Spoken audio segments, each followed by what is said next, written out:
same mistakes all over again.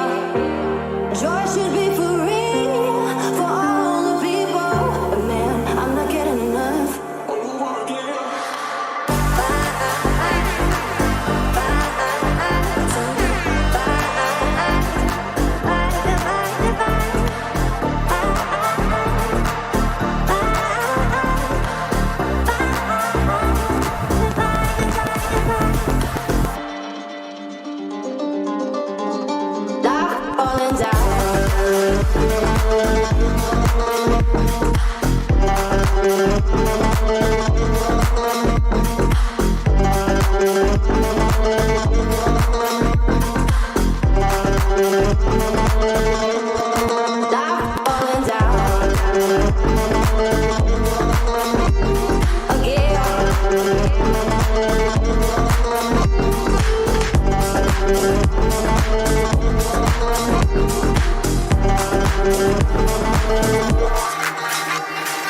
So I've got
like a star. You're giving me the light that I need, and you are the thing that I need in my life. So don't stop, cause you're giving me light. Don't stop, cause you're giving me light. Like a star, you're giving me the light that I need, and you are the thing that I need in my life. So don't stop, cause you're giving me light. Don't stop, cause you're giving me light. Don't stop, cause you're giving me light. Don't stop, cause you're giving me light. Don't stop, cause you're giving me light. Don't stop, cause you're giving light.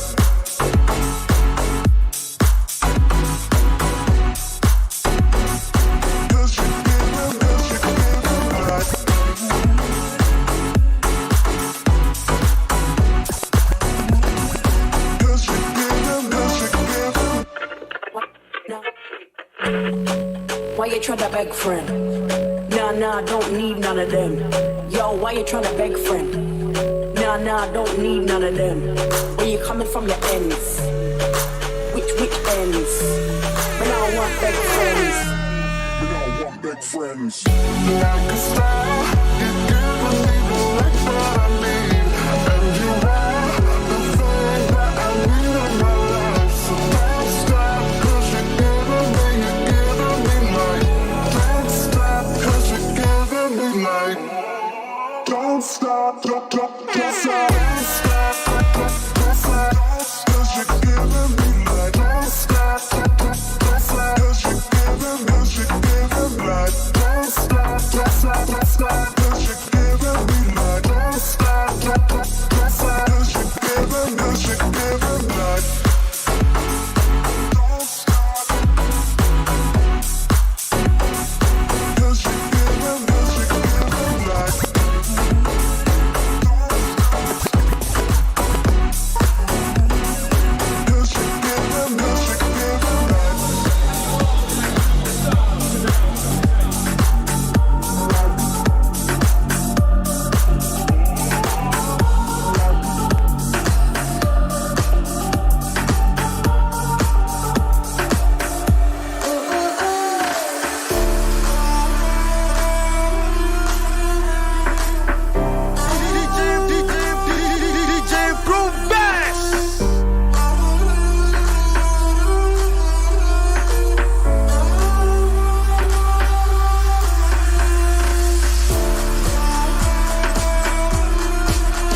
Hello and welcome to the WePlay Dragon Temple, the inaugural event in the WePlay Ultimate Fighting League.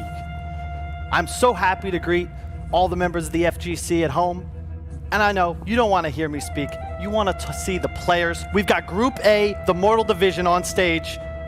Let's take it to them.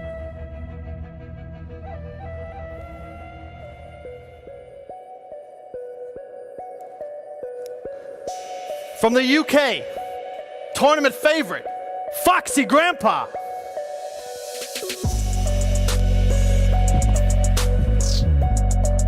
From Montreal, Canada, Hayatei.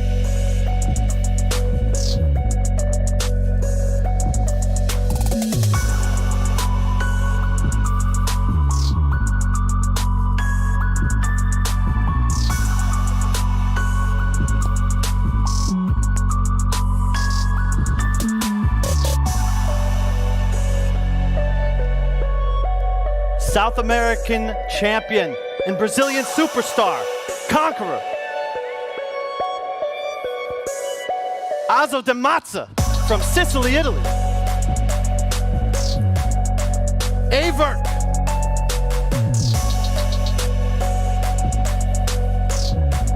Living legend from Orlando, Florida, Forever King. And the hometown hero from Kharkiv, Ukraine, Hadoken.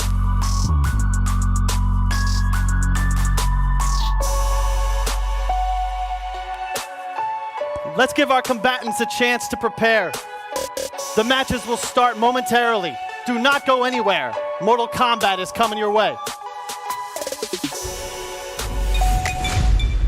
Foxy Grampa. Hayatei. Conqueror.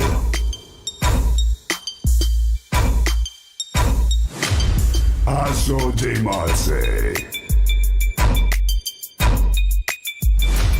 AVirk.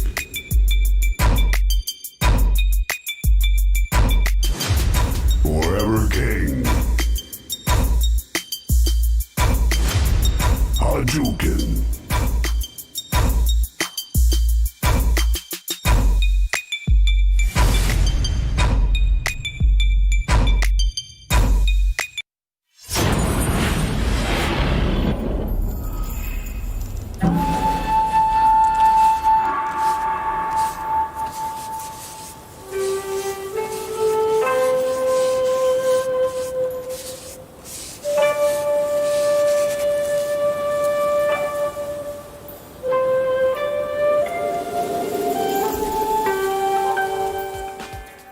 Hello and welcome everybody.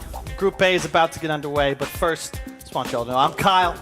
I'm new here, but thankfully I've got two of your old school favorites who have been around here for pretty much goddamn forever is what they tell me. Yeah. Aquaman and Big D. How you doing, guys? It's been a long couple of days. You know, last night a little bit more on the grueling side, but it was nice to have a little bit of fun, see a couple smiles. You know, nothing really too much on the line, but a little bit of pride, which, you know, everyone already has anyway. But tonight is where it gets serious. We're going to have 7 of the best players from around the world in Group A, and we're talking about all types of characters, all types of different play styles. What do we think? All different types of regions, so many representatives from around the globe, and this is going to be stacked from top to bottom here in Group Number A. You talked about 7 of the best players right here, $60,000 on the line. We're going to have Group A today, Group B tomorrow. So here we're just going to focus on those 7. They all got to play each other all day long, and that's what makes it so exciting, Kyle. So break down this group for me. You guys were very adamant this is the group of death. Oh, yeah. We know Foxy Grandpa is going to be a favorite. We I got wouldn't want to play in Hayatei. it. Who's your dark horse? What do we expect out of this group? So it's kind of interesting because in this group we have AVirk, part of the team that won last night's event, right? First offline event ever. He missed all the stages of grief of getting 17s, 9s, 2 retirements on Twitter. That took but us he's 6 all years here already. to get over.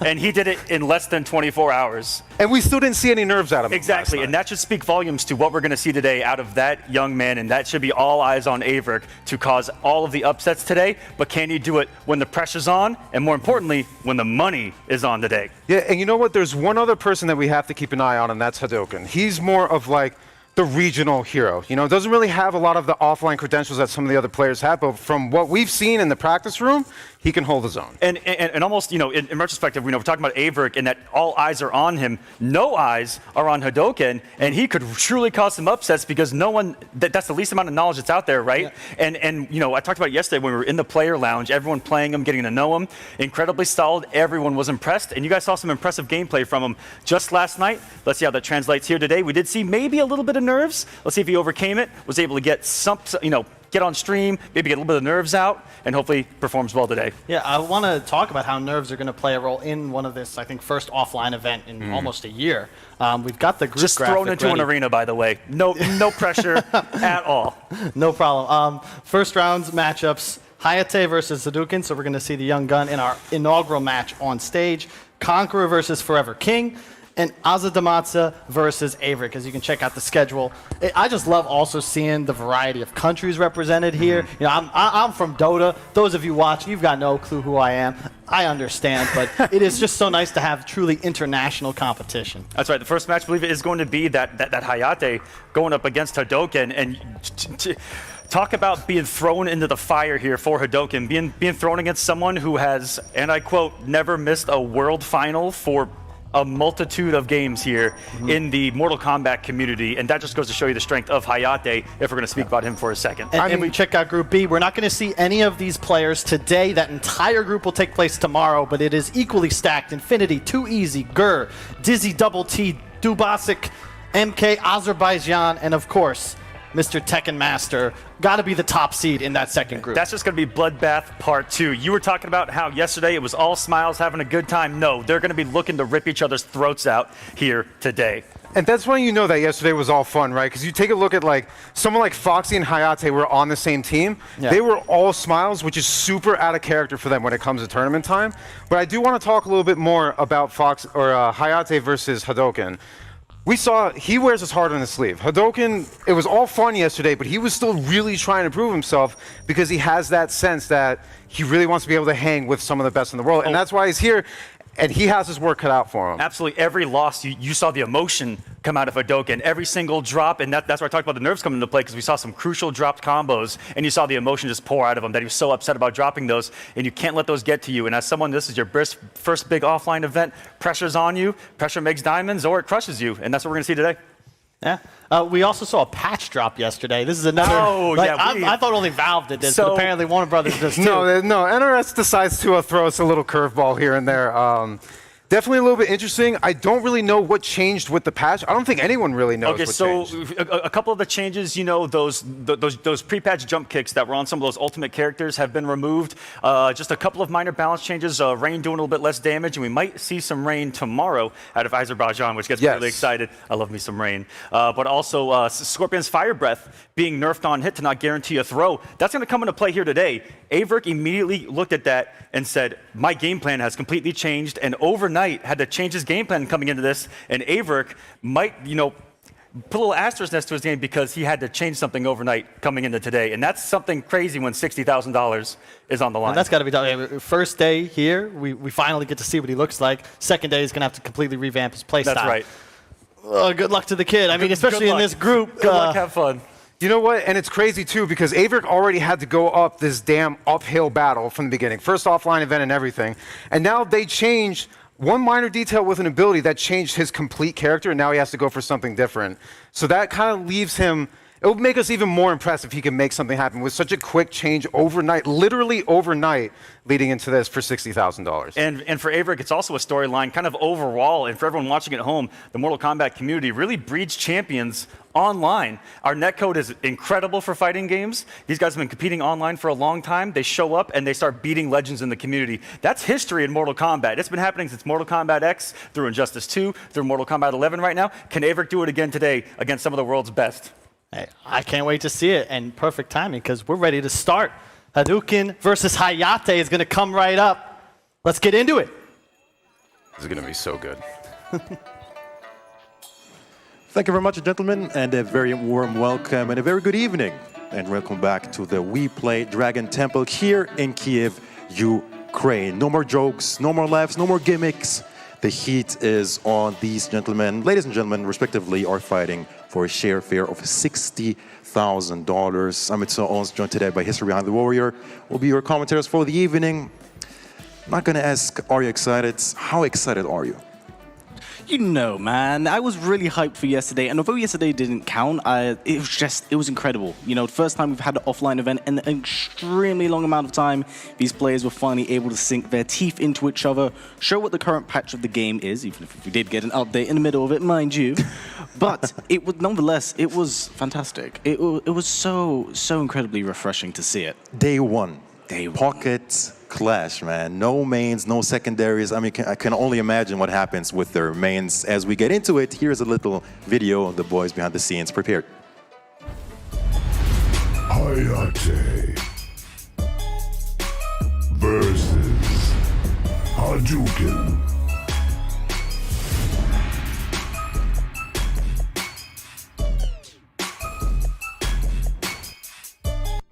Hayatei flexing.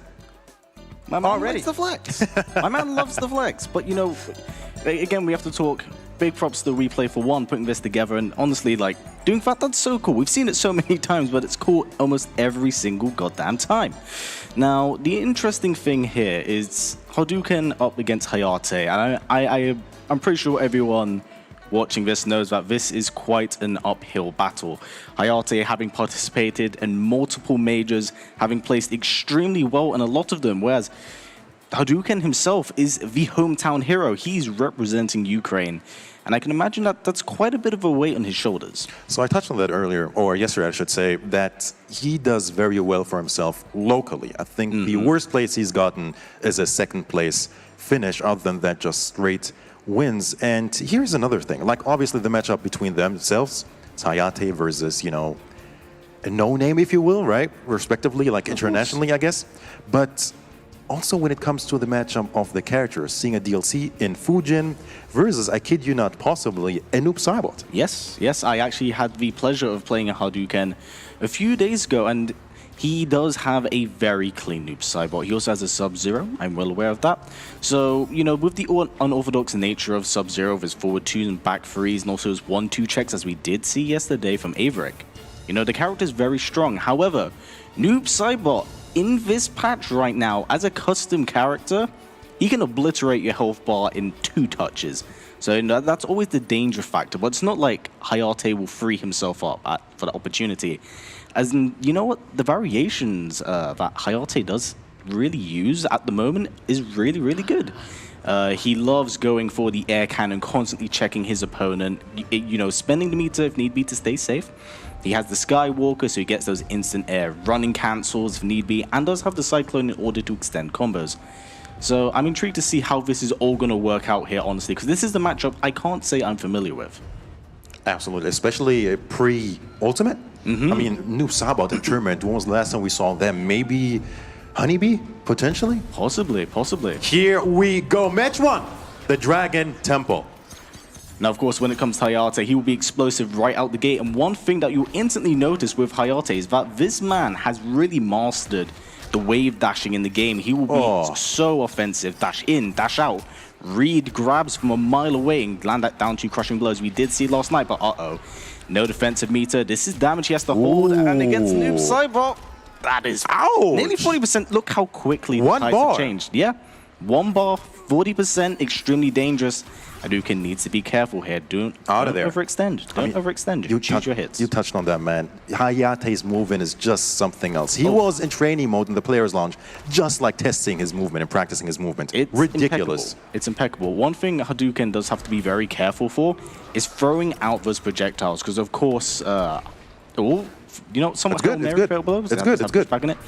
You know, when Fujin does have his forward 3-1 as well, you know, infamous for somewhat dipping, stealing rounds, going under projectiles, landing really crazy damage if need be. I think the blow is back for Hadoken if needed. There you go. Interesting. So Hayatei's actually gone for the drill here. So he's lost his ability to go for the Cyclone Kicks, which is the armor break move. But honestly, don't have to worry about it too much, because the drill does great chip damage. If you meter burn it, it is safe on block, so it's ultimately up to Hadoken to flawless block up to or up through it. But again, it comes down to matchup knowledge. How familiar is, 1, Hadoken with playing against Fujin, and 2, You know, the extra added mind game of both players being aware of that flawless block. Right? Wow, good confirm as well. That's a lot of damage. It's not going to be dead. I mean, even chip at this point. It goes for the back 1-1, checks it. Ooh, fair enough. I respect it. At the moment, it comes down to Hadoken to somewhat call out what Hayatei's going to do about the instant air Skywalker into dive kick. Things looking pretty strong there from Hayatei. Once he could get his offense in, it seemed like Hadoken kind of struggled to open up the space a little bit, get his own offense going. So once again, best of 3 the entire day, the entirety of the round robin group stage, if you will, until we get to the top 8. I mean, there is so much more to come until we even get to touch on that. Yeah, you know, we're going to have some incredible matches all night, as we did see at the very start. This is Group A, so there will be Group B tomorrow. There's plenty more Mortal Kombat on the horizon before we get to the conclusion, but that's very, very unfortunate, the standing 1 there. This is forward 2-2, nice air-to-air. Wise choice for breakaway from Hayatei. Down 1 check, down 4 check, goes into the drill, meter burns it. Beautiful flawless block. Unfortunately, didn't have the offense meter to get off 2 from it. But, you know, again, that shows actually matchup knowledge, which is really, really important here. Goes for the back 2, goes for the ghost ball. Another one. Ooh, Hayatei get clipped right there. Possibly wanting to go for a forward 3 or burst Or a back 2, like just like that. Yeah, but no, this is going to be really painful for Hadoken. He's stuck in the corner. It goes for the restand. No defensive bar as well. Yeah, no, Hadoken does have to be careful here. But he does have access to Fatal Blow himself. And as we did see earlier on, ooh, he presses down 1, went under Hadoken's down 1 as well. Down 4 into drill. The tricky stuff, just like that. Yeah, Hayatei already on match point. It works. It works. Cannot complain about it. Goes for the forward 3 into the Skywalker Cyclone.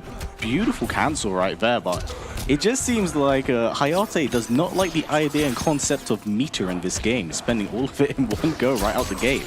But back 2 into drill, back 2 into Skywalker kick, back 1-1, finishes skill. Oh, again the drill. Seems like Hadoken has frozen up a little bit, but definitely showing signs of life, as I do say that. Ooh, doesn't land us Trump 1. Wow, beautiful. Oh no, doesn't quite get all of it right there. That's very unfortunate, but forward 3 into Skywalker. No breakaway as well, and that is curtains. Yeah. Hayatei over Hadoken in a convincing fashion. Oh. Hayatei. Well, that was a really, really strong showing right there from Hayatei. Again, I think it was something we did expect, mostly due to the fact that, you know, everyone knows Hayatei. Hayatei has made a name for himself, and it's very much so understandable, as we did see it here, but, you know, Hadoken was showing these signs of, like, life, and in the very first round, I mean, popping 40% off your first touch, that's nothing to be ashamed of, but it just seemed like when Hayatei was able to get his movement going, Hadoken just froze. I mean, here's the good thing. You have so many games to warm up. Once again, round robin. If you're not familiar with the format, everyone plays with the other opponents. So 7 players, obviously, in the group. You gotta play all of your 6 adversaries. So a lot of games to warm up, but, you know, you don't want to really throw too many of those and, you know, try to test the waters. Maybe the next one we see on stage will be a Sub-Zero from Hadoken. Possibly. You know, I think it's very safe to say that yesterday Hadoken really, Hadoken yesterday was still really impressed with the arsenal he did bring to the table, but, you know, it's not over, it's not completely done for. He still has options at his fingertips, as we have seen, of course, behind closed doors and yesterday, so things can absolutely change, and of course, being like the somewhat underdog in this case, the one that is not really known, you can pull the rug out for people, man. I mean, if you looked at the announcement on the Twitter page and saw all the players, I think the one time you would go like, who's that? Would be Hadoken. So to be fair, definitely dark horse. And once again, man, 5 more matches. There you go. Math is on point. 5 more matches he has to play. So we'll see him later down the line for sure. But for now, Conqueror versus Forever King, man. Oh, yes. My goodness me. These 2 gentlemen, they know how to put on a show. And I think I can say for everyone was really, including myself, I must say, I think everyone was impressed by Conqueror's, was it Johnny Cage yesterday, Ridiculous. Ridiculous spacing, ridiculous up 3s, up 2s, the flawless blocks. I never knew this gentleman had it. And it wasn't his main. Yeah, Think it about wasn't that. his main. It wasn't his main. Yeah, I mean, yesterday is technically the sandbag tournament, but it goes to show how good they are, even without playing with their best character. Like, that's not how sandbagging works, right? You're supposed to lose. In saying that, though, we also must keep in mind we do have Forever King coming up, and he plays like 3 main characters in this game. He has Kung Lao, he has Geras, he has Shao Kahn. He likes these kind of bruiser characters that can really bully you. And of course, Forever King, very prolific, being known in the community, having played, I believe, since MK9. He's been around for a long, long while. Probably even earlier, for Yeah. sure. He's definitely He's a dedicated fan. He's definitely He's a dedicated fan. So, you know, I wouldn't expect anything of less. I'm very happy to see him be invited to this because he works really hard. He's a really good player. And to see him play against Conqueror is honestly going to be a treat here. I think you touched on that. He plays Kung Lao. I hope he goes with the buzzsaw because that is a move that makes the character definitely a lot more scary and a lot more interesting. Well, that's what's really interesting. When I was playing Forever King casuals, he Molly up me, mind you, he actually didn't decide to go for the buzzsaw. Don't read too much into it. Yeah, you know, These mind games and gimmicks, even though like you're not his competitor, you're not gonna. True. But sandbagging Read 'em. commentators, man, Right. that ain't cool.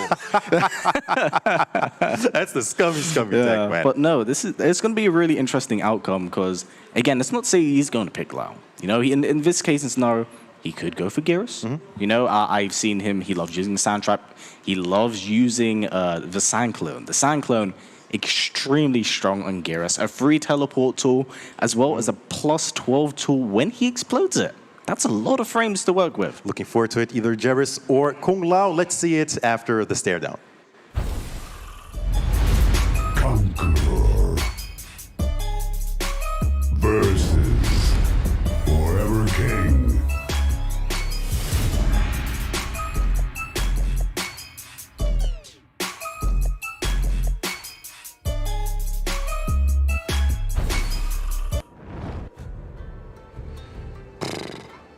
Forever King flexing as well? What's with all these flexes? I didn't see those pictures yesterday. It's to assert dominance in Group A. Do you think that's the meta game? Do you think the reason why King's done that is to do a counter to Hayatei? Right out the gate, it's like, I'm coming for you, bro. You're flexing my biceps like kind of Yeah. nice as well. What are you talking about? Assert dominance, man. Assert dominance in the group. But, you know, we will be coming to that match. Of course, as you did mention, round-robin format. We will be getting to that match between them later on. But for now, it's going to be Conqueror against Forever King.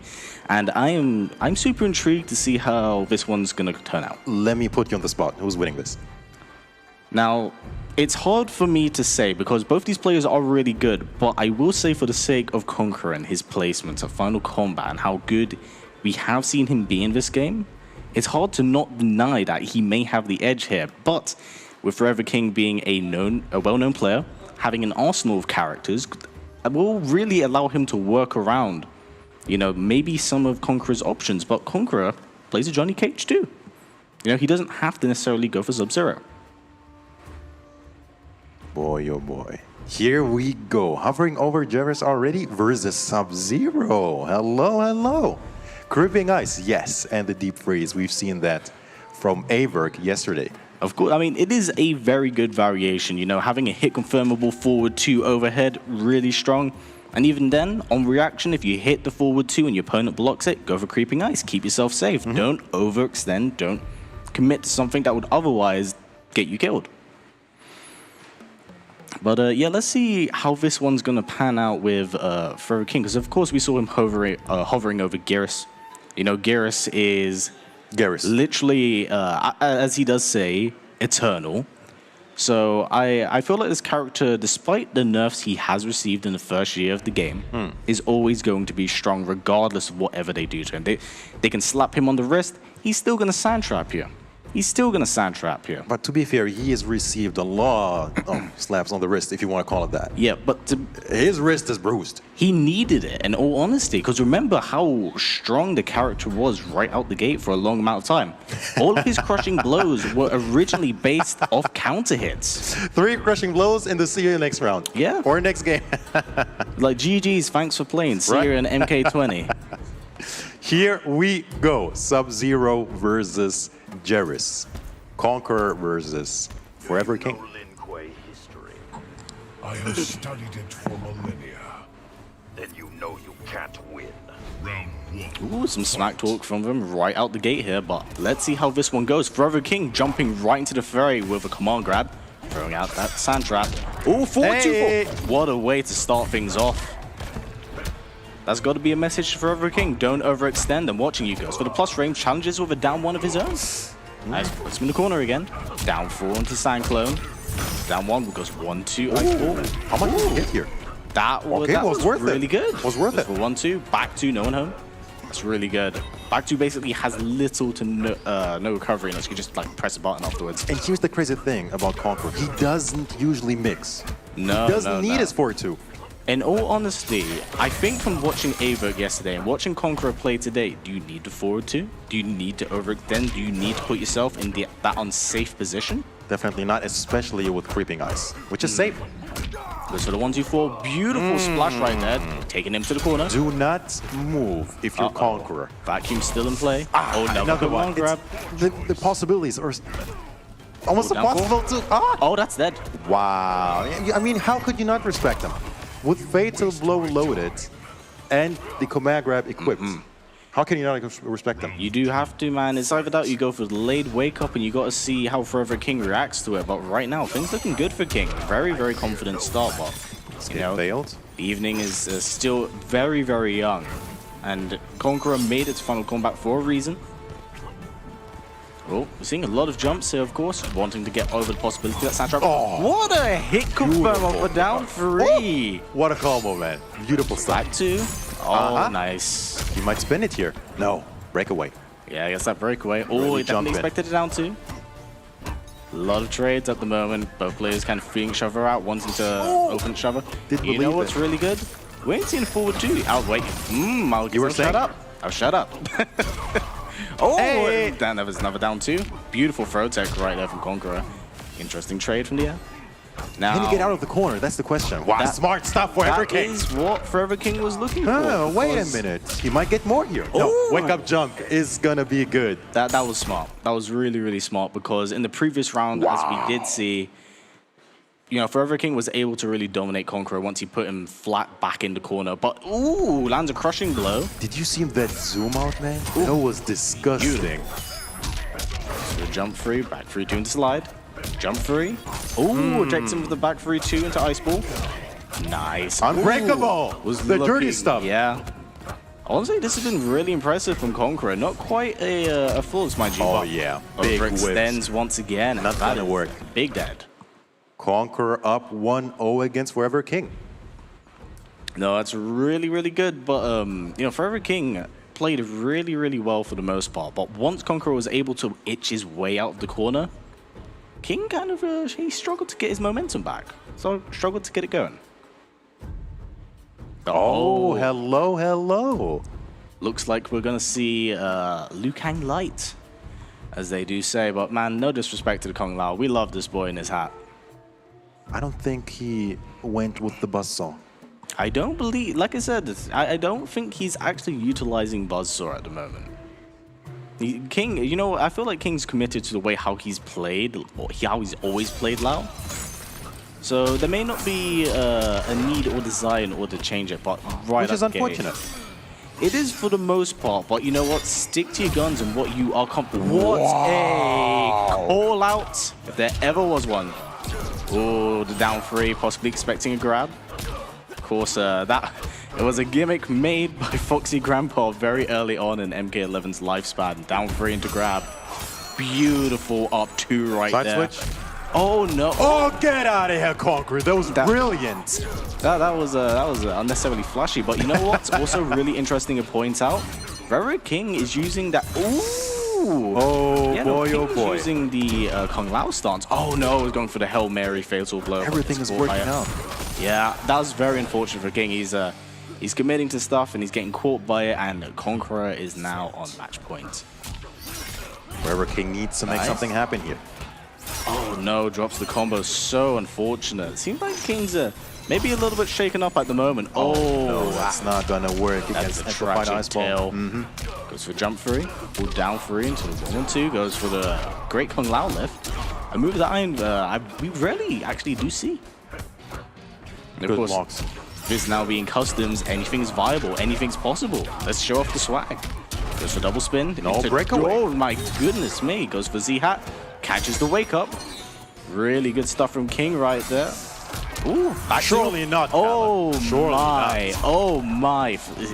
Surely not. Oh! Oh, wait, no, not dead yet. Oh, the dive kick. That is so punishable, man. That is so punishable. It is, but also... That could have been disastrous right there. A Yeah. back one into some kind of restand into 4-2 fatal blow. GG's well played. I also believe that Conqueror was on last breath right there. I don't know how much by, but things were looking very, very close. But Forever King waking up, doing really well at the moment with his Kung Lao. Throws himself out the corner. I wasn't there with the punish. So yeah, it goes for 1-2 check. Ooh, good blocks at the moment from Forever King. And gets caught down for. Oh! He Works quite get it. again. 1-2 though. Yeah. Here is Conqueror. Wants that crushing blow for Oh sure. man, this is gonna do 38%. Forever back King is to- in trouble. Another. Oh, back to one. Beautiful stuff from Forever King. Not out of this just yet. Oh, the call out again. Is he reacting to that?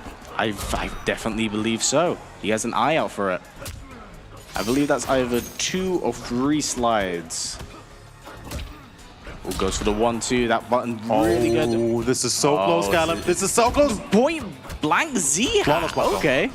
Just like that? He committed it. That was clean from King. Conqueror. Showing a little bit of impatience there. Wait, let me see his face. Did you want that? I'm not sure. But that was so unlike Conqueror to just throw it That out was there. very uncharacteristic. Right? Very, very uncharacteristic. But, you know, that's a bit of a confidence boost, I would guesstimate for a Forever King right now.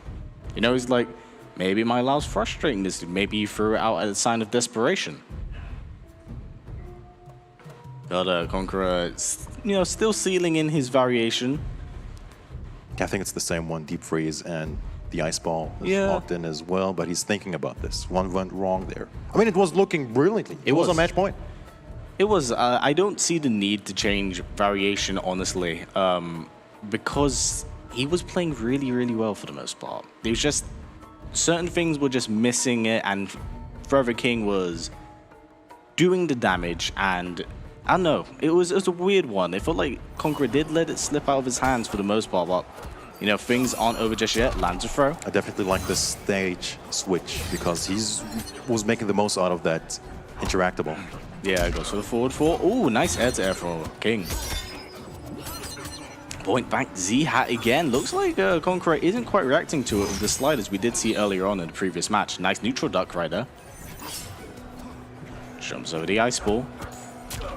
Yeah, to Conqueror shimmy. showing a lot of respect at the moment. Oh no, doesn't quite get the jump one. Goes for the 1-2, down 4. Oh, fully finishes off the string, fair enough. So big jump 3, nice flawless block. Back 3-2, down 1.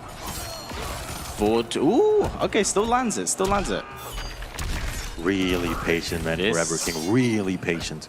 Yeah, this is where things can get quite scary. Get put in the corner against Sub-Zero, Yes. not a pleasant one. Point one. blank. Yeah, looks like Conqueror is no longer letting that happen. Goes for down 3 check. See, oh, but saying that, Escape failed as well. And the fatal blow loaded. Yep. Forever King is still in this. As I say that, he just did it. Yeah, that's a bit of a call out from Conqueror.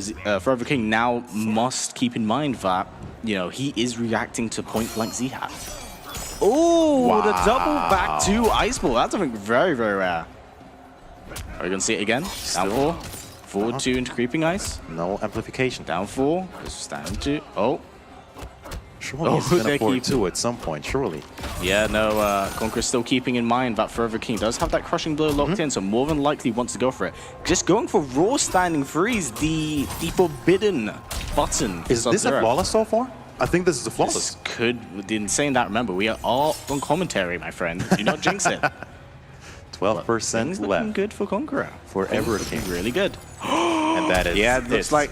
Oh, was he looking for the brutality? Probably, yes. I think that might have been a flawless. Wow. You know, Wow. we unfortunately can't see if it was a flawless, but and also saying It that, was looking like a flawless. That's quite a way to start the evening, but that was really good stuff there from both players. You know, I was really impressed by King's character change and adaptation for the second round. I'm sure the Brazilians in the chat are quite happy. Oh, Shout out to you guys. Oh yeah, you know they love their Mortal Kombat. They are man. so loyal as well, man. If one of their boys is playing, like, they tune in, like send mental support and all of that. It's great. It's great to see. It really is. It really is. And you know what? That's one of the great things about this invitational, right? We have people from all across the world representing their own homes and stuff. So give your boys some love into the chat right now. You know that's what they want. But yeah, man, that was actually a really good match. And I was, like I said, I was impressed by King's change to Kung Lao. It was working way better than his Jarrus, and I think if you look at all these tier lists, Jarrus definitely doing a better job, but that Kung Lao was working. And once again, the big thing I think was there the state switch, that Conqueror actually went to the character select screen and just, you know, was thinking about it, and maybe he wasn't even really thinking about the stage so much, but just, you know, going back to the character select screen, giving him another stage. That was beautiful stuff indeed, because Forever King was really threatening with that, and Conqueror had yet to find an answer. This is the sequence with that young Jarrus, and he kind of stole that first round, so it was really looking good for Forever King, but little too late in those following rounds. Conqueror staying composed, bringing that back. Well, quickly touching on what you mentioned about stage, what a lot of people somewhat underestimate in, I suppose, NRS games where interactables are a strong aspect of it.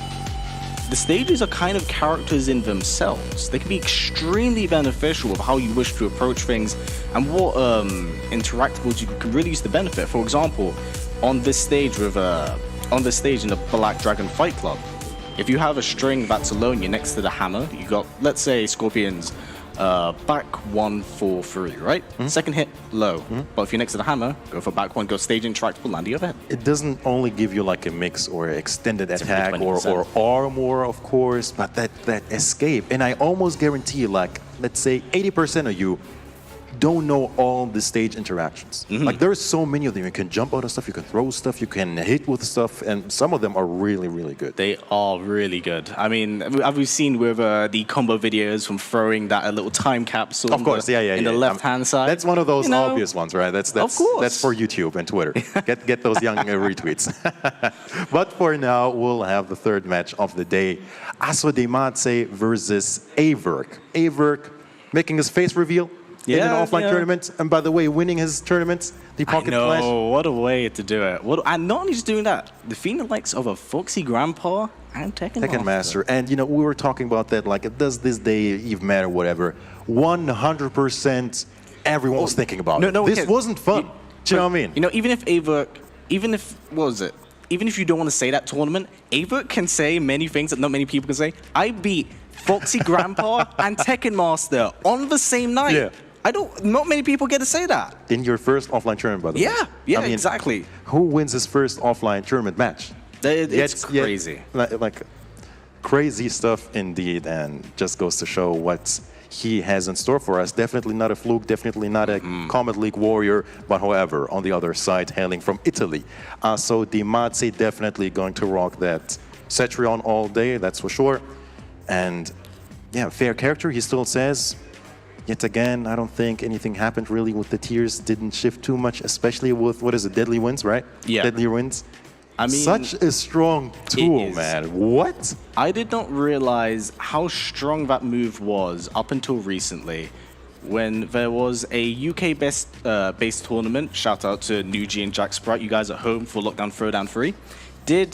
We had a tournament, Asodimazze turned up, wrecked shop with his Cetrion. Absolutely incredible stuff there. With Deadly Winds? With Deadly Winds, with his Cetrion variation just really amplifies his damage and his love for Keep Away. I mean, if you thought Cetrion was strong, wait till you see it's in Customs pre-Mortal Kombat 11. Ultimate, as we see that in a second, let's take a look at their stay down. Asodimazze versus AVirk.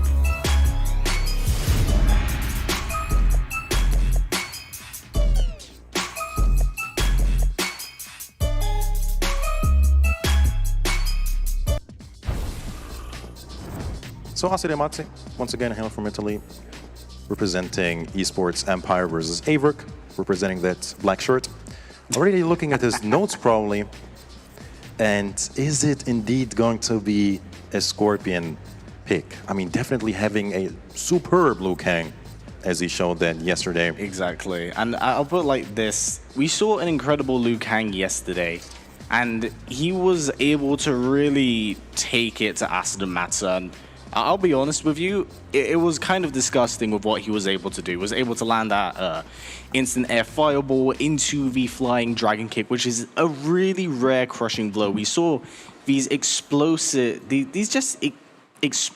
bursts of energy from AVirk that I could only describe as galaxy brain. It was incredible. The parry as well, Dow wanted to parry, stuff like it's that. still in the back of my mind. But is it in Aso's mind? You know, that's something he needs to be aware of, that snappy ability to just react. You know, AVirk has characters under his belt. Of course, we do see Liu here, we do see Spawn here, but he is known as a Scorpion player. He has a disgusting Scorpion. But with the little patch that did come out yesterday, it has somewhat tampered with his approach of how he wishes to play the character. I mean, we can really consider ourselves lucky that wasn't the actual main event yesterday. Like having a patch dropping mid-tournament and some matches happening pre-patch and then post-patch, that could have been disastrous. Good day. Good thing that it was day one and more of a fun event. But here it is. Let's get to the nitty-gritty. AVirk versus Asodimazze. And it is indeed going to be Scorpion versus Cetrion. They're not the source of my power. The Nether Realm is next, Scorpion. So by default, you'd think this is a fantastic matchup for Scorpion, right? Being the premier zoner that he is. Interesting. But it's not that favorable for Scorpion, I'd say. Not just that. Look at the variation that we have on the table here. It's not actually custom variation. You know, AVirk's actually choosing to go for Reborn. You know, feeling very comfortable. Beautiful reactions right there. I mean, that's what he teased, that he might just go with Reborn, with Fire Breather actually being... I mean, it's working. Yeah, it's actually working. being nerfed. I mean, why not? And he's working on a Flawless here. Oh, saying that. Catches you out, buddy. I mean, Asodimazze needs so much more to come back here. Good call out right there for the down four to catch out teleport cancel. Definitely signs of patience being shown by AVirk. Goes up deadly wins, opens up some space. But AVirk just choosing to hold the block. Hold on, he needs 1-4-2 with the Fatal Blow. Does he get it? Pinata? 30 seconds on the clock.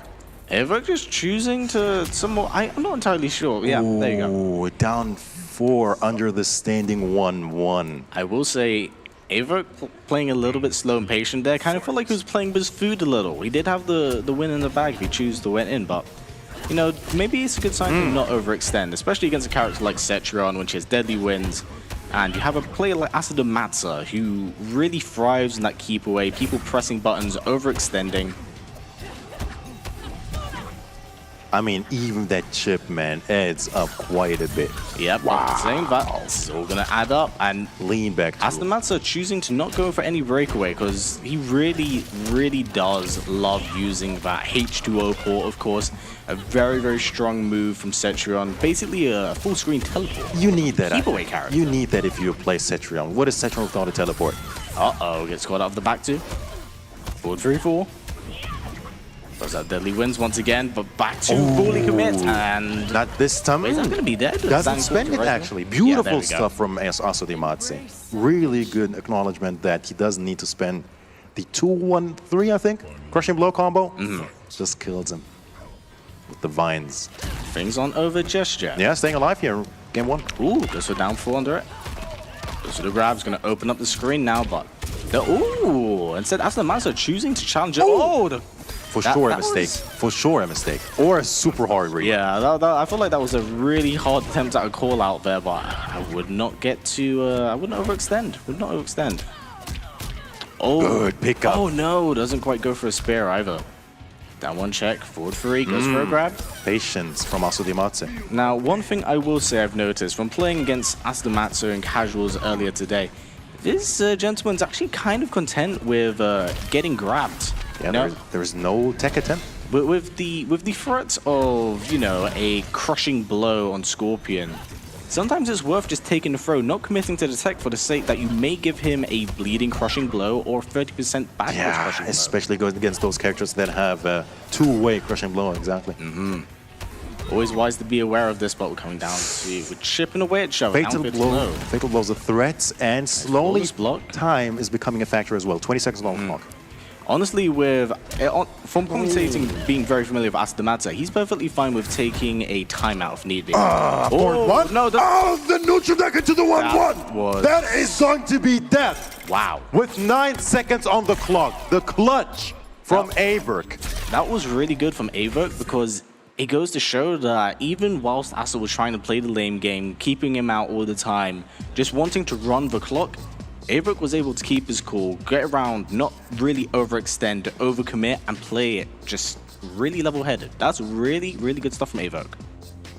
Maybe a bit too patient from Asodimazze. That was sick. That was sick. Oh, and straight back to it. Spends it this time, though. Hello. Now that's good stuff from Asodimazze. Wants to cash out enough damage as possible. Possibly signs of more aggression wanting to be shown from him, because I cannot imagine he was happy with how that lost. I mean, let's not forget that the last round almost started with the flawless. Yeah, but saying that, this is going to be a fair bit of damage. Oh, goes for the breakaway. I do not know if I entirely agree with that when you're against in the corner against a Cetrion with deadly winds. Looking way better for Asodimazze now. 4-2, threatening. Yep, down 4, but no one home. Goes for the rising wall. Definitely Asodimazze trying to open up the screen a little bit more at the moment. Goes for the double. Wow, he actually did it. Yeah, definitely was looking for a teleport there. Yeah, what a punish. Beautiful stuff from Asodimazze. What an answer, man. That was really clean from Aso. Very, very clean. It's like going to our second round now. Let's see if AVirk's able to pull things back, because that was a very dominating round for Asodimazze. Beautiful flawless block there, but unfortunately no up tilt from it. Goes for a down 4. Trying to outvote Asodimazze, but overextending, that's for sure. Beats him. I pressed it first. 4-2 coming through. Opening up screen space again, but Aso not wanting to overextend a little bit. I like this patience. I like it. Yeah, but in saying that, that did get him killed in the previous round when AVirk was able to keep his cool, right? We've got to keep that in mind. AVirk can answer Aso's somewhat lame game in that sense of just projectiles. Oh, forward 3-4. Not the Yada as well. Oh, there's teleport cancel. I mean, the minute he is low on life like that, he starts to play like a maniac sometimes. So wait for it.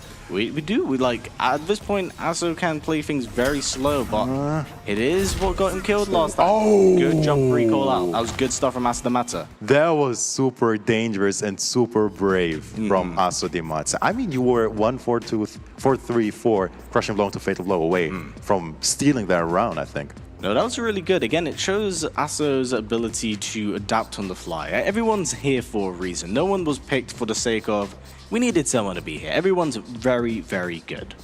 So I'm interested to see how AVirk's now going to approach this. We do know that he doesn't just play Scorpion. We did see him play Spawn yesterday, and we did see him play Liu Kang. Now, he doesn't necessarily have to go to use those characters to more probably win, if he can. But it may add another layer to the matchup, because I know that Liu Kang was considered for a long amount of time an answer to Earthrealm. But look, looks like he's going to stick to his guns. No, it looked like he went with Burning Spectre. Ooh.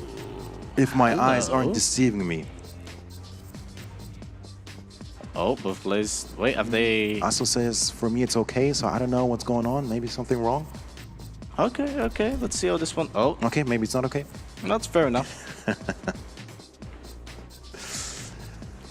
No, let's see if we actually did that. Because I didn't see him pick Burning Spectre, so... It was looking like it. It was looking like it. Yeah, maybe he asked if he could, like, restart the match or whatever. We'll wait and see in this third match. It's one apiece, Asodimazze versus AVirk in this round robin of Group A here at the WePlay Dragon Temple. Now, as both players are picking and selecting in their characters and seeing what's going on, can we actually talk about the incredible set that WePlay have actually put together here? It's sick. It's godlike. I mean, look at you. Look at you. It's incredible. I mean, the dragon logo right in the dead center, definitely a bit of a callback to the final fight of the first Mortal Kombat movie between Shang Tsung and Liu Kang. Oh, it's a custom variation all of a sudden. Ooh. What did he change? What do we have going on here? Did not see that. Okay. Goes for a teleport cancel. AVirk waking up, goes for the restand instead of cashing out on damage. Good patience from Asodimazze. Yeah, no, being able to maintain your cool here, so definitely does have the teleport cancel. I'm intrigued to see what is the extra move, because teleport cancel does, of course, take up 2 slots here out of the 3. Can see it in a second. Forward 3, goes for down 3. Ooh, very crispy cancels right there from AVirk. That's 1. Oh, that's actually not good, Is man. my man looking for some form of ridiculous swag? Oh, jump 3, projectile. I think in the corner. this is exactly what AVirk needs to do. Grab more, man. Grab more. Ooh. Okay, we're gonna no.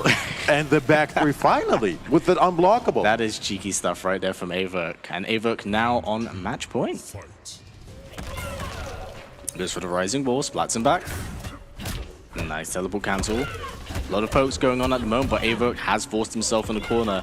This is where you really don't want to be against Citron right now, especially Twisted Winds. Oh, the buff. Oh, Matt. Oh, no, drops the combo. Oh, well, at least something, No right? swag. No swag here. Burning What's that? Spear is active. A lot of patience being shown at the moment from AVirk, but Oh, I careful. could have gotten it. unfortunately no kunai buff, so that is just going to be 13%. Very even round here. Rising Wall. Twisted Winds once again, man. That move is so incredibly good. Keeps us safe, and plus in some instances, depending on the range. 27. Oh, man. Watch the back 2. Watch the back 2. A trade.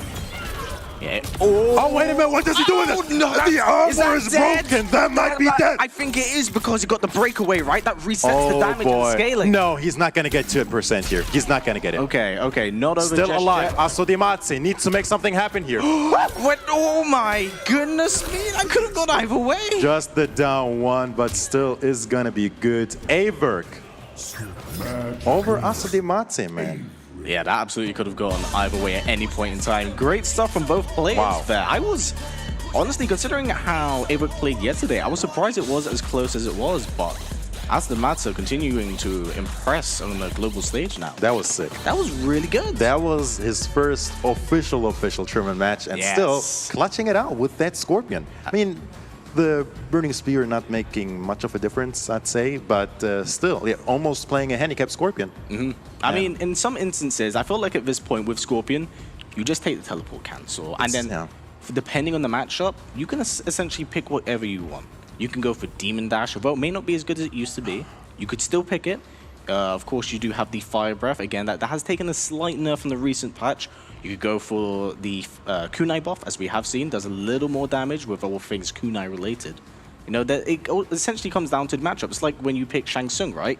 You always go for Ground Eruption, and you pick pick possibly one of the ninjas for as a counter. It's unfortunate that custom Scorpion isn't as fun as he could be. I'll just leave it at that. But we are going to send it over the gentlemen, Kyle, Mr. Aquaman, and Big D to talk about the past matches. Go ahead. Thank you very much, guys, for that delectable commentary. As they stated, Big D, Aquaman, you're here. I mean, I'm not going to get in your way. Break it down for me. What went down? Honestly, those are some insane matches just to start this group play here. We saw out of the gate a couple of close ones, but we also saw a little bit of domination there early on as Hadoken came out. And I'm going to touch on this pretty big here. As someone that got to play with Hadoken, talked to him a lot coming into this event, as someone that likes to try to control the pace of a match here. But you know what? We're going to jump to this third game. Big D, I'm going to let you talk about this one. So this was probably my favorite out of the first 3 matches. Asodimazze had a lot of issues going into the beginning of the set, and it's pretty interesting to see AVirk go with Reborn. We didn't see any sort of custom variation. Maybe that was due to the Flame Breath change that we mentioned about earlier. He seemed relatively comfortable, and that micro duck into the 1-1 Fatal Blow was unreal. Now, multiple times, Aso betting it all on the line at the end of games. It cost him that one right there, and guess what it cost him at the final hit? Final hit, Big D. It was another dash-up throw attempt by Aso, and I would not, and I'm gonna let everyone at home know, don't test AVirk like that. Listen, man, it's the young people and their damn reactions. Big D, I promise you that is not a pun on Scorpion, that you'll get burned for going for high against AVirk right there. But going back to that first one, Hadoken, of course, likes to try to control the pace of the match. We saw Hayatei come out and run over him with Fujin, just in his face, the pressure, and I think that he may have buckled a little bit on the stage like this. And you look at AVirk taking a 2-1 over Asodimazze. I think there are two players we kind of see on the bubble.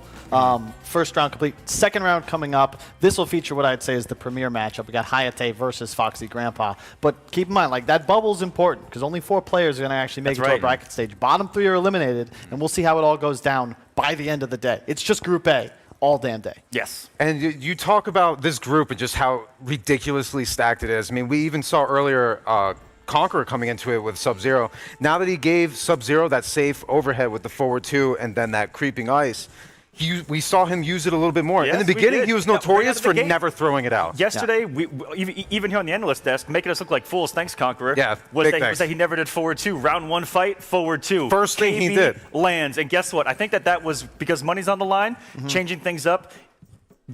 Guess what you don't expect? The unexpected. Yeah, we're going to check out the standings in just a sec. But that was the thing I was trying to watch yesterday and like do my research. And then you guys are all telling me, we don't really know if this means anything. We got off characters, people trying to hide the strats. There's 60 grand on the line. Group B obviously isn't going to be playing today, but Group A, we've already seen our round 1 complete. Hayatei, Conqueror, AVirk, all taking a W. Unfortunately, it's so hard because in the first match, obviously, we saw Hayatei versus Hadoken, but it's just a little bit outclassed. Maybe there were a lot of nerves playing in. Remember, this is the first time he's playing on a stage like this. Yeah, like I was telling you, it's thrown into the fire quite And it's round robin, right? So he has plenty of time to come back. It's obviously not the last time we're going to see of him today. And you could also see Hayatei just kind of brought it to him. He's like, I know you're new, but that doesn't mean anything. I'm trying to get a W. And I don't know if it was intentional or not because I don't know how much Hayatei knows about Hadoken and vice versa, but it was just kind of a play style counter pick, and that he came out and just the aggression, I feel like, really caught Hadoken off guard. And you guys saw it. I mean, well, you were mentioning it before, right? That Hadoken plays more of like a really patient, slower play style.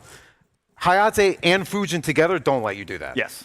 And Hayatei, a naturally aggressive character. We've seen that for multiple games now. This guy, I mean, not just aggression, but kind of maniac at points, Big D. You know, I think it's happened to you. It's happened to me in bracket. Listen, man, I don't want to bring up the times I played Hayatei. Yeah, right? That's not what we're here for. The analyst test has actually turned into us just reminiscing about how bad we are and how good they are down there. I got to stop you for a second because we got to play a video real fast. Make sure all of you fans at home know exactly what you're getting into. We're going to break down the format for you just to make sure there are no unanswered questions. I will let you guys continue momentarily, though. You make this job very easy for me in my debut because I don't really have to do a damn thing. You guys just kind of hang out. That's what we're here for, right?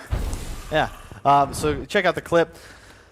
In an epic format, because this is how we do things here at WePlay, you're going to have 2 groups. Group A, the Mortal Division. Group B, Combat. 7 players, round robin. Everybody plays everybody in a BO3. Top 4 from each group move on to the bracket. The bottom 3 burn. And do nothing but watch on Championship Sunday. Straight into the bracket stage. Double elim. 4 on 4. Well, 4 from each group. Then we got the lower bracket. You got 2 lives, culminating in our grand final to truly determine who will be the victor here at the WePlay Dragon Temple. I'm curious, I don't know who you guys actually have as your overall favorites. Who are your picks to win when all's said and done? Oh my goodness. After you look at both groups, I actually haven't done it yet intentionally. I've only looked at these groups as individuals, saving a lot of the juice for Sunday. But Big D, how about you? I'm going to say, I think, obviously the safest pick in Group A, Hayatei is 100% making it out of this. I would be very surprised if he doesn't make it out of Group A. I will say, I think AVirk's going to go incredibly far this weekend. I might be able to bite my words a little bit later, but between yesterday's team tournament and today so far, I think AVirk is going to make it out. I'm not going to touch on Group B just yet because we have so much to get into with Group A, but 2 safe picks. I also will say I love Hayatei because when he was coming off stage, I was trying to make sure everybody got announced the way they wanted. He made sure to specify, I'm from Montreal. He's very prideful of that. There we go. Yeah. Before I throw it over to the casters, do remember, if you want any information on the schedule, the format, go to dashfight.com. Your fighting Fighting Games Multiverse. We've got everything you need to know about the tournament there, including a ton of in-depth interviews with all of our players. But that's enough of me. We got 3 more matches in our round 2 coming up. Group A, MK, let's go. Thank you very much, boys, for the great analysis. Can we quickly talk about that sick video, though? Oh, that was dope.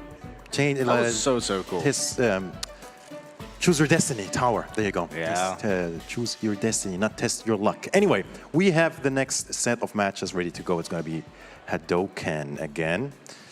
Didn't quite work with the noob Cybot. Maybe it's time for that spawn as well. Has a really solid spawn. Possibly, but it seems like a Hadoken right out of the gate has been thrown into quite the deep end with the opponents he does have, of course.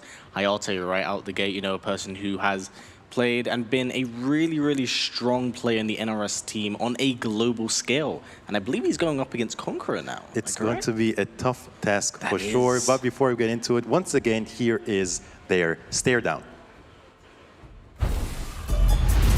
Hadoken versus Conqueror.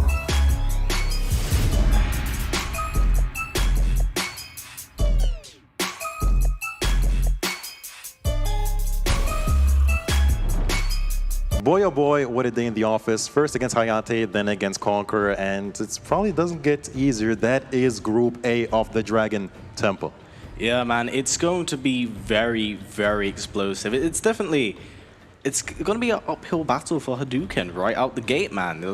He's been thrown into the deep end, but the real question right now is that, does he drown or does he swim? You know, I'm intrigued to see, because Hadoken has played a fair few people here today.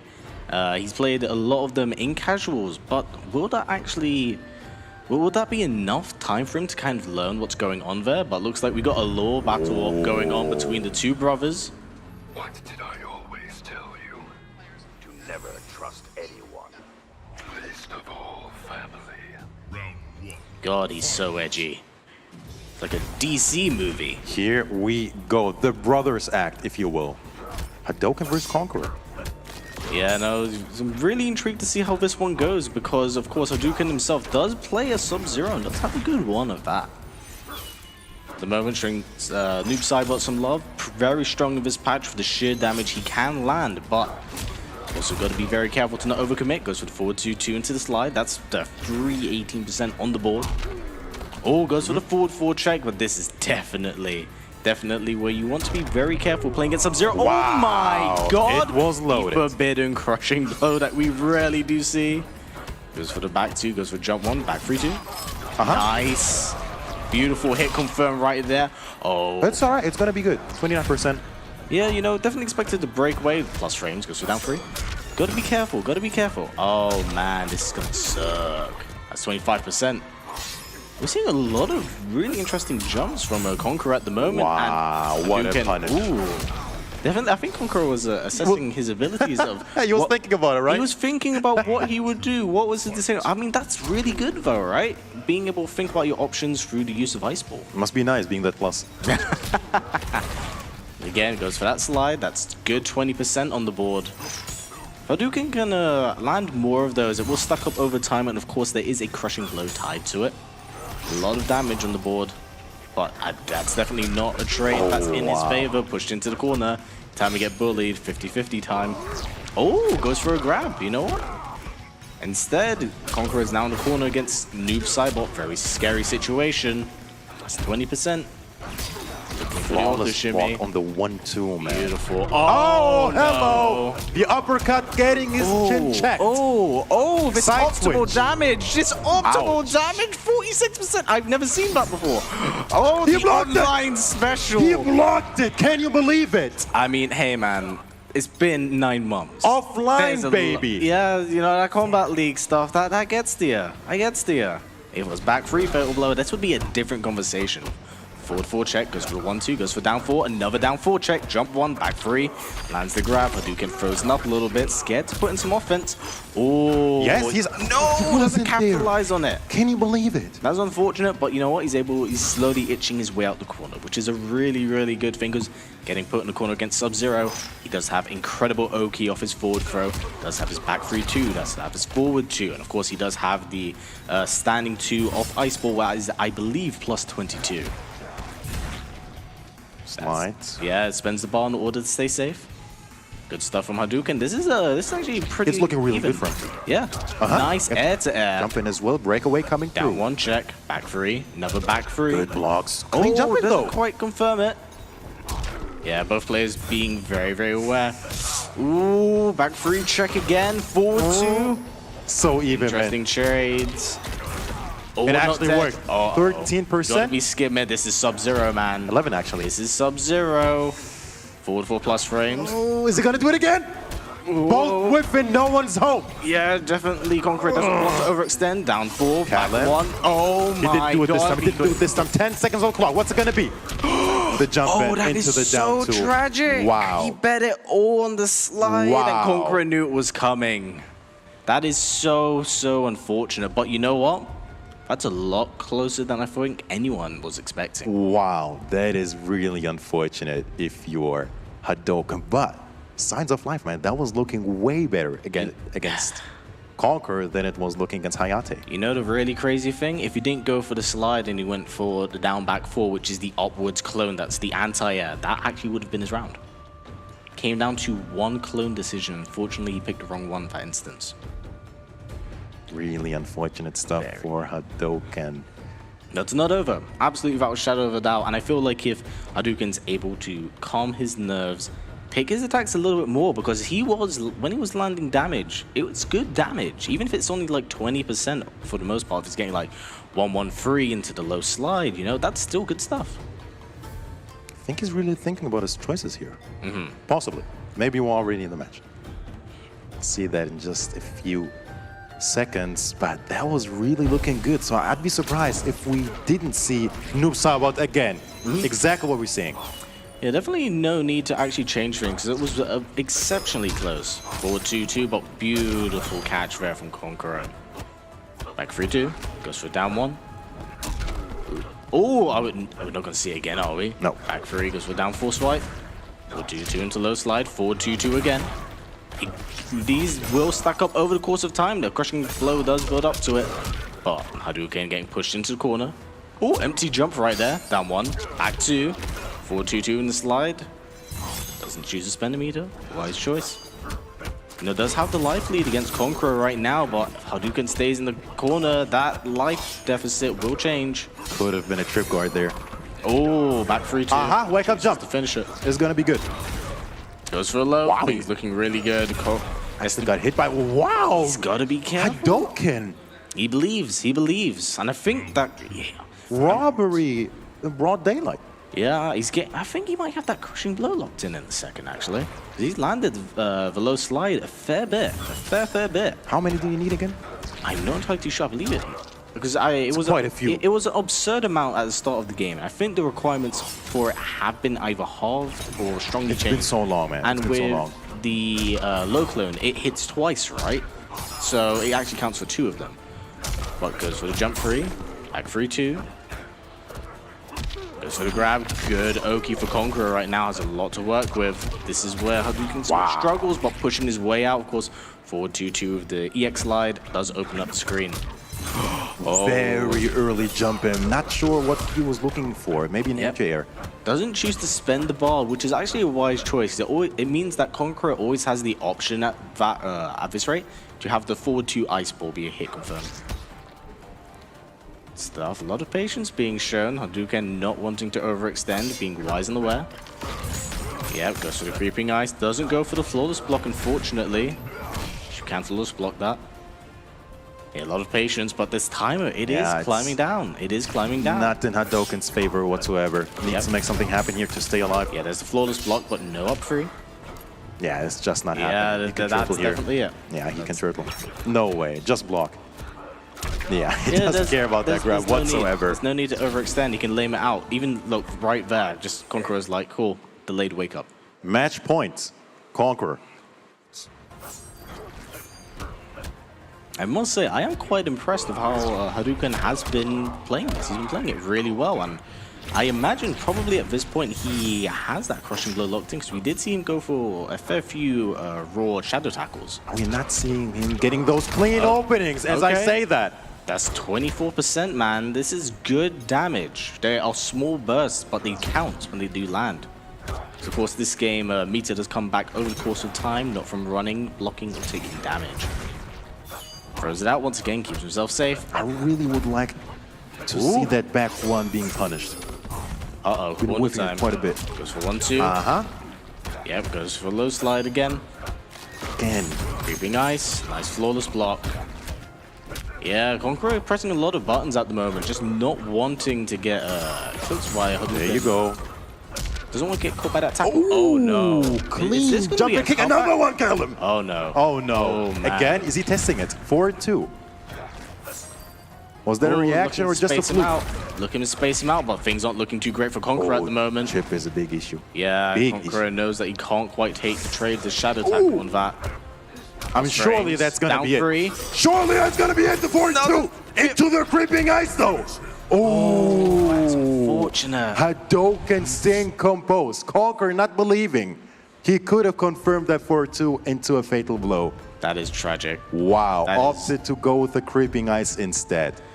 Yeah, no, that was very, very much so tragic for Conqueror. It did slip through his fingers, and that's actually a pretty, I'd like to consider that a pretty big confidence boost for Hadoken at the moment. You know, he did really, really well in that match, and that low slide was really capturing Conqueror a lot of times. It's a lot of damage to take in only, what was it? 4 hits, 25% on the board. Forward 2-2 into low slide, EX.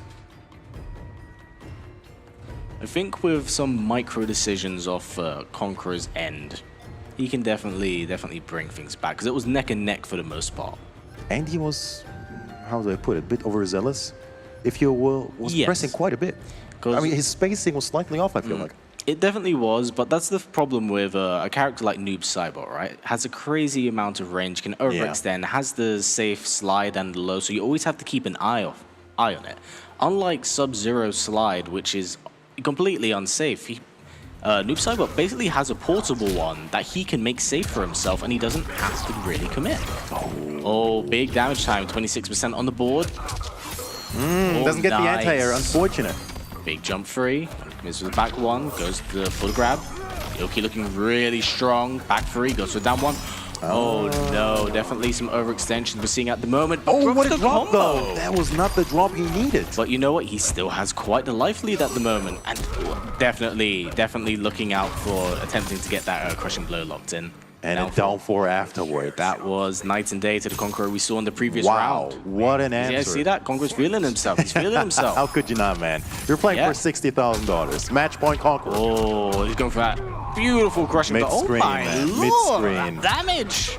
Oh, the beautiful jump in right there. These anti-air attempts are killing him. Conqueror working on a flawless here. Nah, there it goes, man. Goes to the back two, no one home yet. So many individual hits. This has got to be courteous for Conqueror. It's starting to freeze up. A little bit scared to get some damage in. Does he have the confidence? Goes for the 1-2-4, and yep, that was as clean as it gets from Conqueror. That was night and day to the previous round, but we can't count out that, you know, Hadoken did get a win that round.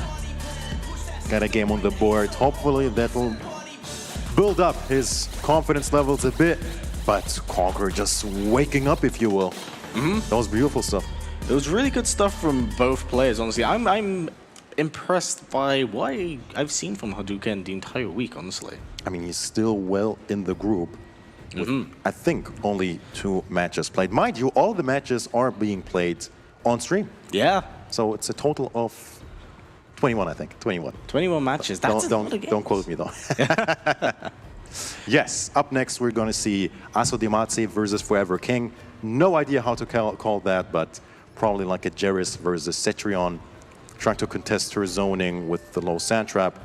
But we'll see how that one goes as we set up the stage. But that was a sick match, and I'm really thankful and really happy for Hadoken that he got that win to being on the board. Yeah, no, it's really important for him, you know, as I believe it is his first proper, like, big stage offline event. That's a really, really good chip you can have on your shoulder for the most part.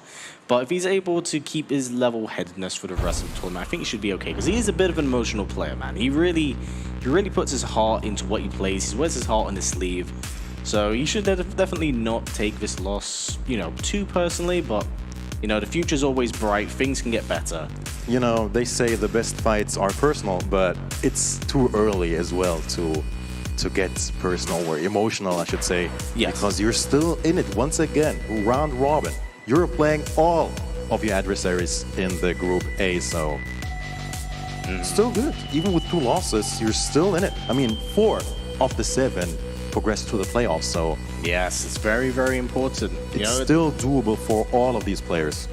Yeah, but and also saying that you can afford a few losses here, but you don't really want them on your record if you want to make it into playoffs. Especially early, because that's when you want to stay motivated, stay focused, and hopefully clutch out that young win. That's why you want to stay fresh, man. You got to keep that in mind, and I think it's a very important part. But let's jump on to talking about our next match here. Forever King against Asodimazze. This is going to be a really interesting match of what I feel is like pure ferocity against the peakest level of keep away that you can get with Cetrion. I mean, he's probably our best zoner, European's best zoner. Oh, yes. That's for sure. Asodimazze is so focused, so determined with that Cetrion. And once again, we touched on that, a better Cetrion. I think that's fair to say that Cetrion has gotten better with the ultimate patch, with that deadly wins. Right? Without a doubt, it's like Cetrion's always had a strong toolkit in each of her variations, right? But now you can merge them into one and make her even better than before. Like, it's basically like every keep away person's just dream. It's like, that's cute. You want to get in? I'm out of here. We're doing this all over again. It's just like a constant loop. And one thing that Asodimazze does really well, and I think this could get to King, is he likes to frustrate his opponent. If he can frustrate his opponent, that's where mistakes happen. That's where Asodimazze can really capitalize, especially with that crushing blow that can lead up to 40%. Let's see if Forever King can actually make the Italian killer crack, as we see that after their stay down. Forever King versus Asodimazze.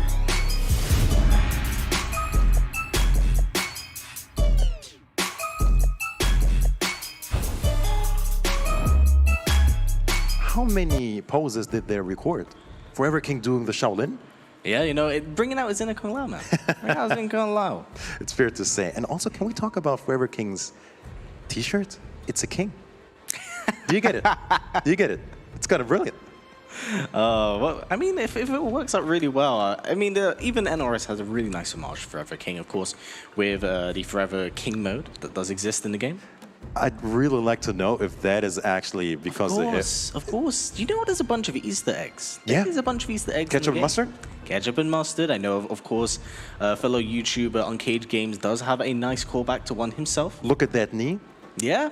You know, even former MK11 writer Sean Kittleson, writer of the Mortal Kombat X comic book series, does have an acronym for the Bloodskin pack, the pre-order bonus for Combat Pack 2.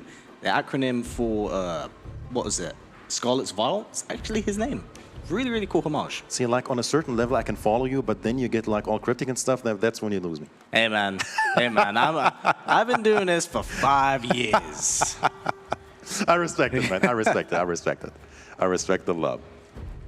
But yeah, no, there's a really nice amount of callbacks, and we do have to once again do a big shout to NRS for really including the community within their games. We really appreciate it, and the love they have shown with the patches, you know, and the support for the game, because it does seem, and again, touch wood, fingers crossed, that NRS could break their annual 2-year cycle by supporting this game. It's definitely looking like it. Packs. Absolutely. I mean, there's been nothing at the Game Awards. Bingo, bingo. Once again, big shout out and congrats to them for winning Fighting Game of the Year 2020. Here we go. Forever King versus Asodimazze. Indeed, it is going to be Jarvis versus Is this Earthrealm. battle Mother's will? She wishes to test us both. I have already proven perfect. Round 1. Fight. Now, I am intrigued to see how this one's going to turn out, because as we did mention, you know, Gyros has taken quite the nerfs over the course of time. And saying that Sandtrap is forever Sandtrap. You better watch your toes, my friend. One Sandtrap. Doesn't whiff the 2, of course. Once 2 are whiffed, a crushing blow is locked in. But teleport goes for another Sandtrap. I'm not sure if the Earthquake can punish the Sandtrap. So that might be an answer. Wasn't a punish. Yeah, there you go. Got your answer in that respect.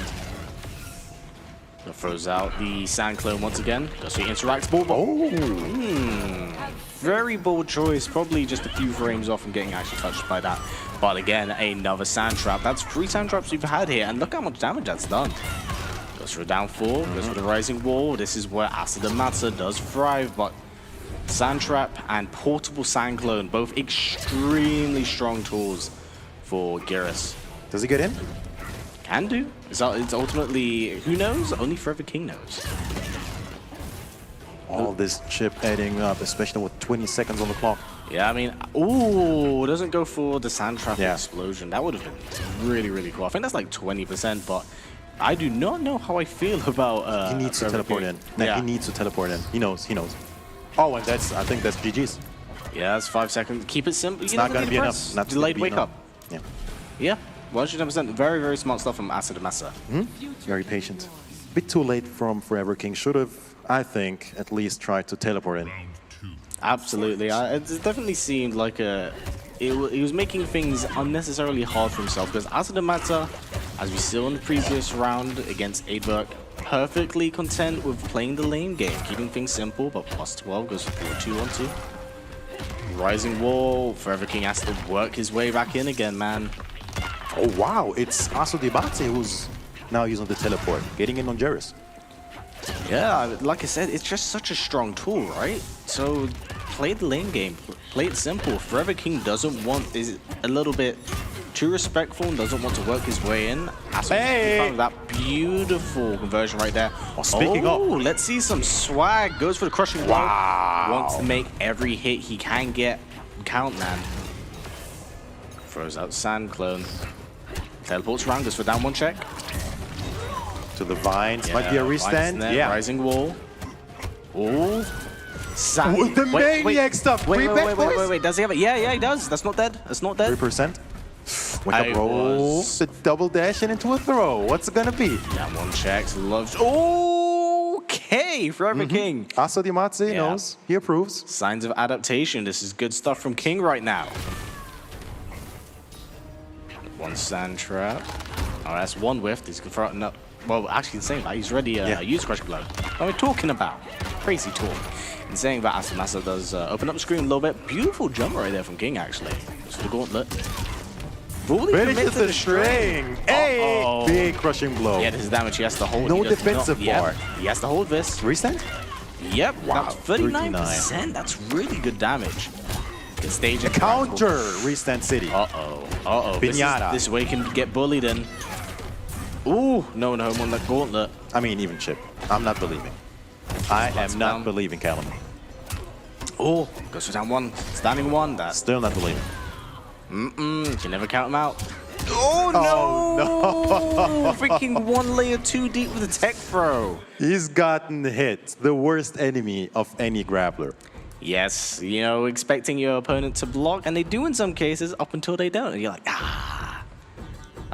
it's tragic. You bet it all. But King definitely adapted a lot during those last 2 rounds, and if he can carry this momentum into the next round, I think he's downloaded a portion of an idea of how Asodimazze does play. I think he could definitely take this. Asodimazze, man. A man that is not really traveling that much, especially with the previous pro competition. He did make Vignali really impressive run, but he usually doesn't really clash with, NA high-level players that met, right? Yeah. Yeah. So this would be an impressive win. It would be quite a chip on his shoulder, I will say that. And again, it is the beauty of this tournament, right? It allows a lot of players to go head-to-head against each other, play against each other in fairly unorthodox situations. So really impressive showing for Asodimazze, especially on a global scale. So Rising Wall splits it back, again ground pound. Wrong sand trap. That is a crushing blow locked in now. But Forever King, you know, has always been really good with playing it fairly slow. It's got to be careful, man. That will come to bite you over the course of time. We've seen it a fair bit over the course of the week. In there? Nice.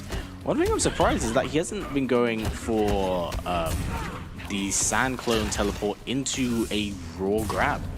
You know, I feel like where Gyros does thrive is in the corner. To be fair, we didn't see that many command grabs at all.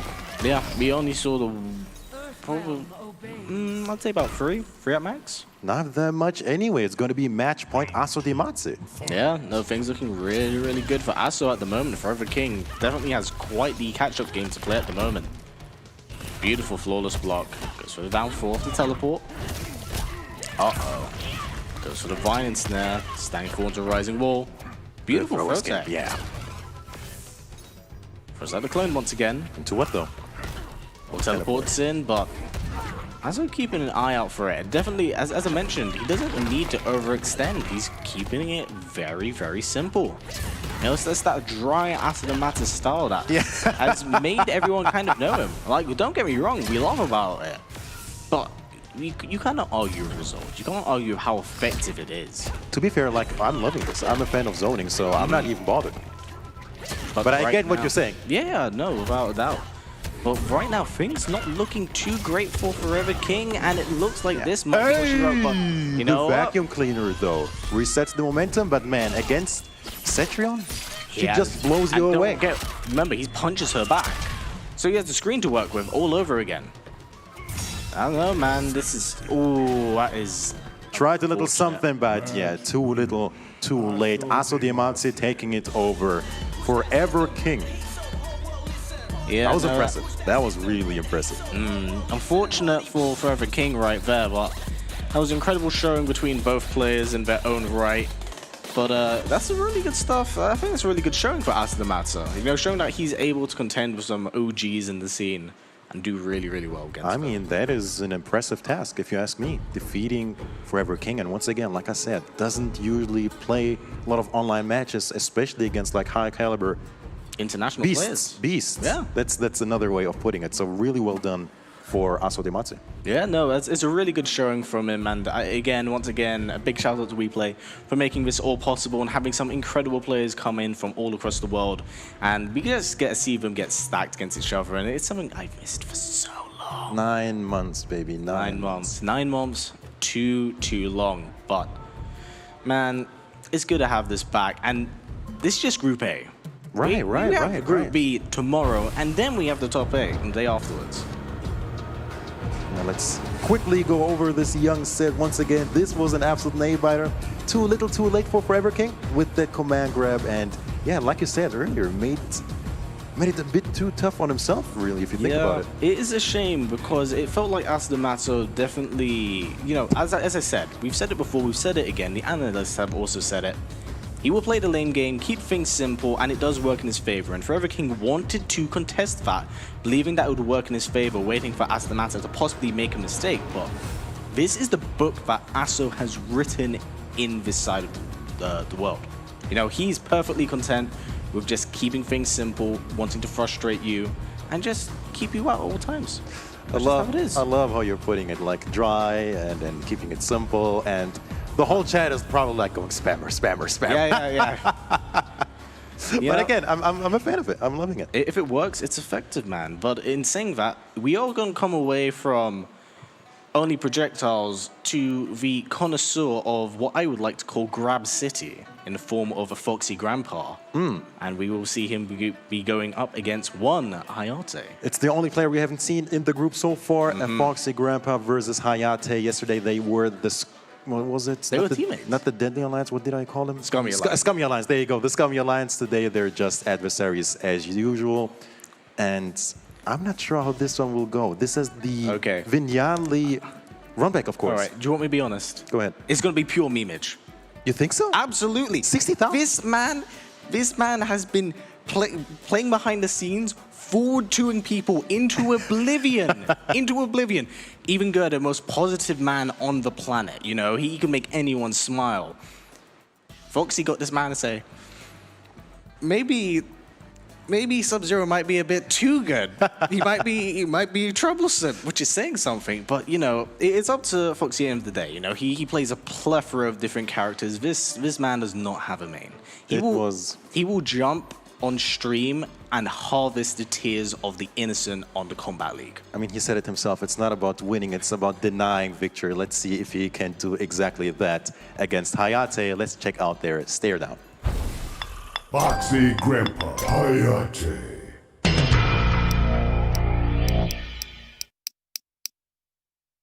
Fight!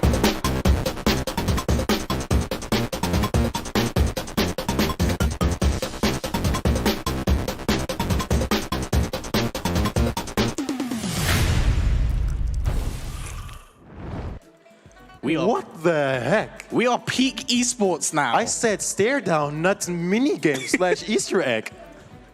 This is... Oh, that was like an Easter egg thing. That wasn't their versus video. Okay, now the official stare down, I think? Go ahead.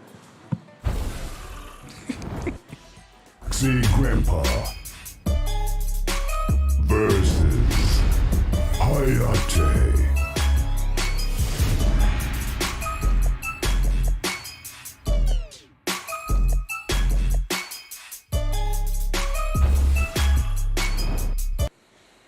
I mean, I'm not mad. Like I'm cool with every single stare down being that kind of video. Dude, I'm loving all of this. I'm loving all of this. It's just keep throwing them out there, guys. It's just so you're surprising us as equally you're surprising chat and everyone at home. We play, baby. Well, let's get serious. Yeah. Foxy Grampa versus Hayatei, man. Both prolific players in NRS history, doing incredible damage across the board here. Honestly, I don't really know how I see this going. If Foxy wants to take things seriously, he's gonna pick one of his main characters. You know, he plays the entire roster. I mean, to be fair, let's keep it real here. He is first and foremost just a competitor. First and foremost, that's it. That is true. He is a competitor, but again, as the glorious Ketchup and Mustard has mentioned, you know, over the course of time, due to what's been going on in this 9-month gap, he's been diving into streaming and been doing it full-time now. And he's been exploring the game in a way where he's just having a lot of fun. And although there's a bunch of money on the line, this early on, and this is his first match, he can mess around a little bit. He can mess around a little bit. Yeah, but do you want to do that with 60,000 on the line and a best of 3? I don't know about that. I mean, it is Foxy. It is Foxy. We do not know what to expect. I mean, that's a fair point. That is a fair point. Maybe even Shiva with her odd four-armed stance. That is so odd. He was just like in the players' lounge. I will say, in the causing players' havoc lounge, with it. These two played a set that went on for what felt like 5 hours. And Foxy was hitting this man with more forward twos than I have in the last year and a half. And that's saying a lot. Uh-oh. But the man, queen. This is gonna get pretty interesting. It's just not meme stuff. It's just really, really good. It works. It's just not to entertain the people. All right, chat, you heard that? Let's start counting the stomps. It's just not the stomps. It's also the dragon stance, I think it's called. Yes, the Dragon Stance is an incredibly strong tool. She can actually jail into it off her, I believe, forward 4. And you have to hold that. That's a lot of chip damage. But Hayatei really exploding with how things are going at the moment. Foxy goes for the breakaway. Goes for the Skywalker. Now, these two have played each other so many times. So as I mentioned just... Yep. Wow. Now, interesting fact about that. Full screen, they have to either eat that fireball So if they block it, they get hit by the stomp. They get hit by the fireball, the stomp misses. But beautiful neutral duck right there, something Foxy has become infamous for ever since his MKX days. And we might see the dragon stance right here. I would not be surprised. There you go. There it is. Look at this. Ooh, okay. The range is very dependent right there. Oh, beautiful spacing there. The drill. No, choosing not to exit. Yeah, Eight. look, and because of the distance that opens it up, makes it safe. Beautiful challenge right there from Hayatei. You know, Foxy choosing to delay a little bit, wanting Hayatei to possibly overextend right there, but you know, again, as I mentioned, this isn't just a character matchup, this is a player matchup. These two know how they play. Trying to exit, not coming out in time. Yep. Without some more, but to challenge it. And there's so many things she can do out of that Oh, stance. the armor break, that's a crushing blow. Caves in the chest, 40%, just like that. Yeah, that's really good stuff from Foxy at the moment, but wake up buttons with the back 1-1, really strong. I believe that down 2 actually missed. What the heck? Definitely Hayatei bargaining on that dive kick crushing blow, that's for sure. I mean, it's kind of nullifying that stance. Oh, that's 2 stomps on the board. For the Shoken. So much chip, man. Yeah, there it is. We saw that move a lot last night. You gotta watch out. He's gonna. Ooh, Yeah, that's round for sure. Foxy Grampa on the board here against Hayatei. Beautiful taunt from the Queen of the Shoken. Goes to the sweep. 2-2-1. Ooh, down 1 checks. Choosing not to finish the drill. Interesting choice right there. But this will do damage over the course of time, man. It's really, really strong. Look at the chip. Look at that chip, Mitsu. And Each fireball is 1%. It's not as simple as just trying to flawless block. The timing, he can just delay it. He can cancel it. She can exit. She can. There's so many things she can do out of the dragon stance. Yeah, no, there's a lot of options at hand, really. Oh, no, not there. Hope Choose to the the drill. exit. That's good. Oh, no! Unfortunately, Shiva's up to somewhat questionable in many It's not the distances. truth. Oh, yep, that's 3 stomps on the board. Huh? Oh, No, he was there with the blocks block. right Don't punish there. though, Callum. Uh-oh. Hold on a Fatal minute. blow in play. There is no breakaway. Oh, fully commits to it. Does not have fatal blow of his own. Not quite the end just yet. Back 2 is blocked. 2 what the? Yeah, I'll say Oh, be yes, careful. Callum, That here it is. 18%. Hold that. guarantee Hold it. that. Oh The short my up. goodness, beautiful tech The right throw there. check, Callum. Oh, wow. Great stuff from Hayatei. That could have gone anyone's way. I mean, that was all over the place. Ramen, spaghetti, what you want to call it. That was a scramble. Spaghetti donuts? That's a curse meme. Don't look at That is just not tasty. But no, honestly, that was really, really good stuff. Incredible decision by Hayatei right there, because that became pretty scrambly at the end. Oh, chooses to go for Cyclone. What a Crushing start. blow. Oh, unfortunately does drop the combo. That's a shame. Was looking for the back 1-1 into drill. But this is 18%. You gotta respect it. You gotta respect it. Doesn't choose the exit. Yeah, throws it out. Of course, you can just cancel that stance, go right back into it. There is no cooldown on it. Very, very strong tool of Shiva. Not entirely sure what Foxy was going for right there. But definitely things looking pretty good. Foxy playing the lane game at the moment. Can go for a stomp. Oh, he found an interesting answer. challenge. But look at this chip, man. Foxy's keeping it simple. Look at that, man. Just hold it. This is the stats. Especially 80%. like mid-range, just It's with good. the low, right? It's good. Almost guaranteed chip. Yeah, Hayatei has to respect it. It's a mid. Yeah, it's very good. You know, once Foxy has the life advantage, you can just keep doing that. Just harass the opponent continuously. Uh-oh. Unfortunately, he does put himself in a corner at the moment. Just finish the string. Oh, mistake. 1 into the stance. Again, just look at this. The pushback on it is ridiculous. Oh, Another 40%. one. Thanks for playing. Oh, that's a lot of damage right out the gate. Looking really good for a Foxy Grampa Yeah, right look now. at this range control. It is disgusting. Wow, that was goes so below. Wait, unnecessary. that's it. Unnecessary. Beautiful stuff. What an answer. Wait, is he going to do fatality? That's the real question. Yeah, he is. So the command is what? Down, down, down, down, down, down, down, 4? I mean, yes, but it's also Foxy.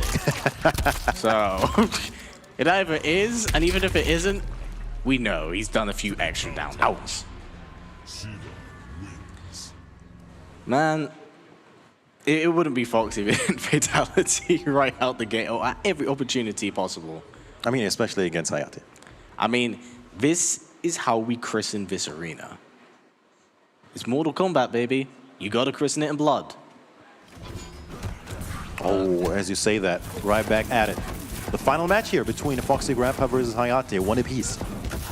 Yeah, things are... Oh, interesting. Actually, EX'd it right there. That's actually something I rarely see that Foxy does. Not wanting to really spend the meter at any point in time, but that's a projectile trade. That's super beneficial. Catches him on recovery frames. Ooh, beautiful trip guard. Yes, sir. Sort of back two.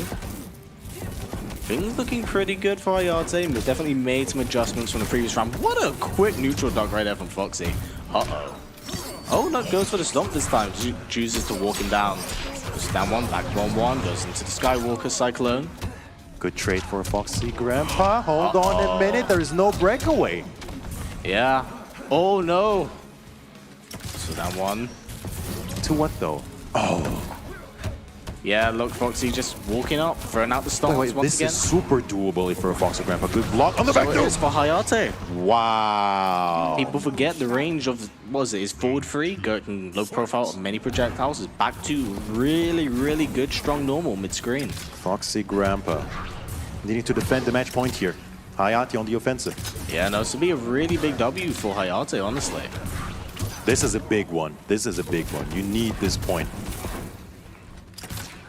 And what's really interesting here is really how things have been for Hayatei as a competitor for Mortal Kombat 11, because I remember for the longest amount of time, Hayatei really struggled with finding a character he enjoyed. On release, played Scorpion, didn't entirely enjoy him, then switched to Aaron Black for a considerable amount of time, but once again just didn't gel with the character. But with Fujin, it seems like he's found his home with the character.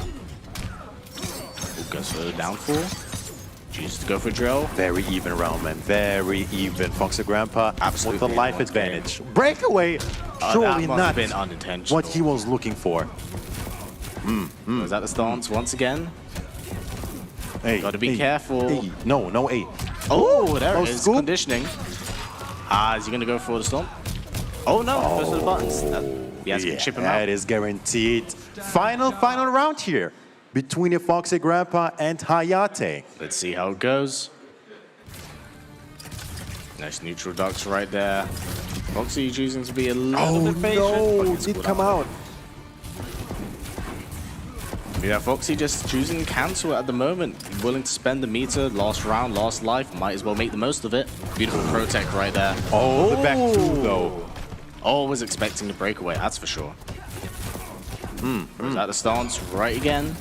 Yeah, just keep doing it. Keep doing it. This will add up over the course of time. Oh, big whip but punish on the Hayatei. 4-3. Oh, and another my one. God, it's going to be a Top lot of one, damage. Foxy. For 45%? That is To what? absurd. Into stance. Wow. You just need Hayatei. What a not call out out of though. this. Oh, What the heck are you doing, Fujin? That is dead. Wow. That is... No, he's got to go back. He's got to go back. We don't see the fatality. How do we know he's actually won? Who is he popping off against? The game, Hayatei, us? That is... Go back, he says. Go back, he says. Yeah, you can't, right? I can't. I've disconnected. It doesn't count. But incredible. That was so unfortunate. That was such an unfortunate drop from Hayatei right there. And it seemed like... He was like, I'm out. Yeah, that's a shame. That is a shame. But, you know, are we going to see some GGs or BGs here for fist bump?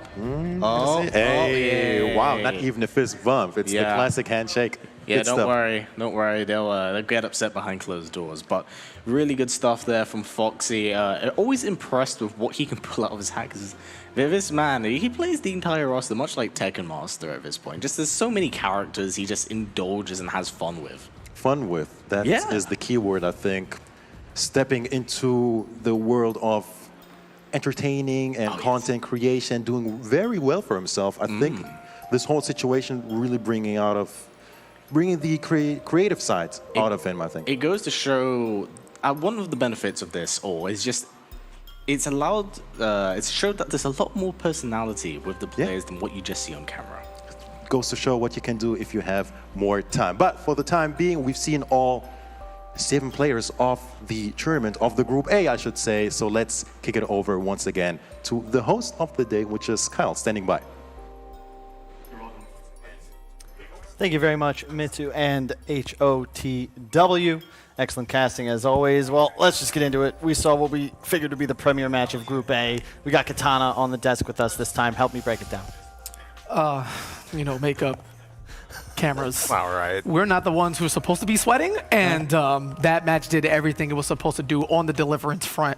You see Hayatei play as perfectly as possible. One drop, one difference, and now he's down, you know, to going to Foxy. That was sick. Top level play instantly. Foxy's abuse of the Dragon stance. I mean, Customs bust the door wide open. You know what? And it was interesting because we saw them in the team tournament yesterday. Correct. And he was using Melina, and I'm thinking to myself, he's been using Melina ever since she dropped. Who is he going to be playing today? And it turns out to be Shiva. Unreal with the Dragon stance. And I had actually a little bit of a chance to play him this morning before heading over to the venue. There's no gaps in everything. Everything's completely safe, and the amount of stage presence you get with the Dragon stance is unreal. And then the strike throw game, I mean, that's what Foxy does best. Yeah, when you look at the way the mechanics work, once you get to a high enough level, we're talking the elite tier players in the world, Hayatei and Foxy, they have all the talent, they have all the execution, everything to step up. It becomes the small things, right? The next level reads when Foxy was able to catch Hayatei's breakaway with the command grab. Yeah. That command grab was only used for the utility of KBs, which all equaled 45% damage and more. You can't recover from that. That one little read where he decided to special cancel the back one string right into the grab to get that crushing blow is almost what sealed the deal for that round, because that made Hayatei have to chase him. And then he sits there full screen with the Dragon stance. Even then, this round got a little bit close.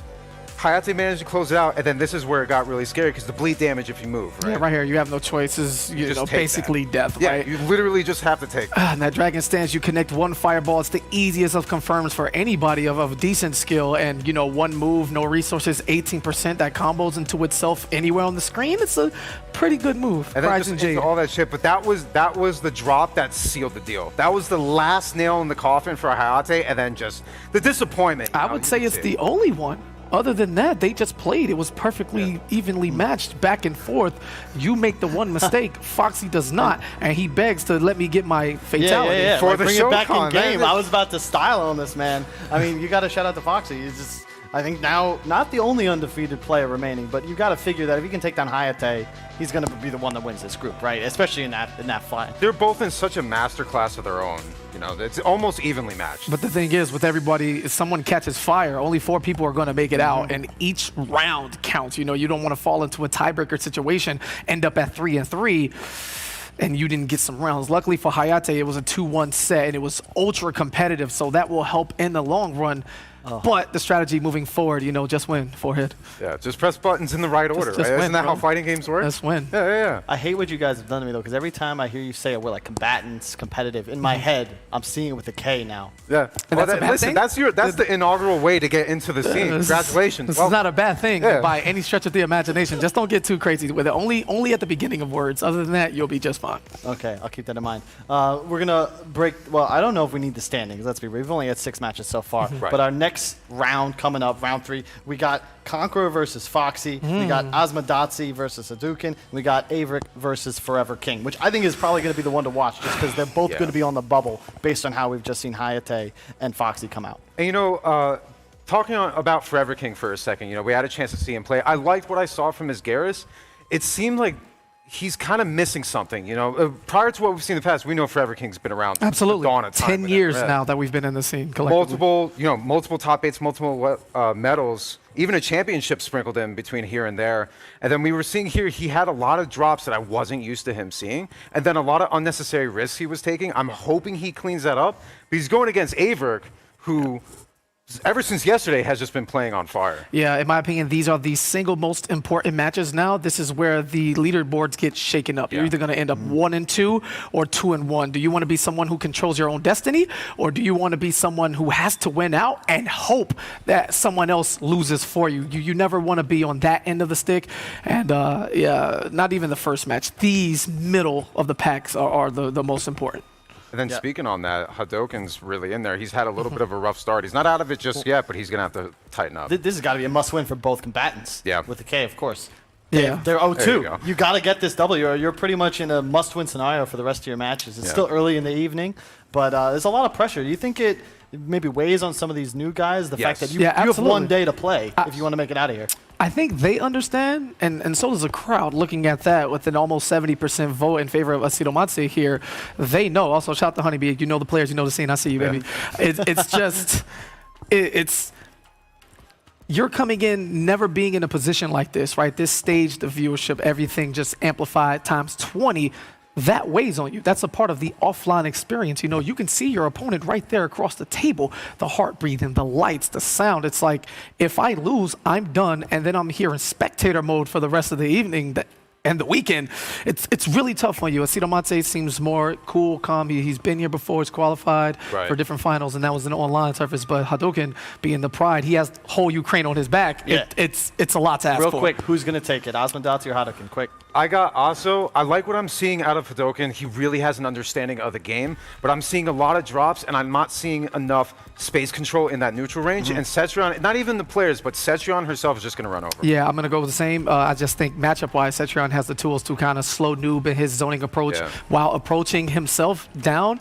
And yeah, I'm going to go with the matchups over the players this time. Yeah. All right, cool. Thanks, guys. That's enough from us. We're going to go straight to the stare down. Asodimazze versus Hadoken. Let's get it going. Asodimazze versus Hadoken.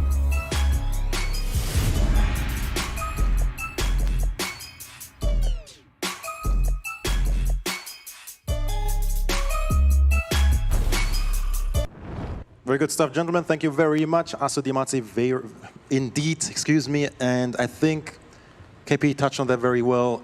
The zoning will just be it's a tough task for Hadoken. It's definitely something that I see Hadoken struggling to really work through. But remember, as I did mention at the very start, he doesn't just play noob. He does have a Sub-Zero. And a spawn. Yeah. With the parry as well, I'm quite sure he can technically parry the Deadly Winds. Well, I'm not too sure, but if that is the case, there's only one way to find out. And when you're playing against a character like Cetrion, right, who really thrives in that keep away, and you have someone like Asodimazze behind the steering wheel wanting to keep you away at all points in time, you want a character that, when he can land that damage, it's damage. So makes it count, that's for sure. If there's ever a character that can do that and do that really well, with customs now being an option, it's Spawn. Spawn hitting like a truck, especially with the soul forfeit. Almost saw that yesterday.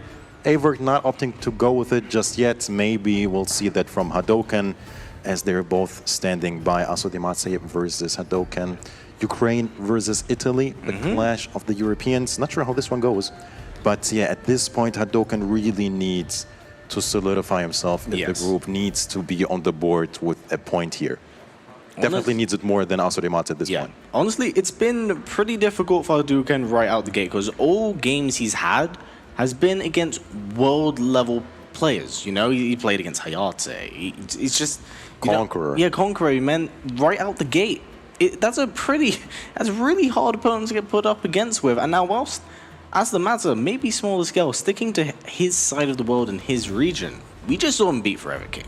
Forever King, a long, prolific player, that's been around the scene for a real, as we just saw, 10 years. 10 years, man. What the heck? That's quite a person to defeat in the scene. So I want to see what goes on here, but looks like we are, in fact, going to see some more noob Cybot here from Hadoken. Sticking with his guns. Yeah, in the most literal sense, I suppose, but we need to see whether or not this will pay off, because it's quite the, he is quite the opponent in front of him. Good call out there from Hadoken. Crisp execution going on right now. 34% landed on the board. Slowly itching his way with a lot of respect. Beautiful reactions there from Asodimazze. One way of dealing with the slide. You know, Hell's Wrath so incredibly strong. What? That is actually very rare. We do not see many people get over twisted wins. Wow, really? Hadoken? He bet it all, because Aso saw it previously. Now, Hadoken started off the round with that for a free 35%. In Aso's mind, he's like, I ain't gonna let you do that again. Ain't gonna let you do that again. But let's see how that goes, because that was rather quick after that point for Asodimazze. Okay, checking Hadoken at the moment. Fortunately, not really being able to capitalize on too much damage. If Hadoken can keep an eye out for that ground pound, which he did earlier, he can land. There it is. EX teleport goes for down 2, expecting the breakaway. Oh, wake up down 2. What's that all about? You know, if that was a proper, like a high or a grab, that would have been a crushing blow. That's 3 damage on the board, man. Cannot complain about that at all. Again, Twisted Winds opening up some space. Good patience from Hadoken. Yeah, you know, he does need that one good teleport to get like 34% on the board. It's good stuff. Again! Yeah, there's a down 2. Yeah, finally spending it. Fortunately, the move has done more damage to Hadoken than it has in fact benefited him. Flawless block as well. Yeah, gotta be careful. Can't closely. I think that's dead. A throw on an empty jumping. Asodimazze with the reaction. Yeah, And the call out. I mean, it works, man. There's absolutely no counting Aso out, despite this man is able to retain his composure so incredibly well. And it's because he plays so slow, right? He's not scared to press a button when he needs to. Doesn't need to overextend when he knows he can basically lame you out, keep you simply away the entire time. And it's a shame that Hadoken has been biting down more than he should. Going for that EX teleport has definitely gotten to, it's gotten him in more trouble than it should. But looks like we're gonna see character switch. Oh yeah. Gonna go for Creeping Ice and yeah. Yep, it's basically the kind of staple go-to Sub-Zero variation at this point. It's fair to say, definitely. Yeah. It's like the it's strongest, so if you will. A confirmable forward 2, safe option on the forward 2 into a overhead low option. That's good stuff, man. And of course, does eat up projectiles with EX Ice Ball. Can the forward take that trade? That was a rather fast game, especially for a Cetrion game. Hadoken, how much will this pick matter? Wow. There is no creeping eyes whatsoever, just committing to it. Yeah, again, we're seeing a different style of Sub-Zero from what we saw earlier from Conqueror, you know. Not choosing to really commit to that forward 2 unless he has to. Well, again, there's so many different ways to play Sub-Zero, or in fact, any character in this game with customizables now being an option. It's really good stuff. Goes for the Rising Wall, EX, Ground Pound. Uh-oh, this is where things get kind of scary. It gets kind of scary. When the full screen is open, playing against Cetrion becomes very, very difficult, but goes for the raw slide. Bet it all. Beautiful check here. He's going to jump one standing 4. No, he doesn't. He's going to have it. Is it all going to come to a back 3 or forward 2 until Fatal Blow? And this is when the heat is on, man. Double Fatal Blow. Wise choice from Asodimazze. Now has the full screen to work with, but raw slide. Callan. Respect it. Respect it. Oh, still alive. Okay, a lot of we'll time to work with. 20 seconds on the clock. Very even round. Creeping Ice into the low. Good stuff right there. 6%. Oh, and another raw slide. Hadoken. Gotta respect it, man. Sending a statement here. But Aso's now been hit by that about 2 or 3 times raw. So he's definitely going to keep an eye out for it at this point. 3 Ice Ball.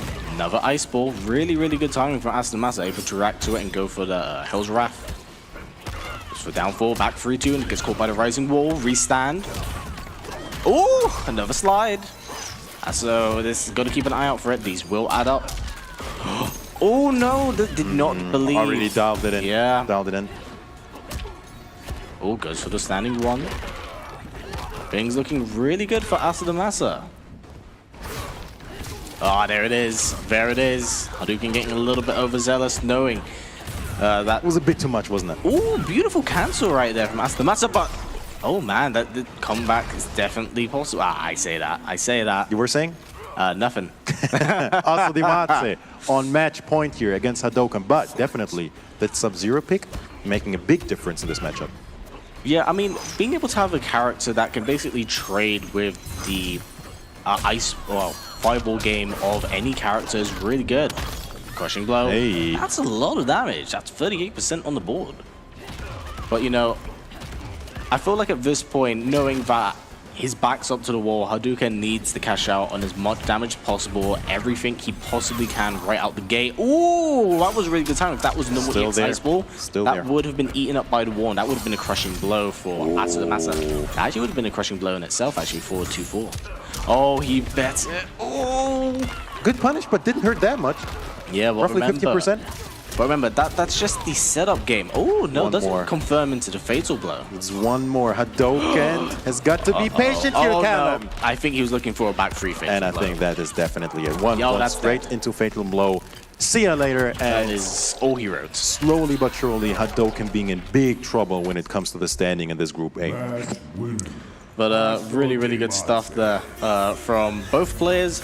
Asodimazze really proving his status as an extremely strong EU player. Unfortunately, Hadoken just he let it slipped out of his grasp right there. But it seems like Sub-Zero, good choice for him. Good choice for him. And he was actually playing much better because of it. He was taking less risks, and when he was taking risks, he was adding the safe option with the creeping ice. It was the first time that he backed away from that noob Sabot, and it looked like it worked. Yeah. A little bit too late, and like I said, big trouble for Hadoken.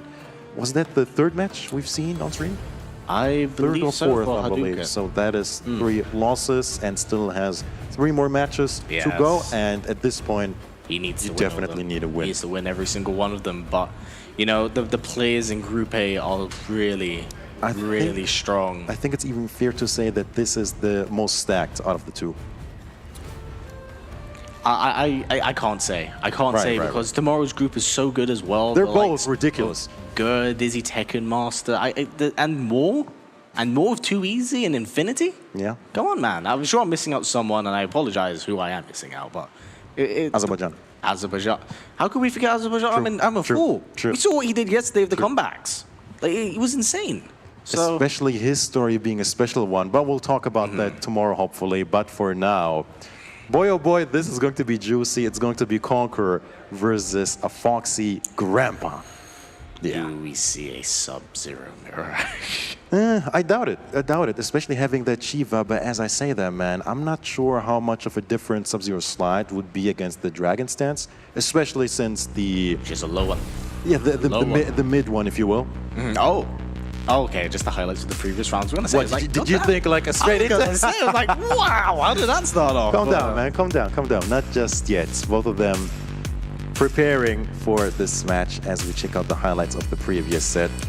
Yeah, but no, really, really good stuff from Asodimazze. Again, playing a really slow game, but Hadoken's change to Sub-Zero was actually really good and really beneficial. Honestly, I think the overhead low option allowed him to get in far more than he could with Noob Cybot and keep things somewhat simple, relatively quote-unquote safe up until those slides really did start catching up to him. There's only so many times you can keep hitting a high-level player with it and having it work. It will come to bite you. Kind of killed himself with them, right? Yeah, I mean, you can hit someone with it 2 times, 3 times, but you can't keep doing that and throwing that out with it. It will catch up to you. Asodimazze clearly very happy about that win. Asodimazze. We'll see him later on as well. But things not looking too great for Hadoken, but I believe that with some adjustments, he can definitely pull things back, and I think Sub-Zero might be the way to go for him. Play as the other Sub-Zero brother.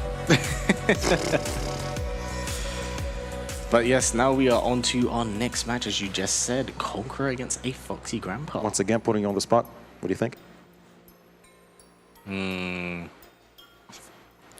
I'm gonna go for Foxy. Okay, I'm gonna go with Conqueror. This is perfect. Mostly because Foxy's utility and diversity when it comes to play means that counter play is always an option here. But he also has the ability to play he can play people's characters with their own characters and outplay them with them. Not saying that he can outplay Conqueror with his own Sub-Zero, but it's always a possibility. It's true, but I think Conqueror having the slight edge here because he just seems a bit more determined. We talked about that Foxy Grampa being over the months, over half a year, I think was fair to say, more entertainer, and Conqueror just being more of the competitor. We'll see how the game plays out, the match plays out after their stare down. Conqueror versus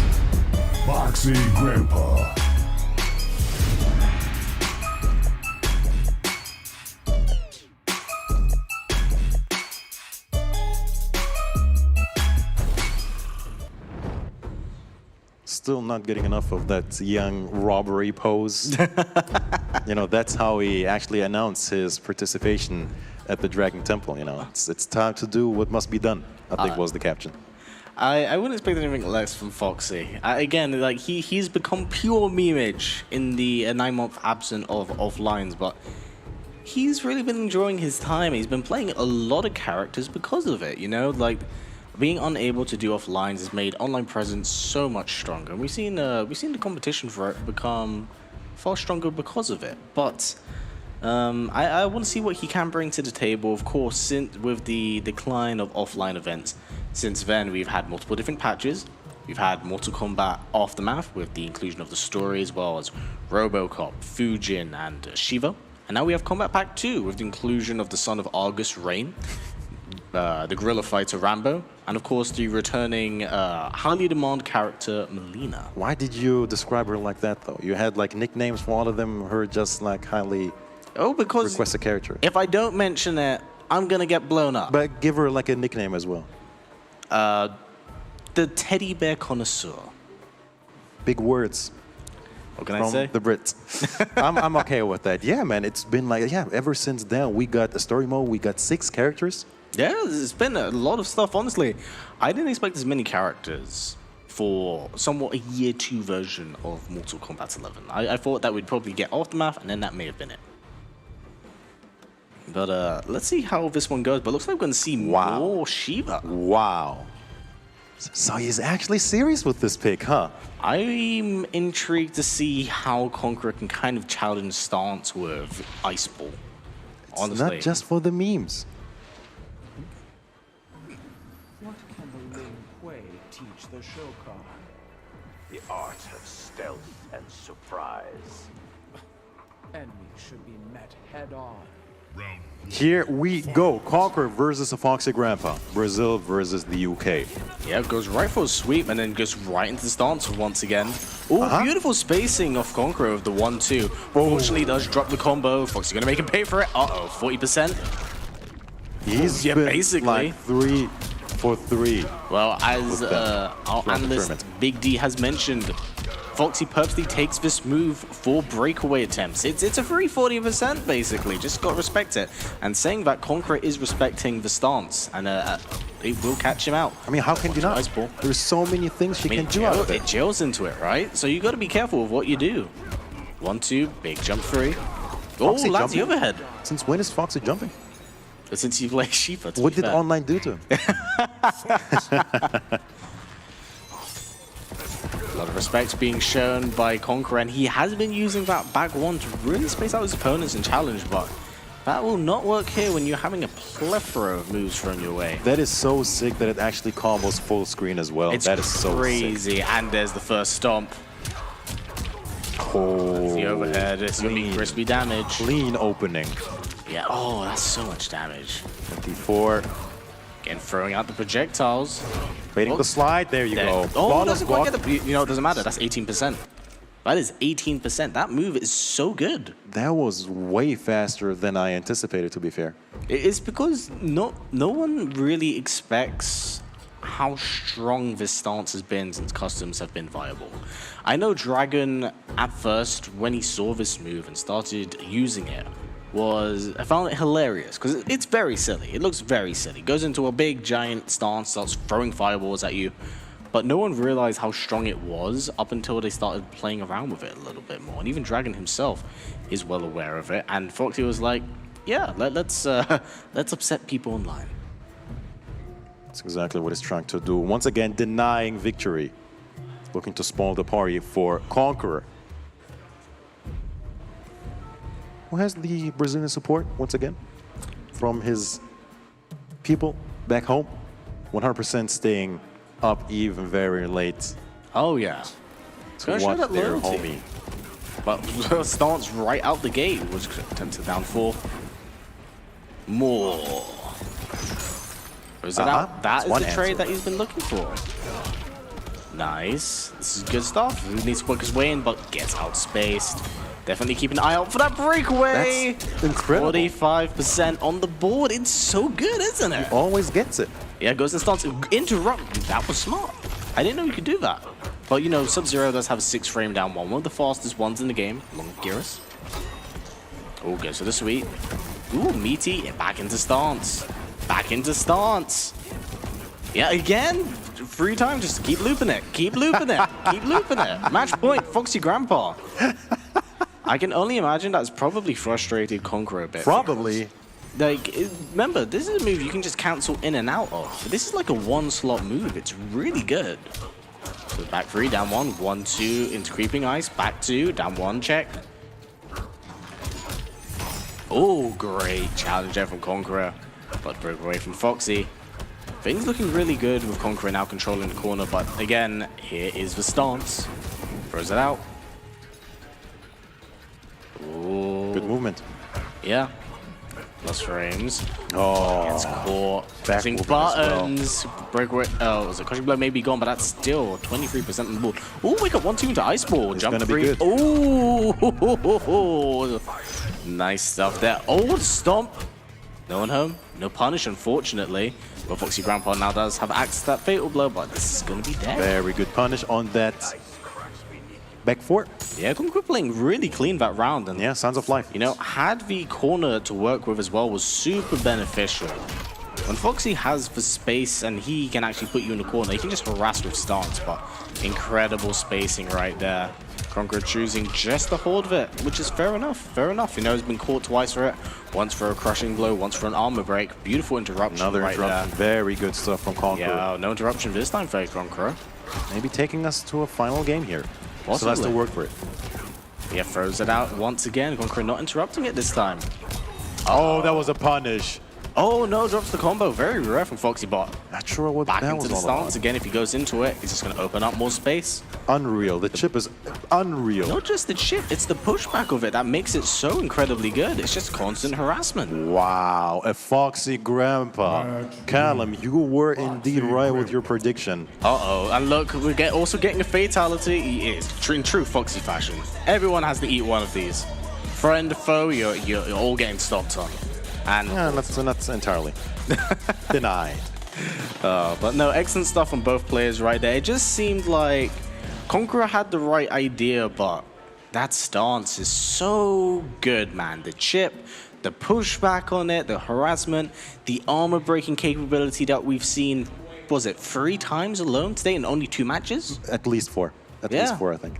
It's been incredible. And you know, he didn't even make the most out of that move. She can't do, once again, so many things out of it, but he just keeps it simple. Boom, boom, boom, boom. I mean, that is Spike the delay. Foxy style, right? She can do That's the Foxy so style. many crazy things, but just opted to go with the simple stuff and very effective stuff. Not only did he defeat Conqueror, he dominated Conqueror, and that definitely sends a message, and maybe even at this point guaranteed to make it out of the group. Once again, round robin, best of 3 all the way until the playoffs. Gotta play every single competitor in the group, and so far, Foxy with the very good stats when it comes to that. Once again, Sunday will be the playoffs. Today is all Group A, tomorrow Group B, and of course the creme de la creme, top 8 Sunday. But for now, man, this is a big matchup. AVirk versus Forever King. Now, you have like newcomer versus seasoned professional. Yeah, I mean, as you said, it's new age versus old age, young bloods versus old school. I really want to see how this one turns out, because AVirk's been running a train. He's been playing really well. I've been thoroughly impressed with everything he's basically done over the week. I mean, yesterday alone, okay, can we talk about that flawless block? 'Cause that was... To be fair, like, I'm not even sure if Liu Kang is actually a secondary, his pocket character. I think there was a secondary. I mean, we might as well see him play Liu Kang in German. Yeah, I mean, it's always possible. It's always possible. You can, when you understand the game so well, you can play a plethora of different characters, right? And even if Liu was his second character, we saw some incredible stuff from him. Off the parry alone, off the instant air fireball into the flying dragon kick. You put on a show for the people and won yesterday. He's carrying momentum into this weekend. Yeah, the Pocket Clash tournament winner. Once again, man, you have someone like Forever King. Results in MK9 Injustice, MKX Injustice 2, MK11. I mean, his resume goes on and on against someone who's making his debut. I'm interested to see how this one most certainly does pan out. Because AVirk, I think, definitely has the edge for the most part. That's what you have on the screen. Formula of success, combo of achievements, use imagination. You see, to me, all I see of that is forward two, fatal blow, sadness ensues. One way of putting it. Yeah, One way of putting it. Hey, it's fair. It's fair. I'm a strong connoisseur of. I'm a strong enthusiast of playing like a scumbag. Fair. If it works, it works. It's fair. I mean, that's what some of these gentlemen are definitely doing. Asodimazze, arguable. So Foxy, Grampa. Yeah, I mean, It's dirty. It's dirty stuff. Foxy thrives on it. He gets stronger. He gets stronger from it. It's fair to say, yeah. It's fair to say that. He's like the happiness, enthusiasm vampire. If he makes you sad, he gets stronger. It's exactly what he's been doing and saying for years. Once again, it's not about victory. It's about denying victory. But once again, this is not the Foxy Grandpa. This is Forever King versus AVirk. Let's see if AVirk can make Forever King crack as we see that after their stare down. No versus, actually. No versus. We don't see a stare down. Maybe gotten sick of them. But both of them definitely... Not for me anyway, I'm loving them. But both of them sitting on standby, waiting to get the match ready to go. And probably Scorpion versus Jarrus? Possible. Remember, that King plays 3 characters. He plays Garrus, he plays Kung Lao, which we have seen already tonight, and he does play Shao Kahn, which we did see yesterday. We've seen all of them. I don't know if this is a tournament in which you play Shao Kahn. I mean, no matter what moves you give Shao Kahn, it just seems like he's just not made to win with, especially on the big stage, just not working. Maybe, but... It seems like that anyway. In all fairness, everyone was saying this, and then one Video Game Joe turned up on the scene and started wrecking shop with him and caught everyone off by surprise. That's true. You know, it takes one player to really flip the board and to change someone's perspective on the character. Now, whilst I say that, since then, you know, Video Game Joe has dropped the character, doesn't really play him as much, has now played Johnny Cage, as well as an arsenal of different characters in that respect. But when a character is so underrepresented, when a character isn't played too well, you can surprise people. I think another example is on Kratos Robocop. Yeah. You know? Just what? Command grabbing his way to top. Everyone thought that Robocop was just absolutely abysmal for a long amount of time, and here comes along on Kratos, wins a tournament with him. Command grab city. Yeah, I mean, if it works, it works, it happens, and of course there was the tech off the fireball that guaranteed a command grab as well. Remember, that's all really important stuff, and again, I wish to reinforce the point, it takes one player to completely change someone's perspective. Yeah, I remember when people figured that out, and I think they were wasn't even that sure, like, is this actually guaranteed, is it not, and whatnot, and turned out it was actually guaranteed and made the character way stronger. So it just goes to show, as you say yourself, sometimes it just takes a character specialist, a loyalist, like Forever King, to make the most out of a character. But I think for the time being, going probably with either Jarrus or Kung Lao. I think in this matchup, a Jarrus pick would make more sense because the Z had gimmicks, especially full screen. I don't think that's a thing against Scorpion. Against someone who is very tight on reaction like AVirk, I don't think gimmicks can really work here. You know, we saw a lot of point blank Z hats against Conqueror, and you know, Conqueror started seeing it, reacting, going for the slide, getting that guaranteed crushing blow locked in after 3 of them. Because whilst the Z-Hat may be really good in that instance, it is, 1, there's a lot of startup to it, and if you can react to it, you can punish it accordingly. And 2, if you try to do it for a setup, delayed wake up. You know, delayed wake up will completely remove the option, the Z-Hat will simply go over you. Delayed wake up, of course, slightly changed in the game. You only have 1 timing. It was a way to nullify or weaken the wake-up game, but wake-up buttons, wake-up jump, wake-up fatal low, and all of that, I think still a thing. This game still has a lot of options when it comes to wake-ups, honestly, even with the change to delayed wake-up. Now, whilst there may be that one change in itself, you still have delayed, you can still go for instant jump, you can still go for up 3, you can still go for up 2, you get forward roll, you get back roll, wake up buttons, there's the plethora of different ideas. Wake up fatal blow, for example. It's there's a lot of different ideas in mind. terrifying almost to knock your opponent down. I think that's one of the reasons why restands are so strong in this game. You completely deny all of those options, especially like, stuff like at least like +9. I mean, even +12, that is like huge advantage. But even like +9, get maybe a jab in, but even like a down 1, whatever, jail something to just nullify that pressure, or the wake-up game, I should say, the pressure that comes and the threat that comes from the wake-up game. Huge part of the game, and stuff like meeting and stuff like that. I mean, many high-level players just saying like meeting with the poke, down 4, down 1, just deny the wake-up jump, deny that maniac play. I mean, we saw it yesterday, wake up, what was it, against with Liu Kang 1-3 or whatever? I'll put it like this. Dizzy, my man, my fellow UK brother, why did you do so many wake up down 2s? It was this gross, and worst part, it worked. He got a down 2 crushing blow in 1 instance, and it forced Hayatei to flawless block it. Maniac stuff, but it works. It's the wake-up game in this game. If you just joined, this is the WePlay Dragon Temple. $60,000 on the line. This is group stage.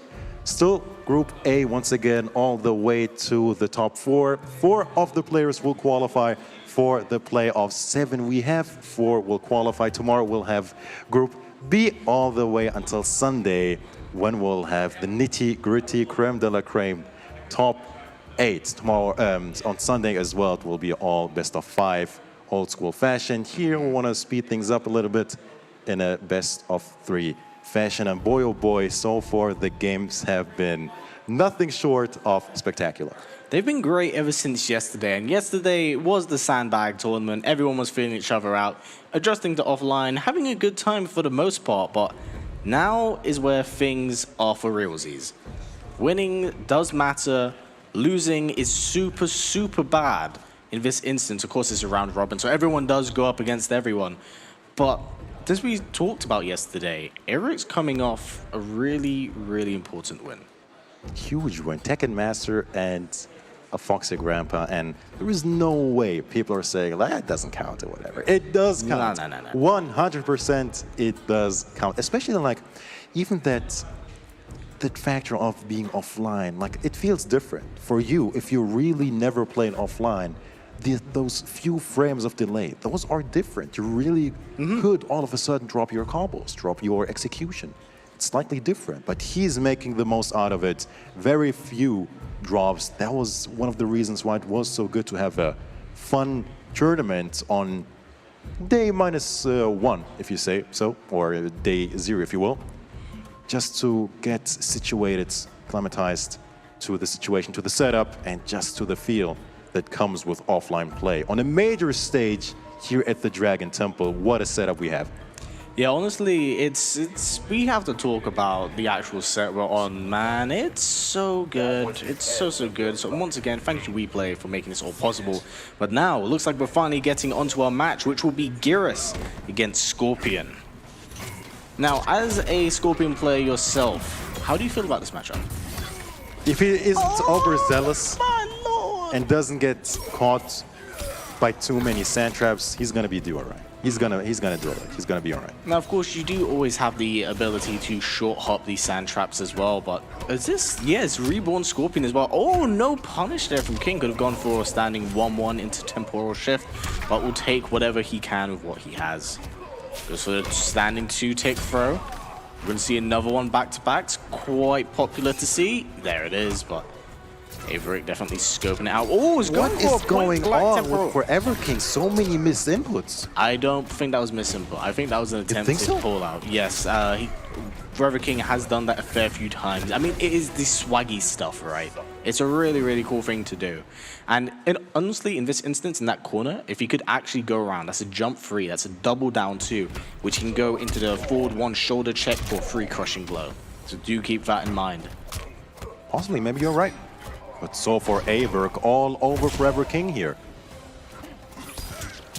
Ooh, What? beautiful Plus frame jump city too. on the jump too. Yeah, I mean, that was maximum plus active frames if I've ever seen it. But thing is, right now, King looking pretty good in that instance. Catches AVirk looking.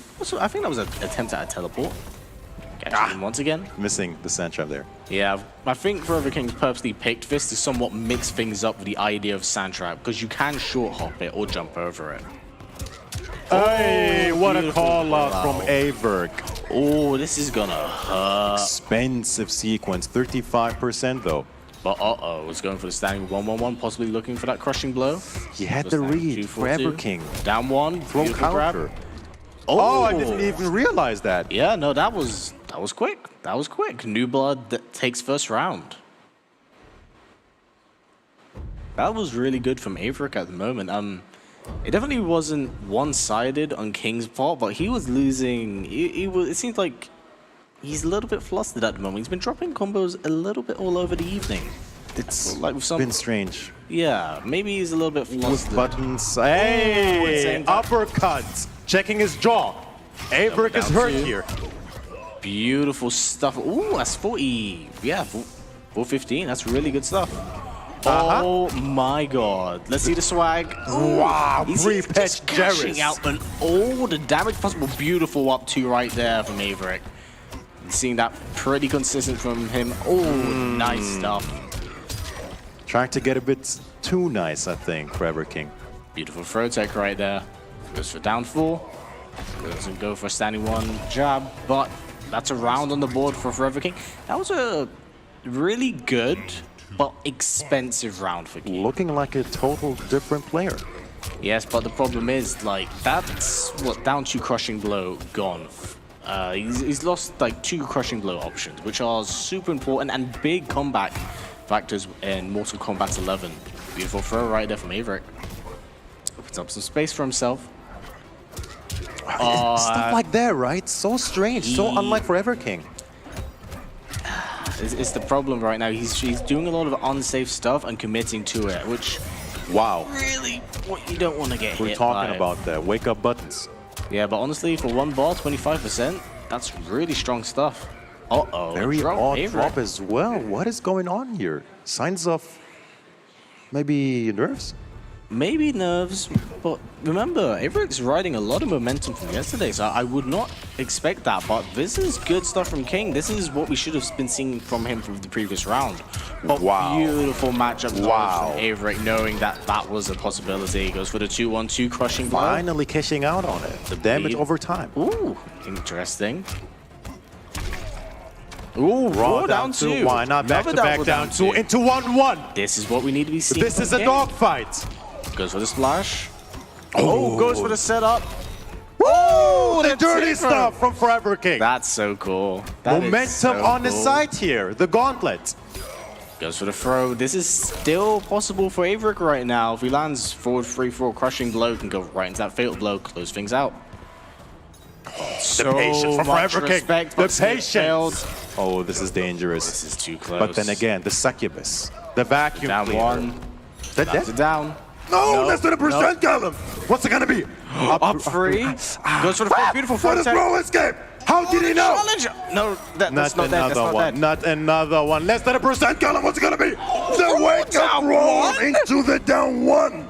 Forever King. Of all options, Staying alive in this set. we are One seeing all. a very unique Forever King. It seems like he's kind of waking up, but he's doing really unorthodox stuff that I've never seen from him Quite before. literally, in saying that- boy, oh boy. What a start back to is not punished. crunch. Wow. Backbreaker. Goes for the down four, goes into, oh my good, he's gonna get the crushing blow almost, right there. almost. Into what though? Raw. Down one, standing one, goes for the restand. It is going to be good. That's a good 10%. Ooh, he's really trying to cash out on the crushing blows early here. He's working on to get a flawless Forward here. three. Oh. I know that there's something about that dragon. Another one. Back one The dirty tech, bro. stuff. What's it going to be? Don't- Do it don't again loop then. it. Oh, this is where you be staying now. No one.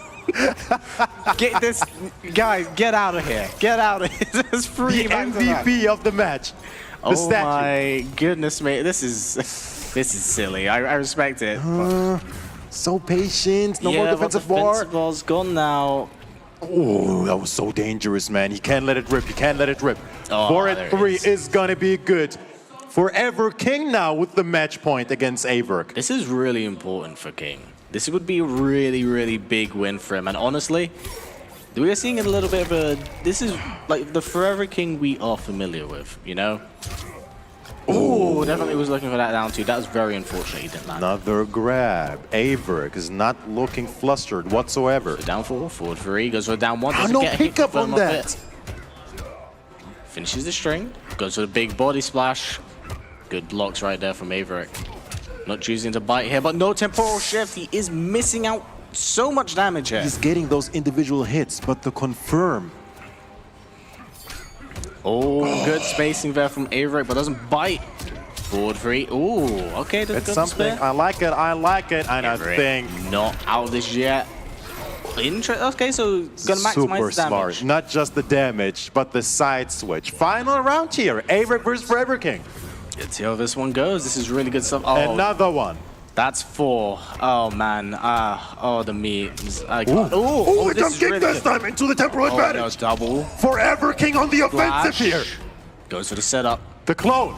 Plus 12. Super plus. Ah! Down 1.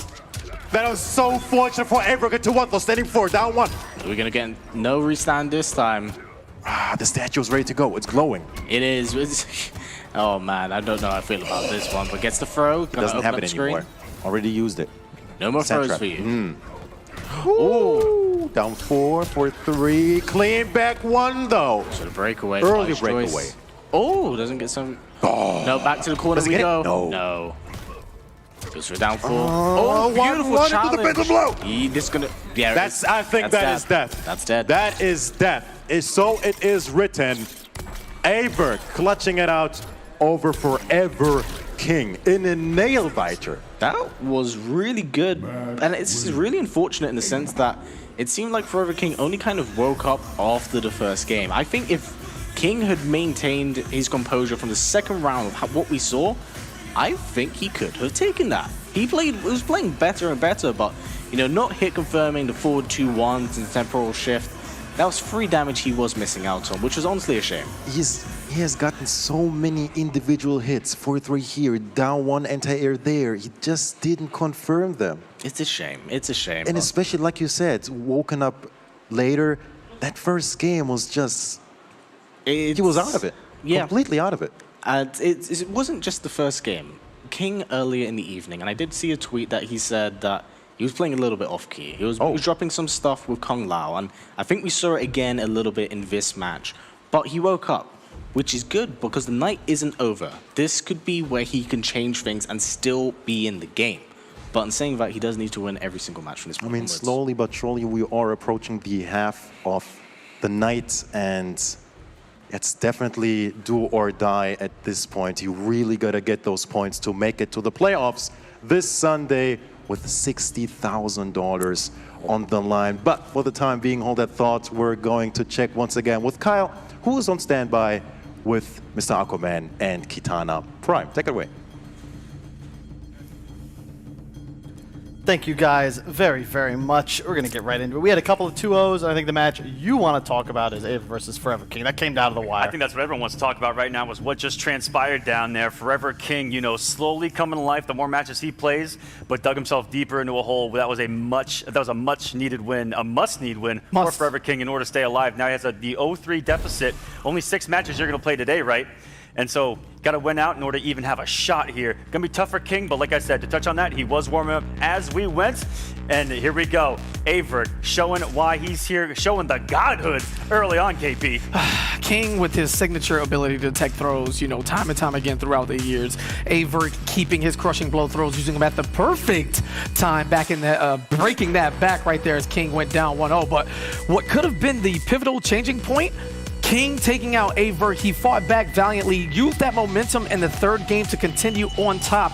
Everything was going in his favor. The shimmies, the delays, all the mix-ups, and then towards the end of it, a very, very popular strategy among the younger crowd when it comes to a shimmy situation at the end. Instead of waiting, trying to react and guess on the defense, AVirk decided to keep his fate in his own hands, pressing a 1-1 that we'll get to slightly towards the end of this highlight. Absolutely, and this corner was just was some of the funnest Mortal Kombat 11 I have ever seen. That was a good 30 seconds of those command grabs in that corner, and there you go. Into the statue you go. There's a bit of fire for you, Scorpion. How's a little taste of your own medicine? Yeah, they don't call it the trap dungeon for nothing. Temporal advantage right here. King taking advantage damage-wise, setup ability, everything. Plus frames. Plus 400 million, and right there, we came to a short, but King was in the driver's seat, tried to get the delay on the forward two. He took a little too long. Honestly, you just got to put a little bit more respect on that AVirk reaction because King did have the right read, but he was a little sleep behind the wheel as AVirk solidified that 2-1 victory. The commentators kind of touched on that. Even yesterday, we saw King with a little bit of execution errors. It was with Shao Kahn multiple times. We saw it a little bit earlier with the Kung Lao. He was even talking about it. Huh? What? And that's what it may have Kung Lao. Shao. There's a tournament, sir. You don't talk about Shao Kahn here. Pretty good character. Hot take. Wow, hot take right there. King showed it off yesterday. Though. It's negative 800. When money was on the line, we didn't see Shao Kahn today. It's negative 800 degrees outside. You can't make hot takes. But we did see the execution errors. I don't believe you, Kyle. It is my first Mortal Kombat event. Even I know Shao Kahn is not something we're going to see. Big facts. Hire this man again. Like, I don't know where you're going with that. It's just a shame. Forever King, you know, as you said, big hole, couple of heartbreakers, 2-1 to Conqueror, 2-1 there to AVirk, and it could have gone either way, but that's how it goes. You know, you got one day to play. How much does that affect you? I mean, of all scenes, I feel like the FGC has got to know what it's like to spam games for a day. Yeah, for sure. So do you think experience is going to play a role in who actually takes it out? Well, luckily, since everything here has been so hospitable and fantastic, there's been no shortage of games. Everyone's been grinding up into the late hours of the night, especially with the time differences. That's a non-issue. Everybody here is rested. They're ready to go. They're getting the matchup experience from each other. It's a pool of players who have no problems playing each other to prepare. Not so much today. They've been using Group B as some scapegoats for matchup experience, but all in all, I think everyone here is prepared. Yeah, I love to see that as well. I've seen at least 4 Group B players that are just here in the arena. They have no matches today. Yeah, they're just trying to play some They're here MK. watching. They're also trying to think ahead. You know, those guys are probably confident there in Group A, thinking really far ahead, trying to get a little bit of insight on how these players in Group B are going to play. We've had 9 matches go down so far. We're going to take a quick look at the standings in Group A, sort of break down how things stand. We're going to have some must-win matches upcoming, as you guys have said. You know, Forever King, Hadoken, they're in some trouble. Foxy, looking pretty much unstoppable. AVirk still undefeated as well. Again, first offline tournament for the young kid. What do you guys think so far? So Should we see changes? Hayatei needs to win this next match. That is the surprise, I think, of these standings right here. Aso coming out with a very strong start. He's got a couple of tough matches coming up, 2 in a row. We'll see how that's going to play out, but the 2-1 is looking really strong. Yeah. And you're right. Hayatei at the 1-1, a little bit of a surprise there early on. It is an absolute must-win. 4 players get out. 4 players already have 2 wins. Foxy and Conqueror with matches. Not Conqueror, excuse me. Foxy and AVirk with a match to give. So, and they're playing out of their minds thus far. I don't see both of them just throwing down a match. So, most importantly, Hayatei needs to join that 2-1, 2-0 group, and then it becomes a 5-man race for 4 spots. He has had the hardest strength of schedule this far, and he's lost to Foxy, who so far. One more good thing about that. Shiva has been looking pretty strong. 7 players, 6 games. Hadoken and Forever King, if they make the undefeated run to 3-3, that automatically causes parity. So even with the performance they may not be the happiest with right now, they're not out of the picture just yet.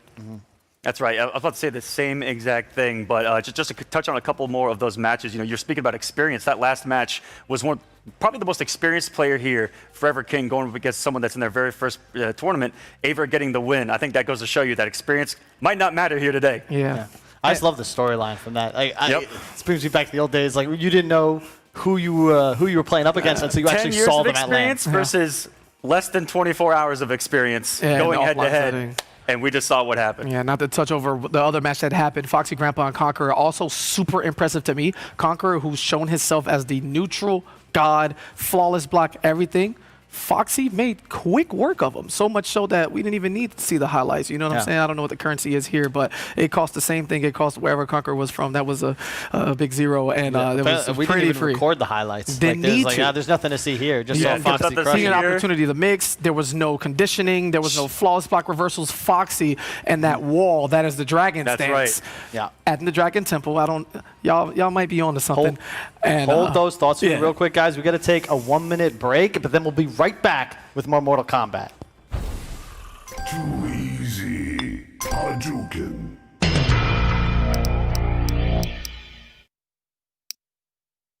Fight!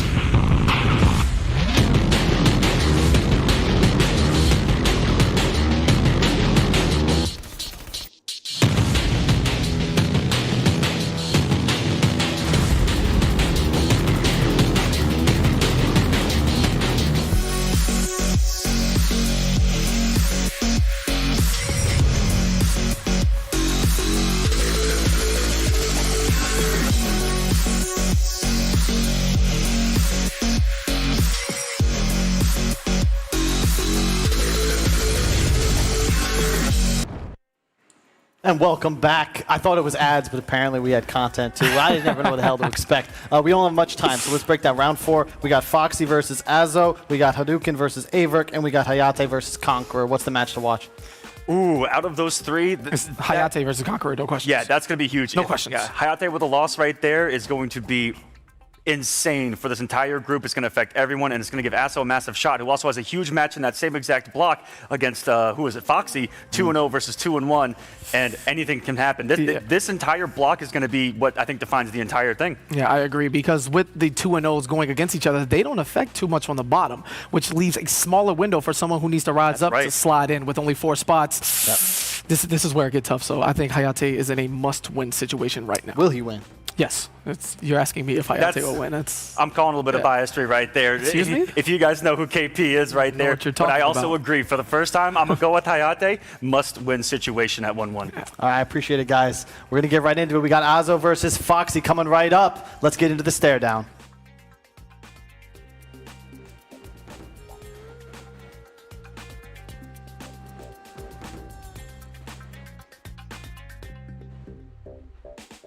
That's the stare down. Oh, damn it. Just missed us. We mistimed it by it. Damn it. It was just an awkward stare that we did. Sorry about 15 that. seconds. Anyway, yeah, he must win. The words of Raiden. We'll save that for later. The tale of Hayatei, if you will. But for now, the task at hand. The battle of the Europeans. We have a Foxy Grampa versus Asodimazze.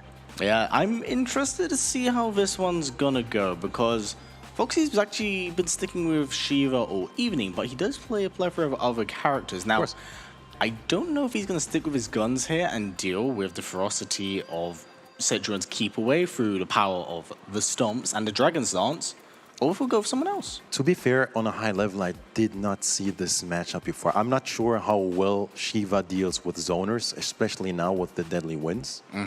I'm not sure how much a difference the Dragon Stance would do, but then again, maybe we don't even have to worry about any of that because, like you touched on, Foxy plays so many characters, you don't even keep up who his true main is, and I think at this point he doesn't really know either. So I was trying to get some intel from him in the players' lounge, like, who's your man? I don't know. In a British accent, you know what I mean?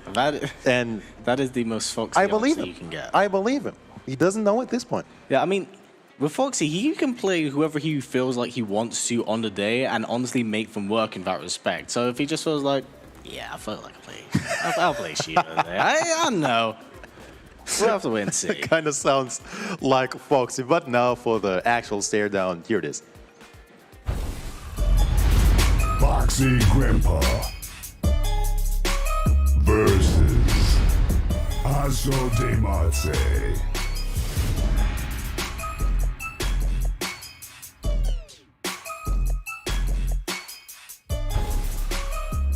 So we saw the thumbs up from Foxy. I think both of these gentlemen situated and ready to go. I want to see who Foxy went with. I'm just interested to see how this is all gonna pan out, honestly. Like, how is Aso going to approach this matchup against Foxy as a whole? Because Foxy, a very solid, prolific player on this side of the globe.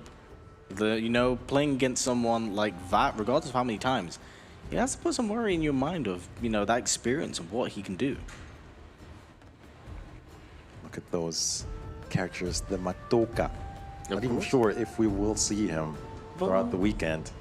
We did see Foxy play a fair bit of Nightwolf yesterday, and he still definitely has that character in his pocket, but he's been playing Shiva so well, and he's been playing Sub-Zero behind closed doors a lot successfully, so we'll have to wait and see with what he wants to choose at this point in time. Of course, we did see Hadoken bring out Sub-Zero of his own, and actually do pretty well against Asodimazze in that respect. And I do know Foxy has been playing a lot of Sub-Zero, so that is always a possibility here, but we haven't seen a lot of Shiva, and he's been really successful with her all evening. As you say that, already stomping in the character select screen. So no secrets here. It is indeed going to be the Queen versus the Salad.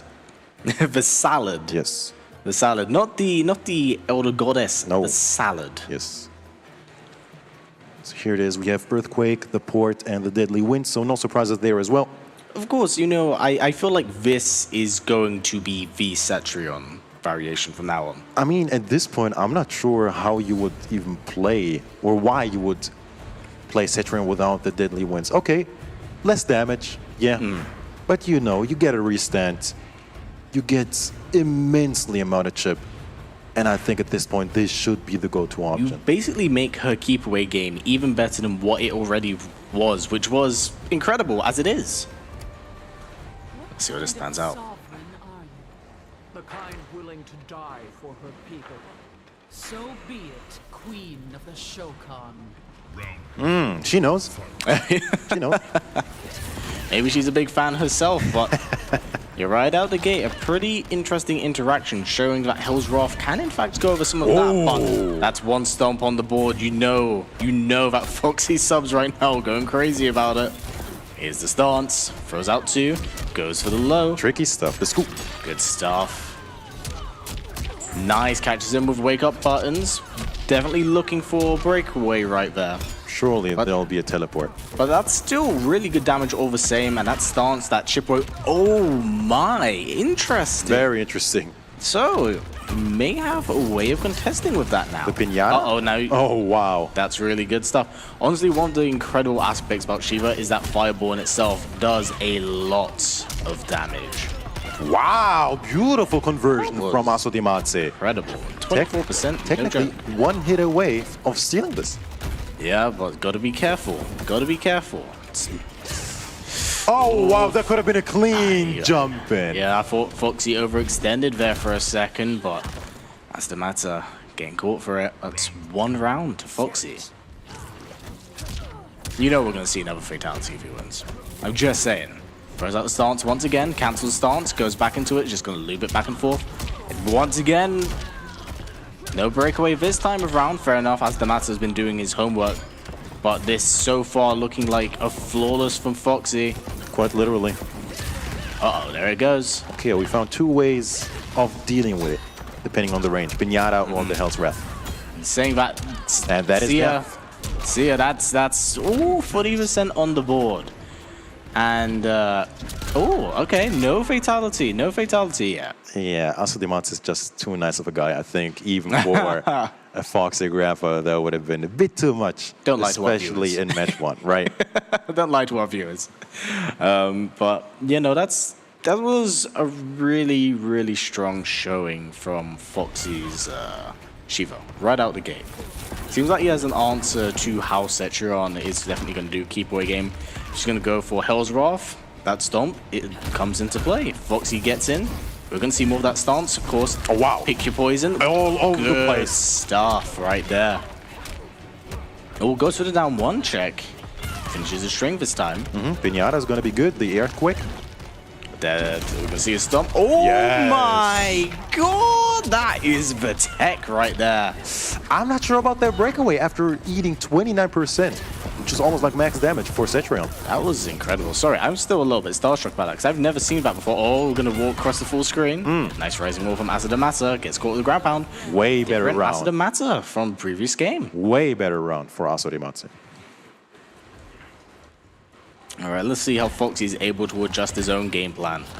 No flawless blocks this time around, playing it a bit patient, but saying that wants to get a trade, wants to get knocked down. Oh, knocks him out of the EX Fireball, but time for the stomp. That's 2 stomps on the board.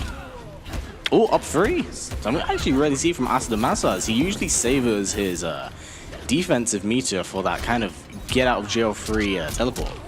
Gets caught the overhead. Uh-oh, it's time to feel the pain. Was that 28%? That's good damage. On the button. Yep, stance once again.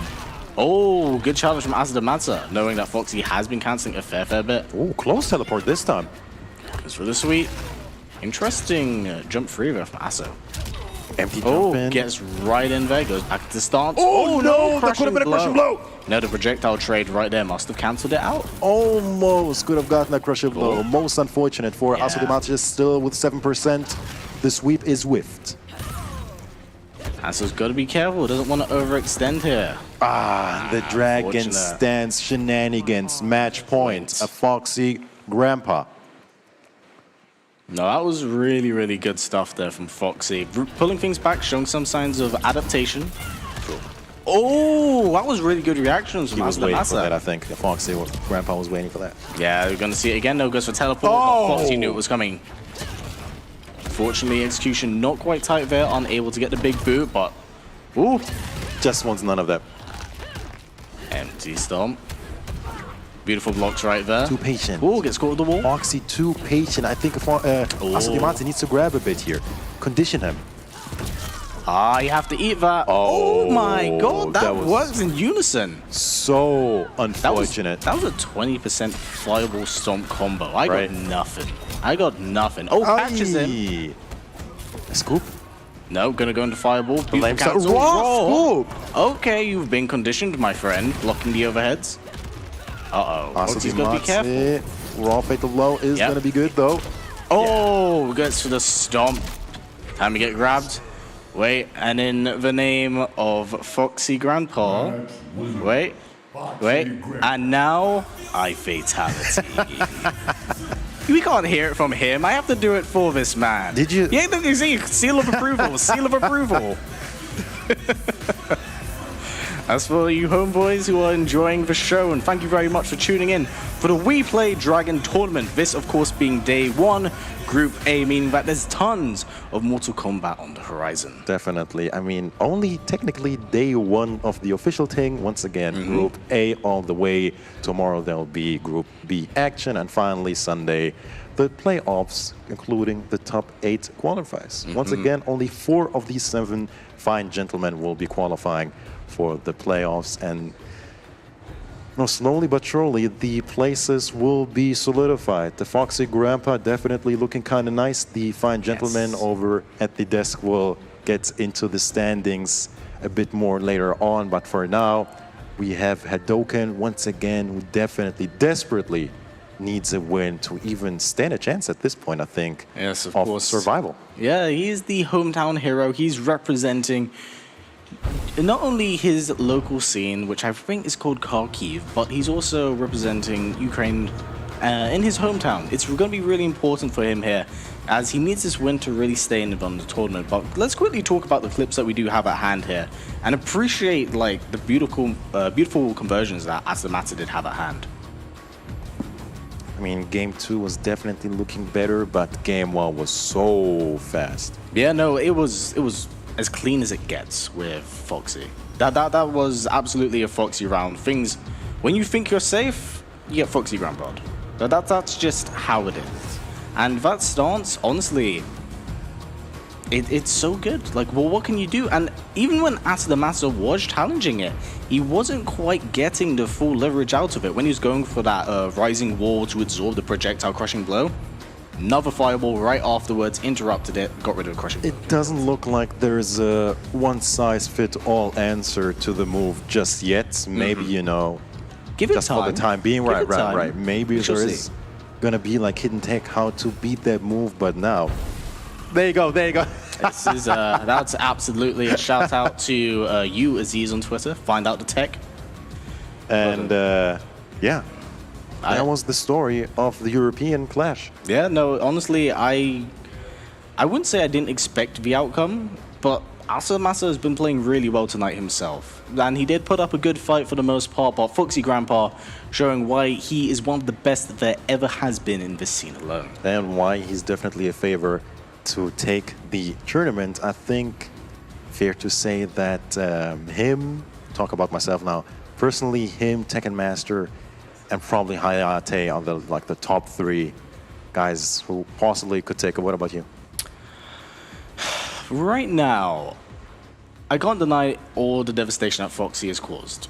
Tekken Master, because it's Tekken Master, you know, he's been playing really well, been really consistent, and the 3rd place is really hard for me to pick, because I think there's definitely a possibility here. All right, yeah, definitely. But I can't deny the damage that AVirk did yesterday.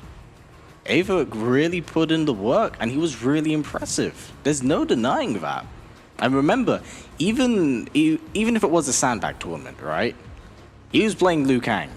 You can play Liu Kang even as your main in this game and still do really well. Even if it's like your 3rd or your secondary, you got 1, 2, 3, you got forward 4, you got practical crushing blows in every sense of the word. I mean, the question is, can you even sandbag with Liu Kang?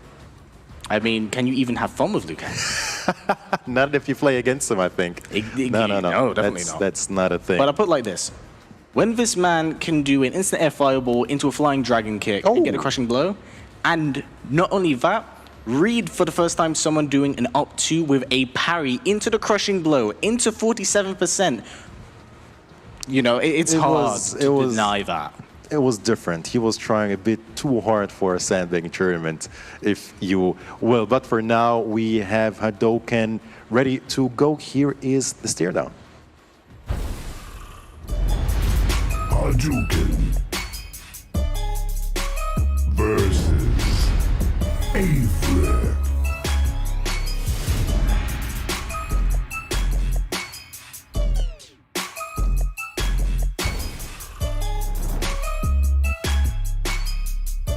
Really looking serious. Really looking serious. You know what it really reminds me of, and it's kind of a nostalgic callback? The loading screens from Mortal Kombat 9. Yeah, absolutely. Yeah. Reminds me of just the sliding of the stages in the background, the reboot of the entire series as a whole. The evolution of the character select screen in NRS games, like it's getting, by the title, more crazy, man. Absolutely. You know, NRS has always had a way of giving us something new, adding something new to the formula every single time, even when it comes to the character select. Yeah, right. Like Injustice 2, like almost handle the entire fight and character select screen. That they interact with each other, and of course in this one we do see the silhouette of the 2 characters fighting each other as well. Full on fighting each other.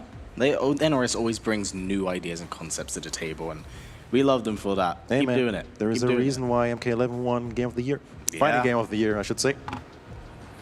But I do wish to see what Hadoken is going to do here, and I'm hoping that he's able to maintain his composure and play really well, because he was doing really well behind closed doors, and I think if he can play with his heart out, he can do really well, but he's going up against an online solid player who has been making a name for himself ever since yesterday, and it goes to show that even that mentality online, he can take offline and do just as well. I mean, it's quite the performance for your first ever offline tournament with $60,000 on the line, man. I'm not quite sure about the prize distribution just yet, but I do think that 6 out of the 7 players in each group, respectively, are getting paid. Don't quote me on that, though. We shall find out as the weekend progresses. As both of these gentlemen are ready to go, it is indeed going to be Noob Saibot for Hadoken. How do you feel about that? I say that's both good and worrying because Hadouken Sub-Zero was something that was very clean as we did see earlier, but we can't deny that where Noob Saibot in this game right now, pretty good with the damage department, and especially with the buttons and options he has at hand, really good. You will burn beyond. That was unbelievably edgy. My lord. Oh no! Unsafe option at hand from AVirk, but doesn't quite get down to, just means thankful. There's no more cancel teleport for the time being, spinning the breakaway. But oh, gets caught by Raw Spear. Interesting right then. Hadouken going for quite a late breakaway. I'm not sure if I entirely agree with that. Beautiful standing one anti-air, but doesn't get a conversion off it with a forward dash 1-1. Forward 2-2. Beautiful catch from AVirk. Going to catch. No. Oh, hey! Beautiful read right there. Big uppercut. Yep, this is gonna be Noob Saibot damage. This is what this character's known for. 44%. AVirk is hurt. This is good stuff from Hadouken at the moment. If you can keep doing this, taking a round with AVirk, really good step in the right direction, but AVirk not out of the just yet. Plus frames, down for swipe. That was really good for Hadouken. Wow, with the hoodie as well, I'm liking this. Maybe it's that. Maybe that's the tech. Seep deeper into darkness in the most literal sense gives you power with Noob Saibot. Don't do that. Forward 2-2 check. Nice. Beautiful hit confirm off the back two. Down one checks. A lot of respect being... A lot of patience, Can we talk? Oh my god. Really good throw tech from Hadouken, but uh-oh. Plus frames. Opens up some space for himself. Goes for the low. Not again. Wow, Good really throw tech. liking those throw techs from This is Hadoken. what we should have been seeing from Hadouken a little bit earlier. This is definitely signs of a really strong player. It's not flinching, man. Escape failed. Still trying it. But that is now loaded and a big problem for Hadoken. Yep, gonna throw out the low clone once again. But AVirk, really, for a Scorpion player that are stereotypically known for being like very chaotic, throwing out buttons everywhere. That's really what you were talking about, man. Yeah. Mixing with interactables. It's one of the biggest mind games that people always underestimate in this game. Because of course, you know, it's just, that was a low into an overhead. If you use the interactable, that's a low into a low. Really good stuff there from AVirk. Oh, that was so unfortunate. He tried to confirm the jump in. Board 3 checks, but ooh! Good reply from Hadouken turn. Oh, probably expecting a breakaway himself. Oh boy, this has gone from bad to worse for Hadoken. Yeah, unfortunately, the round definitely looks like it's slipping through his fingertips a little bit, but he's been playing really well. Good check on that 4-3. Yeah, not respecting it. That's 20%. That's good damage. You know, definitely on the weakest side of what Noob Saibot is capable of. Oh, what a punish. Breakaway coming choice through. to get for a breakaway. This is where AVirk kind of thrives once Fatal Blow is in play, but the dirty stuff. This is going to be really important for Hadouken. If he can land this win. Oh, it's... Wait. Oh, boy. All of a sudden, the cards are shuffled again. 16%, 2% for AVirk. And yeah, you just cannot do it. Still in there, though. 5%. The heel kick. Unfortunate. Hadouken, that slipped through his fingers. Why would you do that against Scorpion? You could have just lamed it out. 2%, man. 2%. That's a slide. That's a shame. Hadouken was playing really, really well, but I think maybe a sign of nerves, of things just slipping out his hand because of it. He's playing really well for the most part up until the last few seconds. Oh boy, and I think he's not having sounds. What he's trying to communicate. Yes, okay, there you go. That is unfortunate if that so is the case. Yeah, definitely need sound. Okay, hopefully we'll have that fixed in just a teeny bit. But man, oh man, I think that's been the story of Hadoken throughout the evening, man. He's looking so good, and all of a sudden, you know, one or two too many unfortunate calls to just throw it. I mean, that had Hadoken written all over it. It did. It would have been a really... Honestly, I think it would have been one of the biggest wins he could have gotten for himself tonight. He played really, really well in this round alone, especially against someone like AVirk. But You know, it's an unfortunate case of maybe the nerves might be a bit too much. Maybe he might be a little bit tired from yesterday. Because for those of you who don't know, of course, we had the tournament yesterday. But even before that, these guys were doing the media for all of the graphics you're actually seeing right now from them. So they are equally as exhausted as we are. They have to play under these circumstances where they do have to be pretty stressed, pretty exhausted in that respect. It's been a fatiguing weekend, to say the least. But hey, man, you better get through it for $60,000, man. Yeah, I mean, of course, you could throw out the excuse, but, you know, I feel even if you were to lose in that respect, despite the stakes at hand, take it as a learning experience. You know, I feel like even coming out here and losing against players like this, absolutely no shame. Absolutely no shame at all. So hopefully, once again, we'll have that sound fixed and ready to go as AVirk possibly looking at his notes. Maybe matchups, maybe at the Mortal Kombat Academy. Shout out to Raptor for putting that site together. Of course, Raptor, a very important player in the scene, participated in a lot of MKX tournaments, did really, really well for himself. He was sick. Now himself is a content creator, of course, making the Combat Academy big. Shout out to him for doing incredible stuff for the scene. Good for him, man. Good for him. Oh, yeah. No. Of a fun topic in that sense, it's kind of nice to see high-level players dipping into content creation. I mean, what else is there to do with no tournaments? That is true, but Raptor's been doing this before. No true, yeah. No, this man's put in a lot of work, and it's been really nice to see that, and a lot of people somewhat stepping out of their comfort zone, giving streaming a go, and having a lot of fun with doing it. Streaming videos on YouTube. I mean, another perfect example, right? Honeybee. Oh, he did that for a while as well, but he's Honeybee exceptional in a way that he's good at both. He's Honeybee's an actual been competitor, doing it and since Injustice 2, there I you believe. go. There you go. Well, no, it's been nice to see kind of all those players kind of dive off and do their own thing while still being able to maintain the level-headedness when it comes to being a high-level player in Mortal Kombat, as well as Injustice, both being published by NetherRealm Studios. I mean, people like to underestimate that a bit, I think. Like, the grind it takes to actually be able to compete on a high level, God knows how many hours a week, finding tech, finding solutions, and on top of that, creating content, editing, uploading, doing the thumbnails, whatever, that takes time as well, man. That is not to be underestimated. So, to be able to do it both, respect to those who do it. But now, the sound issues are fixed. We have AVirk versus Hadoken. AVirk 1-0 currently up against Hadoken.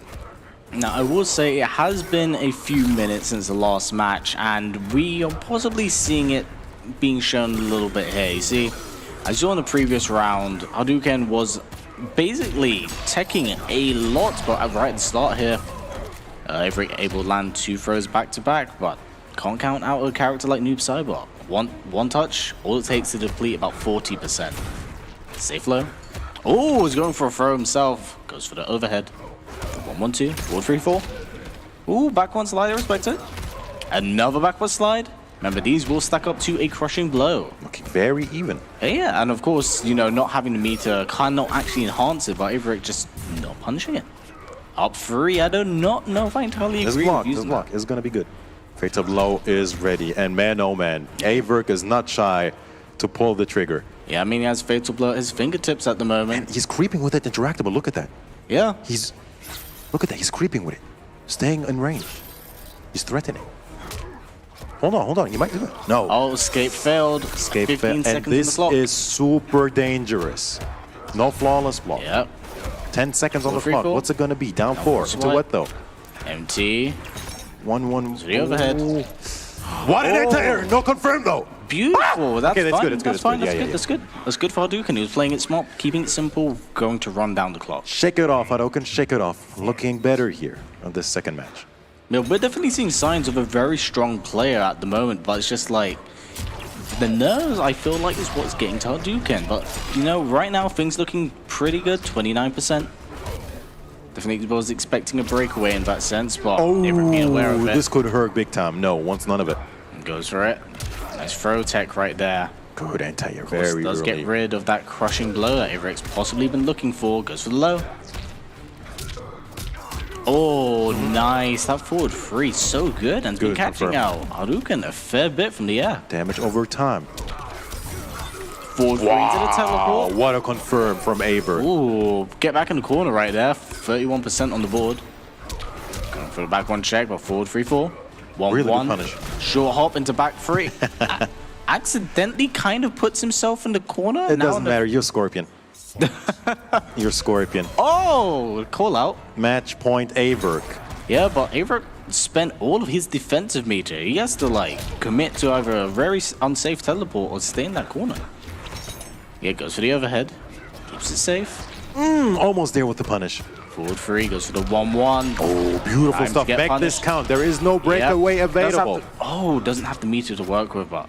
Oh, okay. A little bit flimsy there from AVirk, but Hadoken, he's got a lot of work to do in order to get him out. Will he steal this again, man? another Will he throw. steal this again? AVirk working on this comeback. Possible, goes for the 1-1, 1-1.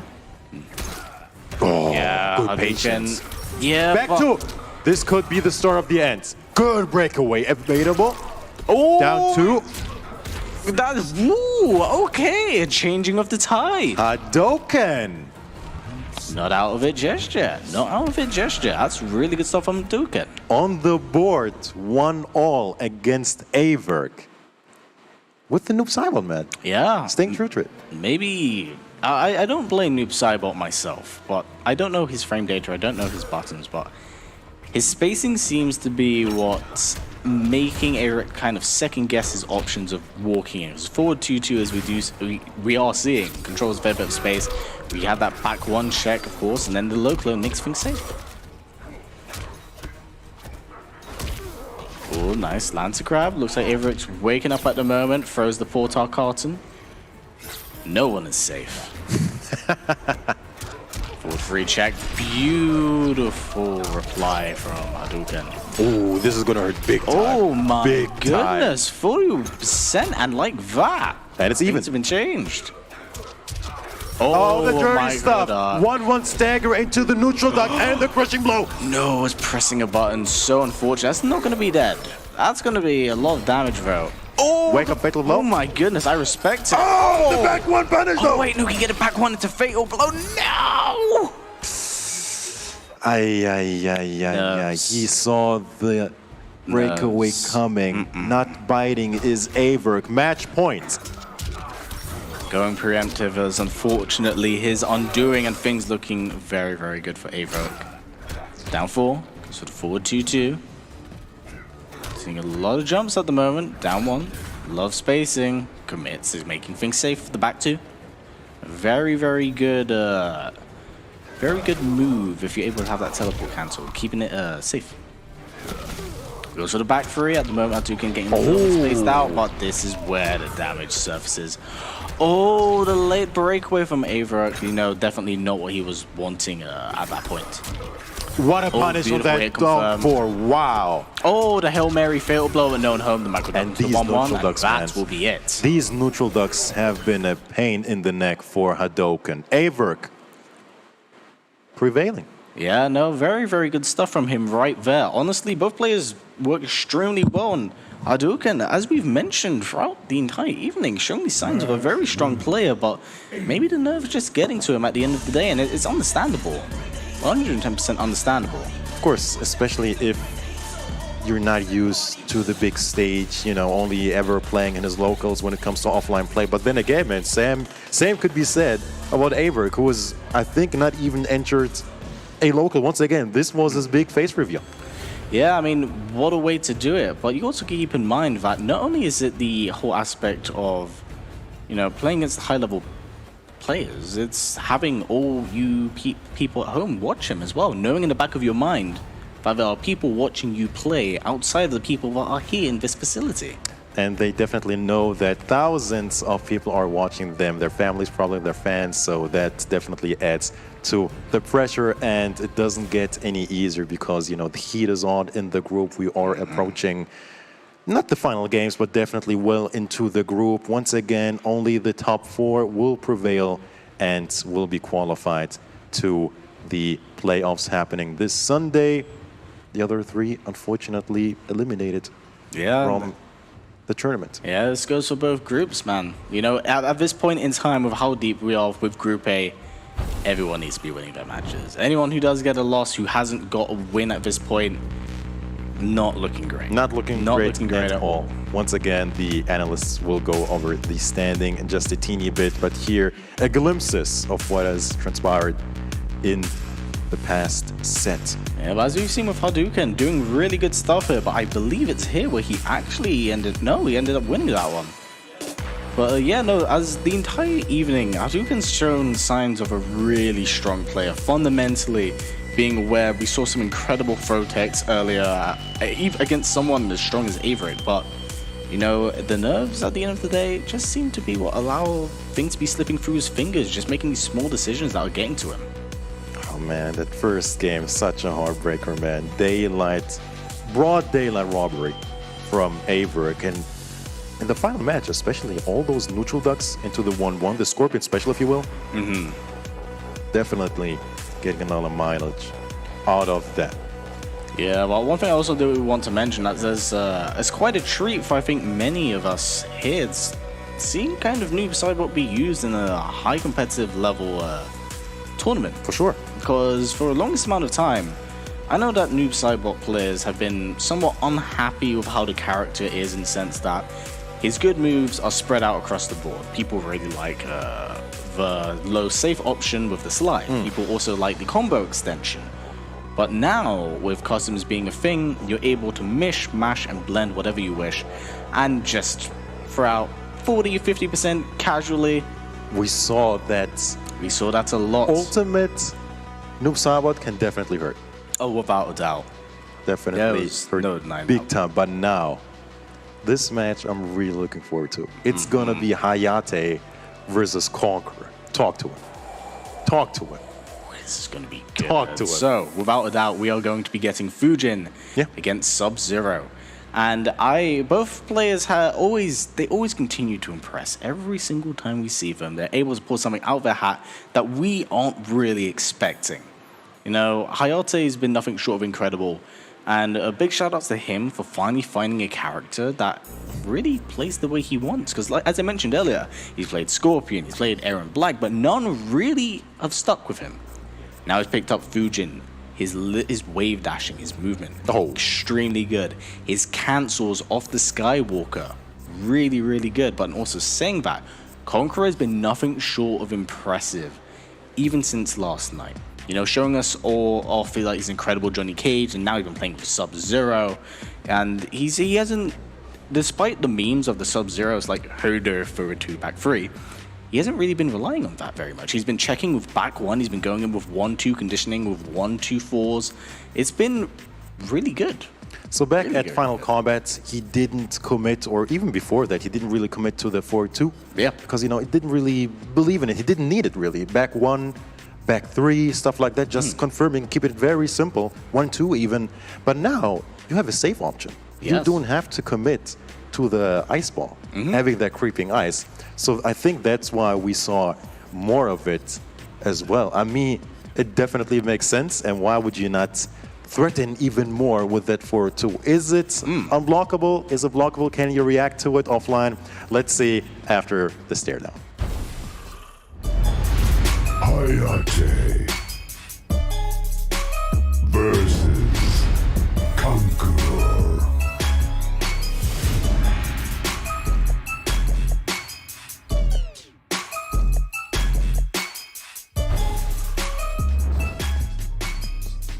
So the clash between Canada and Brazil, most definitely. I think this is very honest, a very honest matchup. This is just Sub-Zero versus Fujin.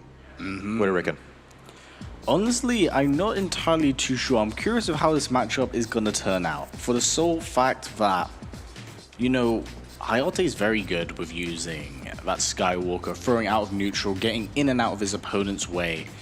So what does that do for Ice Ball, right? What does that really do? With his long range normals, with his back two, he could also use Wind Cannon as well, because I did watch him earlier. If you don't know, for those of you who don't know, Wind Cannon is basically an invisible projectile you can throw out mid-screen. If he lands 3 of them at 3 different distances, he gets a crushing blow tied to it.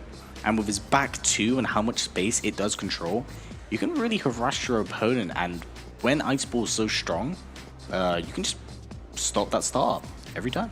I mean, Fujin's so slippery and so evasive, and with his kind of movement, if you really have that block dash nailed down, it's super, super scary with the Skywalker as well. So let's see how this matchup plays. I'm really excited to see this one. Oh, right to business. Right to business. No one needs intros. No gimmicks. Oh, goes for the Ice Ball. Back 1-4-3. 1-2 check. Oh, good challenge from Hayatei right there. But expecting a breakaway. Goes for the down 2. Oh, there's the crispy Skywalker cancels. I did mention. Oh, he's going for the air cannon. Yep. I had a feeling he was going to go for it. It does harass Sub-Zero at the range that he really wants in order to use his Ice Balls, and goes for conversions. Nice interruption right there. Goes for the jump 1. Back 3-2-1. Down 4. Down sweep as well. Back 1 check. Signature move, really, the sweep. Yeah. From Conqueror. Interesting. Doesn't quite get the EX right there, so I don't believe that commits towards the crushing blow, but... Hey. Oh, the interruption right there from Conqueror. That's really good stuff. 1-2 follow-up, though. Yeah, he goes for the low.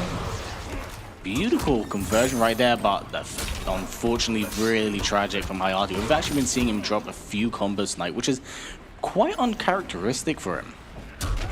Oh, big forward fall. This is going to be good.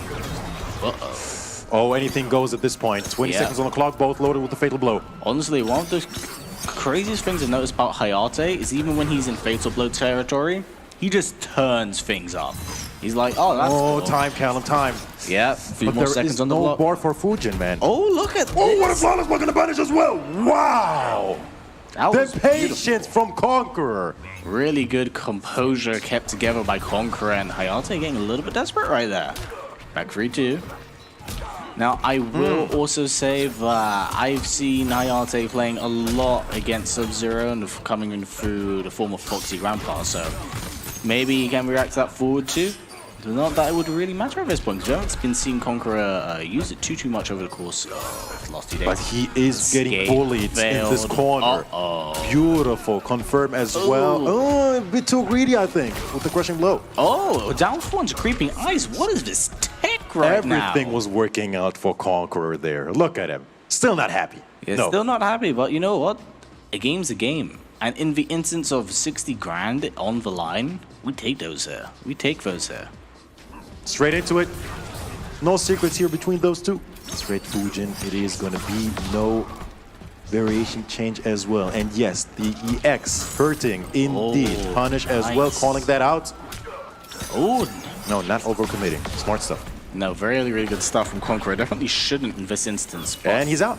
Yeah. No, that's one of the strong aspects about Skywalker. What? But like I said, it seems like Hayatei is just getting clipped by a lot of things at the moment. Active frames off that. Forward 2 into creeping ice. Good stuff. Jump 3. Interruption by Hayatei at the moment. Needs to take himself out the corner. Honestly, it's good. It really has not benefited him. Back-to-back down 1? Yeah. Oh my lord. Hayatei is hurt. He is in big trouble here. Yeah. No, it doesn't seem. It seems like I'm just quite surprised. This is really clean stuff from Conqueror. This is a speedrun, Cal. A match point Conqueror. I'm honestly very surprised. Considering with how much Hayatei's been playing against Sub-Zero, I thought he'd do fairly well in this matchup, but things seem quite difficult here, but it's looking better this round. Overwhelming him. Conqueror not being clean scared jumping as well, Callum. What is this all about? This is not the Hayatei we saw earlier. Yeah, maybe possibly a little bit flustered from what Conqueror's just throwing in his way. Gets the cancel at least. Down 2, back 3-2, down 1 check, 1-2. Good blocks from Hayatei. Needs more of those. No, things looking really good at the moment for Conqueror, but Hayatei showing signs of life. Not have this just yet. Yeah, oh, really good block from Hayatei, knowing that that was an option. chooses not to commit to the string. I mean, to be fair, Conqueror being very slippery himself. Yeah, Uh-oh. Beautiful punish. There is no breakaway available. This is going to hurt big time. 2-4. No crushing blow. 15%. Already. Oh, this is dangerous. Fatal blow is in Hayatei play. needs to make something happen here. Back one is blocked. If we see a forward 2 fatal blow, I'm gonna be disgusted. You know what? Wow. Just roll fatal blow. Screw it. That is curtains. No. Huge win for Conqueror over Hayatei. That was really, really good and really clean from Conqueror in most literal sense. And you can see Hayatei understandably not happy with what happened there. And I can understand why. It seemed like Hayatei was just struggling to get things going. And when he was, it's just meh. Just meh. That's a shame. I'm not quite sure, Callum, but I think Hayatei could be in trouble. He could be in trouble in this Group A. Well, I don't have the scoreboard in front of me. The analyzers will go over that, but I think he's in big trouble. That was an important win for Conqueror. Once again, only 4 of these gentlemen will make it to the playoffs. Yeah. Re-eliminated, and so far, I think it's looking really grim for both Hadoken, and I think it's not looking too good for Hayatei either. Well, remember, there's also Forever King, so you can't count him out. True. I don't think the two have clashed either. Oh boy, I'm scared for these gentlemen. There's so much on the line here at the Dragon Temple, $60,000 on the line. But for the time being, that's it for the commentary from us. Once again, we're gonna throw it over to the boys at the desk. Kyle, please take it away. Thank you very much, guys, for your 12 matches of commentary. That's it for our lads. Ketchup and Mustard will take us through the rest of the day. But first, I want to get into that last match. Conqueror 4, Hayatei Goose Eggs. 4 straight rounds. That's what we call domination here in Mortal Kombat. And that was not expected, I think, from anyone in this building. And that's a statement set by Conqueror in a must-win situation for Hayatei. That puts Hayatei in one of the craziest situations coming up here in a few games. But absolute madness in that last one. This was unbelievable. To be able to flawless block that, you can't punish that defense. forward 3. It was the defense, and the flawless block on the forward 3 was something I almost haven't seen. Conqueror's defense was literally Fort Knox that entire set. And you see the emotion out of it. Angry on the win, that's a pro MK player right there. And he was playing so well, but he's so hard on himself. I wonder if that almost contributes to his success, especially if you're looking at this from here. Hayatei, we've mentioned a million times, one of the most successful players in NRS history, period, across multiple titles. And Conqueror, 4 straight rounds, quick work. Now, obviously, we're not taking anything away from Hayatei, but that's insane. Like you mentioned, no one in this building thought that. No one in the Twitch chat probably thought that either. That's right, and that puts Hayatei at 1-2, and Aso on the other side is at 2-2, and they got to play in a couple of matches, and that might be, and it just might be, the match for 4th place. Yeah, Hayatei only has 1 win. It's against Hadoken, who was arguably the weakest competitor here today. Just want to point out as well, I love the fact that you guys are just here, you're having fun, you're popping off. Meanwhile, Conqueror's on stage, it's all business. I didn't see a smile. There's a reason why we're up here instead of Oh, yeah, for sure. Oh, God. Yeah. We can laugh it off, but they can't. They can't. That's for sure. I want to touch on Hadoken, though. All of us, or especially us two, we kind of picked up on that. He's been so close, but no cigar. But the skill is there, and he's been this close to beating some of the top Mortal Kombat players on this planet. Has shown why he's here at the Dragon Temple. Very impressive. I also want to touch on real quick in that first game. I want to highlight what is probably the play of the entire tournament. Aso with a forward dash underneath Shiva's stomp. Forward dash, stand tutor out of the air into the 2-1-3 crushing blow. Best play of the tournament so far. I also need to touch on Hadoken, man. It's like one little element was missing. Yeah. He's so close, 2-1, just narrowly missing a little bit of space control to close off those matches. We're going to go to the standings real quick. I love it. It's like so hard to ever cut you guys off because you just keep all going. day. I love it. Just tell us to shut up and we'll stop. No. We'll get to that. We got our standings up. As you can see, so far, AVirk and Foxy Grampa undefeated. Also just happened to be our very first match in our 5th round of matches upcoming.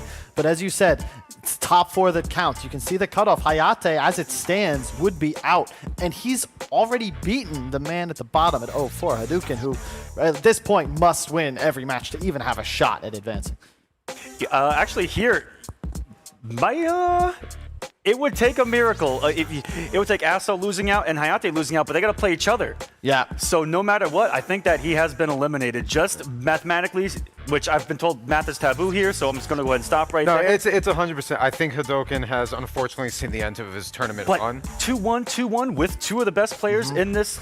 And he can still certainly play spoiler, right? He's got a matchup against Forever King, and he's got a match against Foxy to end the day. Last match of the night, and could play spoiler potentially, because when it gets down to the nitty gritty, or as the Twins would say, the meat and potatoes of it, it's going to be all about seeding and where you place in these pool plays. Right, and then taking a look at Asodimazze, who we saw, who is currently in the running, that's almost someone that might be a little bit of a dark horse into this group. Was really one of the only people that I thought would shake up, the usual suspects here in top four, the Hayateis, Foxy, Grampa. And he's got a shot. And Hayatei is actually the one that's on the bubble, which is not something that I don't think really any of us would have expected. Especially in that fashion. Like, you could see him. He was visibly disappointed walking off the stage. Yeah. I don't think anybody expected. Like, maybe, Congo versus Hayatei, you were telling me it's a toss-up, but that was domination.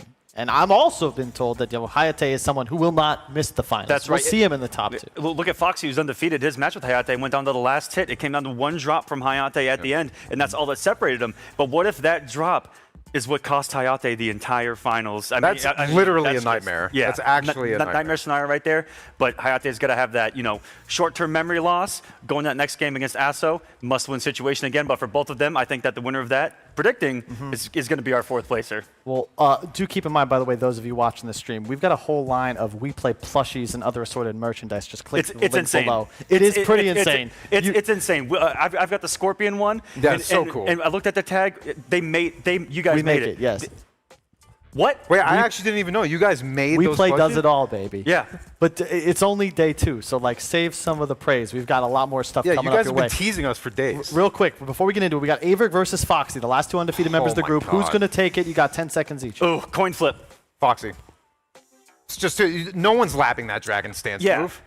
Also, Shiva has gone from on no one's radar to the top of the radar.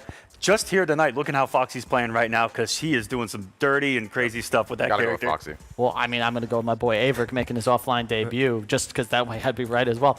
We got Ketchup and Mustard standing by, but first we're going to see the stare down, and then the undefeated Titans are going to go head-to-head. Don't go anywhere.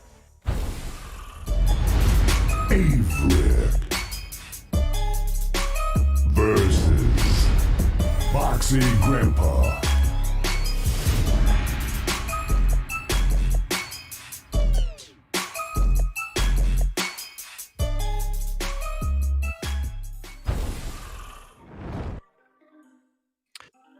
So, the thing about Foxy is, and always has been recently, that he plays so many characters, Mustard, that you go into this tournament expecting Kung Lao, maybe Shang Tsung, maybe Nightwolf, right? Because if you watch his content, he streams with all three.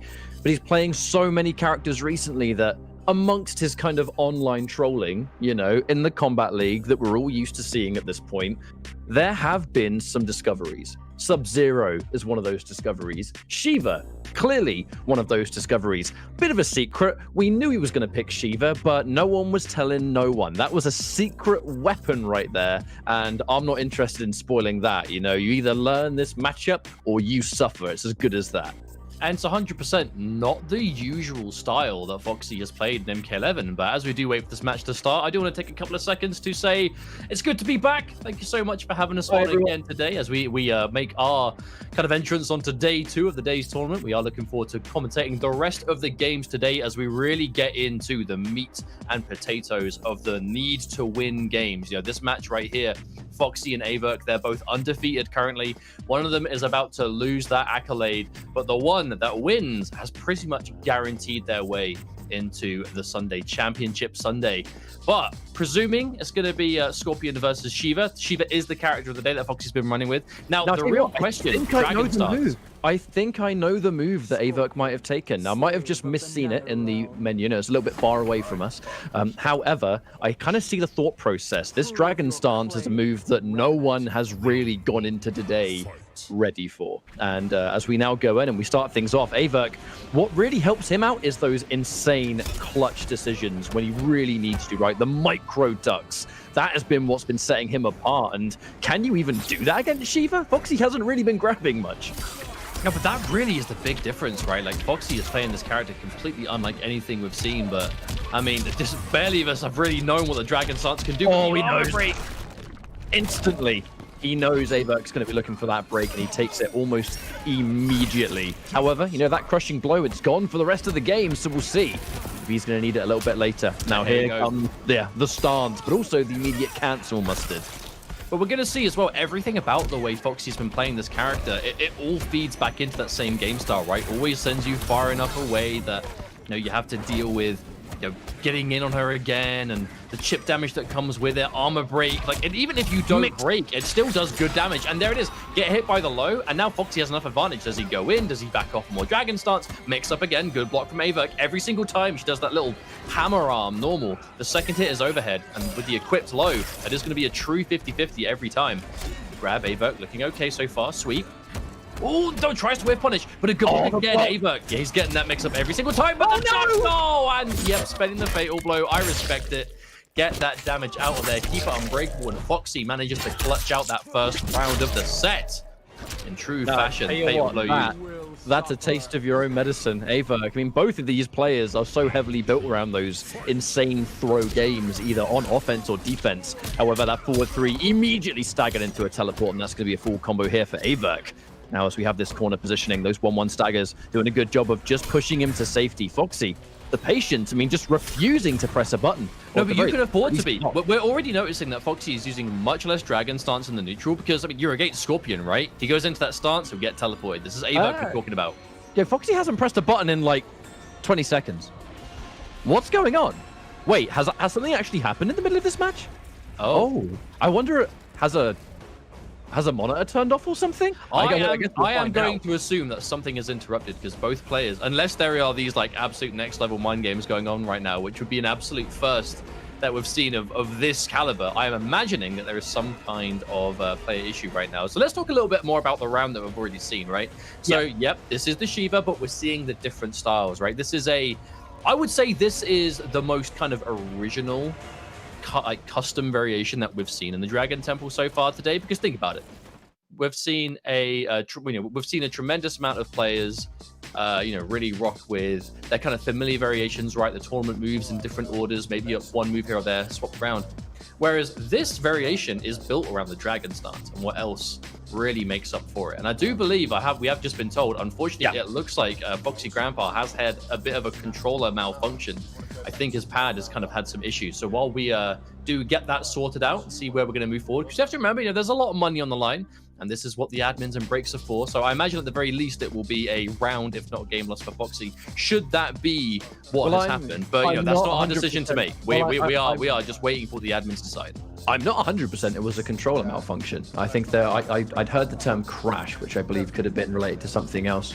But either way, as soon as we know 100%, we'll let you know. But what we do know from a competitive sense is that something interrupted the match. So depending on what that interruption was, is obviously gonna dictate, what the steps will be. If something on Foxy's hardware, like a controller or something, malfunctioned, normally rules tend to say that will be a round or a game, and then the rules here there will be some sort of plan for that. So by all means, we'll absolutely let you know. But if it's related to something out of both of the players' control, then I assume they'll just start the round again. However, you know what? All we can really do is, like you said, we can talk about, excuse me, that first round, which was a lot more focused around, that point-blank game, something both players are ridiculously comfortable with.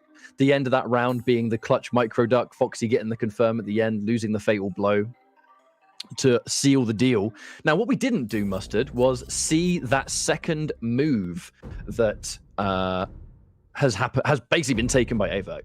I don't know what it was. I'm pretty sure. Now, I don't play Scorpion, so I can't quite remember where the demon dash is on the list, but he might have taken it. I'm sure I recognize the icon. I mean, I would wait to just see until it's confirmed, honestly, because we did hear right at the start of the day, AVirk had kind of been working on teleport cancel plus the flame breath, which due to the patch yesterday no longer works for the same benefit that AVirk was looking for. But we have seen AVirk run Reborn straight up a lot today, so he's run the teleport cancel and the air throw. But Scorpion, I feel like the teleport cancel is definitely core to a tremendous amount of Scorpion players, but there is always that third slot. Do you want the neutral jump that we've seen, a fair few of Russian players have rocked that before? Do you still use Demon Dash? Do you go for the the death spin for the chain? You do have some options. It's just a question of which one you think you'd need. And in this kind of weird matchup, I mean, I did say before, but this is a unique Shiva variation. Absolutely. You have the low, you have the death march, but it really is built around the dragon stance, right? The game plan is dragon stance, and it's a question of how the rest of the moves cater to that. When you have the low for the mix-ups, should you be able to close the distance, you have the dragon or the death march, I should say, for being able to confirm into plus frames if you want them on block, and a launcher on hit. You have so many of these tools, but it's a question of how you can make them work. And we're already seeing in this game, even though we are merely one round down, we've only just started this set, we're already seeing much less of the dragon stance than neutral, knowing that the teleport is a threat. Because, Foxy, he hasn't just pulled this out of nowhere. This is definitely a creation he has been working on for a substantial amount of time. And I kind of feel like that kind of goes hand in hand with what we were mentioning about Foxy before, in how from Final Combat to now, he's gone to this kind of more streamer platform as opposed to kind of really grinding and playing specifically to compete at the highest possible level. Hey, hang on a minute. Looks like the thumbs up are coming through. So whatever malfunction has happened, I assume they've resolved it, and we'll take a look in game to see what's happened. But here's the thing, though, right? No, but just to finish my point, this is a case of a character that I think he really has been working on, thanks to that kind of difference in priorities that I don't really know he would have gone to had it not been for that. And here he is now, Dragon Temple, undefeated. And you will be noticing it looks like the round was given to AVirk, hence the controller malfunction. So, obviously it's not AVirk's fault that there was an issue on Foxy's side, and he tries to teleport in between. Now we are starting to see, right, that is the answer. I think it's going to enforce a lot of cancels with that Dragon stance, just in case. Empty jump down one in the corner. Yeah, and he already. Yep. Instantly. Now there's going to be layers here. There's going to be some layers. That's really getting that poke. Shiva sweep, one of those sweeps that's barely minus. So taking that turn back, those fast pokes in again. This is an armor break bait, but even if they don't armor break, you still can amplify it an absolute ton of damage. And if they move, they take even more. It's kind of a damned if you do, damned if you don't situation. And there's the mix up. Is that very unsafe, but if you've got this kind of life lead and breakaway behind you, the grab, stomp on him. Oh, and there it is. Foxy Grampa taking the first match of this best of 3. And we're already seeing the adaptation and just the versatility of the Shiva in the hands of Foxy Grampa right before our eyes. But what does this variation do for Foxy? Yeah, it complements his style. Foxy has never been a player. I don't know if I agree with that, to be honest, because I would agree in the sense that Foxy plays he plays to just annoy you and tilt you, but this isn't that much of a throwing variation, right? That's one glaring thing that Foxy normally does is throw you 20 times a game. Not really part of this, but the second you get content, that's when he's going to throw you, right? Yeah, and it's such a blend. I'd like to say neither did Deadshot and Injustice, yet he still managed to get second at the first World Finals of that game. However, here comes that corner pressure. We've been talking on and on about it. There has been an entire first round, and there, the double kicking string right there. A dangerous string that just creates so many my names. Oh, AVirk, the cancel, he's wise to it. So this is, the next layer beyond that even. You expect a teleport, he grabs you. Again. The mix, amplify into the near unwinning. Surely you just stomped, right? No, never mind. Foxy tries to go for a meeting with the roll through. AVirk, he has both bars, unbreakable. Fatal blow is there, so he actually can still win, but no, the duck. Foxy Grampa manages to get the perfect time and takes himself to match point instantly in this set here. AVirk had the right call out as well, because he's not really moving when he presses buttons. You're not going to be as vulnerable to that debuff that she puts on you. Oh dear, trying to get a teleport. If you mess that one up, 14%, lovely flawless block. And this is AVirk's last chance here in the round against Foxy. If Foxy wins this, it'll be a 2-0. That mix-up that he's done, I've got to say, a wonderful this time doesn't finish the string as well. Foxy really trying to build around it. Such a threatening possibility. And there it is. The second you get comfortable blocking, get grabbed. And now you're back at range. There's one grab. One grab in round 2. That's not very Foxy-like. But AVirk, he's trying his hardest to just figure out what to do here. You can see he's not pushing in too hard. Right, manages to get a grab. Good stuff. Foxy probably happy to take that so far. But AVirk, he's having to adapt on the fly, it looks like. He now knows that the teleport, it's not a one-size-fits-all answer. If you mess up, lovely delayed back 1. A great start for him. No flawless block on the jump in. I was almost half expecting it, but who cares? Gets himself a conversion here. Normal spear ender for the good damage. And that's a meaty and a counter hit. AVirk, he's still alive. Absolutely. He's definitely not going down just yet. AVirk, you have to remember, this is his offline debut tournament, but he's already been playing for hours today. Winner of the 2v2 yesterday alongside Dizzy TT. Tries to wake up the duck. He's making those big reads, but again, I actually feel like he's either just taking the mix-up or he's just accepting the low. Because the low is always going to be... Oh, hang on, wait. AVirk interactable combos. Oh, trying to go around the armor break. I respect it. I respect it. AVirk with the interactive, one of the swaggiest combos in the community for sure, but still back to the wall. This is bad news. But he has meet up, wake up. Delayed wake up this time. The stance. And he gets the counter hit, but again, crushing blow already used. So he's not going to be able to get two of them. Oh dear, that's going to be some more block stuff. Foxy doesn't want to let the entire thing rip. He knows the threat of teleport could work out wonders here, especially seeing his amplify. That cheeky sweep, Foxy lets it go, and a grab. Lovely tech from AVirk, but it gets caught in the air. Foxy, no conversion. Could have been it. He could have gone into the little hiccup at the end, but just either missed it or wasn't confident. Now AVirk again with that fatal blow. This is by no means unwinnable for AVirk. So Scorpion got the spear. You can turn it into big damage here. The down one again, and the overhead. Good block from AVirk, but there's the fantastic block. AVirk staying alive here. Foxy Grampa threatening the end of the set right here and now, unless AVirk can find a big hit. The patience again. And the grab again. Foxy, he can take the timer ticking down. We're at 10 seconds. Oh, jump, Foxy Grampa with the absolute read at the bitter end is going to take it. Now, hang on a minute. I saw a hand gesture. It will he fatality. No, he hasn't. He stood up. Never mind. We just have to pretend that he did. And that does put Foxy Grampa at 4-0, pretty much guaranteeing him as our first official qualifier for Championship Sunday. What a performance. I mean, I'll say it so far today, because even if he's guaranteed now, you know, he's still going to play out the rest of his games because he still has to play against those that are not yet qualified, who will desperately need to defeat him to be able to stay alive in this Dragon Temple $60,000 invitational. But I mean, he could basically lose now, and it wouldn't really matter too much for him. I'm going to be honest though, before we sort of go and talk a little bit more about this matchup, I got to give AVirk those giant props, because so far of all the players that have fought against this, it's kind of like Foxy has seemingly played against people a little bit differently, and I guess it depends on how much knowledge he knows they have in the matchup. When he played against Hayatei, and it was that final round, close as anything, it seemed like Hayatei and him, they must have played the matchup a bit. Now again, obviously, we are mere video boxers in the broadcast, right? We're there in spirit. We're not there in person, so we don't know what the kind of casuals these like mysterious floating panels. It's like a game show, isn't it? Like those masters saying, this is the Mortal Kombat tournament. Anyway, Hayatei had clearly, it looked like he had a lot of knowledge there. That's why we're seeing lots of amp on the stance, lots of low stuff, all that good stuff. AVirk, I'm not particularly sure how much knowledge he has, but he at least instantly tried some of those solutions, right? Like the teleport out of it in the corner, and, you know, expecting a cancel and going in for a grab. Kind of next level decision making. And if that was one of his first times really playing Foxy with this variation, I've got to give him props for adapting quickly. Ultimately didn't get the job done, but I mean, I expect this to be quite a weapon this weekend. I'll be honest with you, Ketchup. I'll be brutally honest. I feel like this is low-key one of those strongest custom moves in the game that hasn't really had the traction it probably should have had right now, right? I feel like the community is very much in a phase where, because we've had MK11 Ultimate for, I mean, still just shy of a month, I feel like not a lot of players have been experimenting as much as they should have done. And I feel like really taking a deep dive look at some moves that we're seeing kind of crop up here and there, whether it was the Buzzsaw of Kung Lao before, and now maybe, just maybe, the Dragon Dance for Shiva.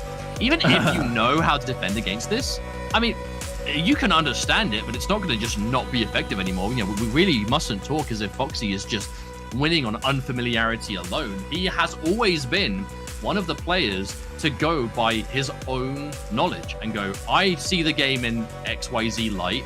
I think this will be good for whatever reason, and put those findings and beliefs in game to use competitively to see success, right? He's always been an innovator, whether it was certain styles of Kung Lao, MKX Melina, certainly not the first Deadshot, but absolutely the most successful in Injustice 2. Early days MK11, you know, playing Hat Tricks Lao, really going for that Z-Hat strike throw, really kind of pioneering the way that he plays those characters and showing it in tournament that it does work. And I feel like this is merely the next rung on that ladder of how Foxy Grampa has developed characters and has continued to make them work at the highest possible level. And as he is our officially, real first guaranteed player for the Championship Sunday, not at all surprising. I mean, the funny thing about Foxy is that he was neutral ducking throws before MK11 even came out. Like, that's one thing we have to remember. The PND, the MKX term coined purposefully neutral ducking was pretty much Foxy pioneering that all the way through. But our next matchup is ready. Let's check it out.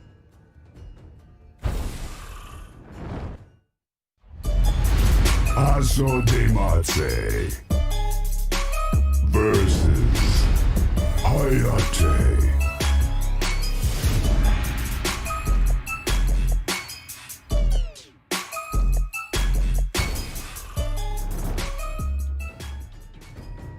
Now, this is an absolute pivotal match for both players. Hayatei, Asodimazze, their scorelines are not looking ideal right now, as Asodimazze is currently 2 wins, 2 losses. Hayatei 1 win and 2 losses. Unless my challenge bracket is not updated yet, but we will keep checking it. And yeah, that is it. Asodimazze currently 2-2. Hayatei, especially after that loss to Conqueror, that was incredibly one-sided, not in an amazing spot. And I find that's a big surprise to many of us, right? You kind of look at this group and there's no getting around it. This is a stacked bracket. This is definitely Group A. This is one of the groups in the, of the 2 that really has like just killer after killer after killer. But Hayatei was one of those players and still is, to many of us, definitely capable of taking out this group. But he has had some heavy losses, but heavy losses to other favorites of the group. So you can't really say it's the biggest surprise either, because someone's got to win, someone's got to lose. The real question though is the stress that must come with it. As Asodimazze, currently looking at an even scoreline, wants to get any win that he can, and a win here over Hayatei is going to be amazing for him because Asodimazze is doing so evenly right now.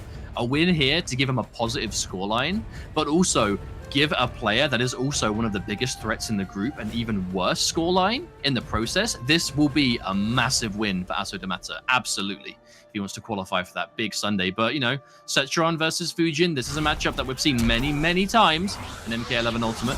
Definitely not a bad matchup either way. And Hayatei not rocking only in tournament that very popular custom Fujin, which is basically Cloudwalker Plus. You've got the Skywalker, you have the Air Snore, but then the Needle essentially means that you spend less resources, which gives you more cancels of the Skywalk, which explodes the mobility. It creates those weird situations up close. Looking for the back 2. Oh, that down 2. Not particularly sure that was intentional. I think it might have been a natural barrier that didn't come out. However, we're punished into the back 1 now. Full combo. Hayatei not getting the amp on the way up. What's going on here? I'm not sure if maybe he just didn't try and hesitated. But we are getting down to deep into this bracket today of this group. And round robin, there's still so many games left to play for these players, but when you already know your current score, the stress must just be absolutely gargantuan. Still the Hayatei looking good, and there it is, that back 2. Good confirm as well. And the counter poke, no bar, flawless block, but can't punish. Hayatei looking like he could close this one out. Hang on a minute, Fatal Blow is there. It's a threat, a massive threat, one that Asodimazze just completely dedicates to, and a swift forward 3 punish for Hayatei. This is an interesting matchup. If Setri on that brick wall of defense, and Fujin, especially in Ultimate, so many ways to be mobile on the screen, and it is the key. Cloudwalker. It was so meter intensive back then, wasn't it? It was indeed, but I was just talking about how, seeing how far we are into this tournament today and knowing the scores and how important this match is, just running up like just a dedicated Fatal Blow on block, that is not an Asodimazze thing to do. Flawless block, tries to get the maximum pickup, but doesn't quite get it. But still has, small life lead. I think we're definitely seeing signs of the stress. And there's a confirm again into the tornado. Escape failed just to keep that mid-screen. Hayatei, he's looking for the grab. He's aware of that mix-up. Get hit by that tornado and comes with it. Yeah, just even if a character doesn't have a crushing blow throw on escape failed, it gives you good information for the match, right? What kind of grab have they gone with? Why? What is the kind of decision there? Going for the less attractive option, reversal natural barrier, knocked down into the good distance, but he just dashes in. Another flawless block, Hayatei. Oh no. The dash in 4-2. He needs max damage, and he's going for it, but it doesn't matter. Knocked down into Boulder. The big thing is screen positioning, folks. That's where Cetrion wants to be all the time, far away. There's the second time we've seen a really clutch flawless block, but also the second time we've missed the conversion. Hayatei is trying to go for the maximum damage pickup, but that standing 4, it's such a tricky little link to get it right there every time from the range he's hitting it. Well, unfortunately, if you do drop it, that bar has just been wasted. We've just touched upon how meter intensive Fujin is. Using a bar of each just to not get anything from it, definitely quite a disaster. And that natural barrier, Asodimazze, he's one of the drier players in the scene, not afraid to play for that full screen game, especially when he's got the life lead. So you can bet, especially now the chips are down, he's going to stick to it. Oh, no punish. Tries to punish with a counter hit, but again, the last hit connecting as well. Hayatei getting caught out. Look, there's always that sneaky situation where if you take 2 steps in that cloud walk and they get hit by the amplify, you're going to get hit by a crushing blow. So sometimes you just don't want to punish it because you don't want to risk getting kneed in the face. However, as we go back to this full screen, Hayatei in a spot of bother. He's sticking out that forward 3, looking for a cheeky little conversion. But he's just not finding any substantial damage. That really has been the real gist of this. Whenever he's found himself in that magic Fujin range for the back one. There we go. There's a hit and the breakaway. That's good news for Hayatei. Capsule's a little bit later, but keeping alive. And there's another one to confirm. We've got the bar. There it is, the crushing blow. Hayatei with the awareness. Chunky damage to take that life lead too, but the fatal blow still there. The dash up, but the blocks Hayatei with the patience. And there we go, finally. Yes, finally manages to catch the back one. And it was at the most important time. Full confirmation to the deal. Hayatei. That confirmed the positioning and awareness to realize he could get that Skywalker crushing blow right there to end in the corner. That was, I would say, the most important confirm almost of the day for him, because it completely turned the tide of the match, gave him the positioning advantage, and really forced Asodimazze in that unfortunate situation. Takes that game advantage as well, so breathe a sigh of relief. Almost gets absolutely late as anything neutral duck, but no button press there by Hayatei. Was he expecting some kind of maybe cheeky down 2 attempt or something like that? Either way, no time to think about it now as we go back into game 2. Remember, folks, all the way through the day, best of 3. Every single match is getting streamed. It means we have a lot to get through, as I'm sure you're aware, watching it all day with us. One boulder, crushing blow City. Man, that's so much damage for an anti-air. One single hit, trying to challenge. I think it might be the single highest projectile crushing blow damage in the game. A lot of projectiles that might do like 250 damage just a flawless block around that.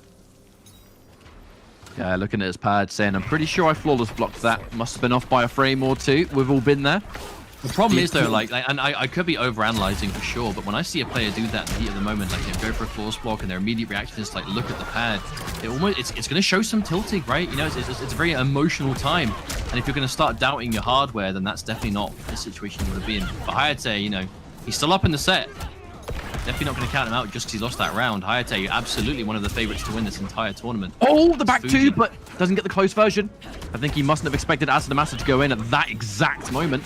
Push back into the wind, looking for the back 2 again. Such a good button to check people at ranges they would otherwise underestimate with punish.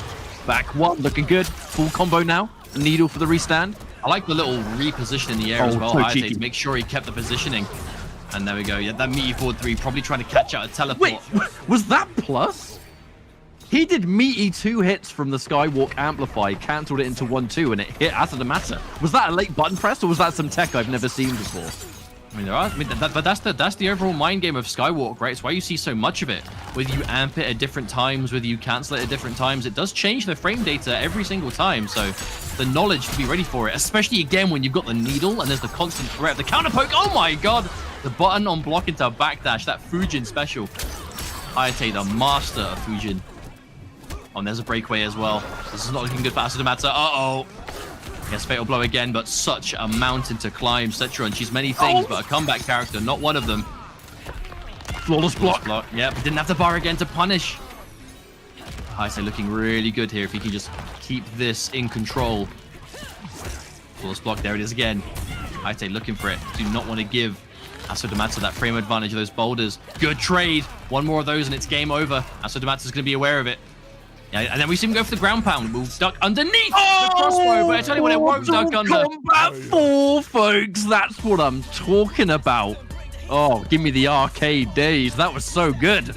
Hayatei with the geometry right there, knowing, and that was such an amazing recognition also, because Asodimazze, the second he knew he could no longer trade out with the crossbow, he went for the ground pound, which physically ducks you down, right? You'll go under the straight crossbow. Hayatei saw that and instantly recognized it, and there we saw the bouncing bolt instead, and that was all that it took for Hayatei to take it. And, again, a real crucial win for Hayatei. Asodimazze kind of still in a bit of a rough situation here. We've been saying it a lot, kind of on the bubble of maybe making it, maybe not.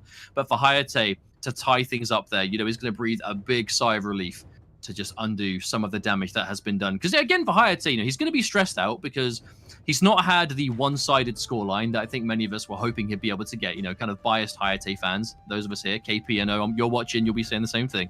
I mean, he is not ashamed to be a biased Hayatei fan. Oh yeah, for sure. But at the same time, his losses, his scoreline going into that didn't look great on paper. But who did he lose to, right? To Foxy, to Conqueror, to these players that are very much, again, kind of favorites to do well in this bracket. Group A, definitely a bit of a shark-infested tank. But here, we are looking like we are having a good day for these players so far. Really a strong performance overall from Hayatei in that set. Looking a little bit ropey at the start. Both players a little bit shaky. That game one was a little bit, I don't want to say uncomfortable. Messy, but it was uncomfortable. You could see that for sure. But also, let's talk about the matchup itself. This element of movement and Hayatei. He is so incredibly mobile with Fujin. And I've got to say, Mustard and I, we both play Fujin in different ways. It's Mustard's main, I play him a little bit, just a little bit, that one little variation. But the big thing is, none of this is easy to do. And I really can't understate that because Fujin, his wave dashing, wave dashing in general was not an easy task. His cancels, doing any single button into Skywalk, it takes a long time in training mode to get those inputs perfect every time. Least of all confirming into it, least of all knowing when to cancel it on block for more stuff. Those tight little confirms like the one we saw in the corner, getting the crushing blow launch. It all takes a lot of dedication. And Hayatei, the kind of player that is not afraid to just grind out a character. And Fujin was that character for him since day one. Hayatei is no stranger to playing tricky characters though, right? Ronin, Takeda, Robin had some pretty, kind of tricky optimals you could go for and pressure options. Definitely not afraid to play those characters. And, Fujin really kind of ticking those boxes. I don't think it's a coincidence that Hayatei saw Fujin and decided to dedicate this character the way he did. And, the results kind of speak for themselves. His mobility, his awareness, his matchup knowledge is through the roof. And happy to see him get that win, clutch it out, and we'll be seeing much more of Hayatei as we move through the rest of the day. However, Asodimazze, also shout outs to these stats. I have never seen this degree of esports stats for Mortal Kombat before. You know what? I dig it. But let's just talk about these characters, right? The Cetrion definitely seem to be one of the absolute best characters in the game right now. Some people say maybe even top one. Fujin, a character who was already kind of arguably within that top 5 radar for a lot of people before Ultimate, and Ultimate being a patch that was very kind to Fujin. A character that had some whiffing issues fixed, and then the introduction of the custom variation only helping him. He just got better, right? There's no sugarcoating it. He was already good beforehand and pretty much got better in this patch. There are a few characters that can have that. Fun fact, Fujin's most viable, I think, inclusion of any Mortal Kombat game in history. This is the best he's ever been across MK4, MK Armageddon. He's not been in that much games though, so is that really a big deal? I still like it, and it's a big deal for me. It's a big deal for me. Like Shiva as well. With the exception of like a specific version of Trilogy where she was good, this is her best as well. It's great. It's sick. But that is just one more game done and dusted. We are definitely quite well into the bracket today, but we are by no means completed. We still have plenty of matches to decide who's going to take it, which players are doing well. So let's look a little bit at the standings right now. While we wait for this next match, we'll quickly consult the bracket and we can see exactly how things are going. Of course, Foxy Grampa, 4 wins, 0 losses. Conqueror and AVirk both tying at 3 wins to 1 loss. Asodimazze will be 2-3 now on the back of what just happened. Actually, we have the exact standings right here. Thank you so much. Production Foxy Grampa 4-0 in the lead. Conqueror and AVirk both 3-1. Hayatei now 2-2. Asodimazze 2-3. And Forever King yet to get a win at 3 losses, and Hadoken 0-4. So we're really seeing an absolute dynamic of how this has gone so far. Of course, Foxy Grampa rep in the UK, so we're going to be biasly congratulating him. I have no doubt. But really, if you are at the lower half of today, because you have to remember, it's top 4. It's a 7-man bracket, and top 4 will make it through. So even if you are in that kind of lower half, I say half, it's an odd number, bear with me. Even if you are in the kind of lower portion, you can still make it work, right? But we will find out who our next match is right now with a quick versus video. Forever King versus Hadoken.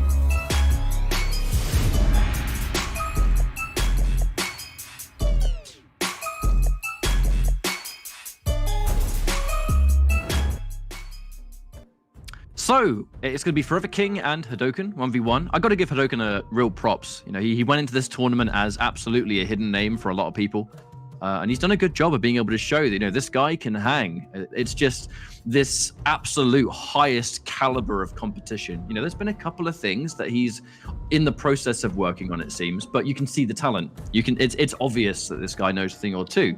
Also, his character choices, Noob Cybot.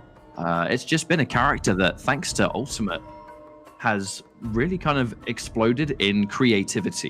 You know, his variations, they certainly weren't bad, but Seeing Double was without question his best. And now you can kind of give yourself the best of all the little worlds you want. I do really like the variation he rocks, which is Slide, Spirit Ball, and the Shadow Portals. It's one of many strong variations you can give him, which hits really hard, especially if you've got the optimals down. Like, for those that don't know, you get like a 1-1-3 into teleport. If you do the optimal combo against the character with a large enough hurt box, that's like 41% for a single bar.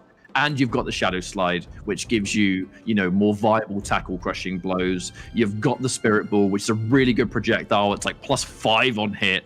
It's a fantastic tool. And Forever King, I mean, rocking mostly Geras today.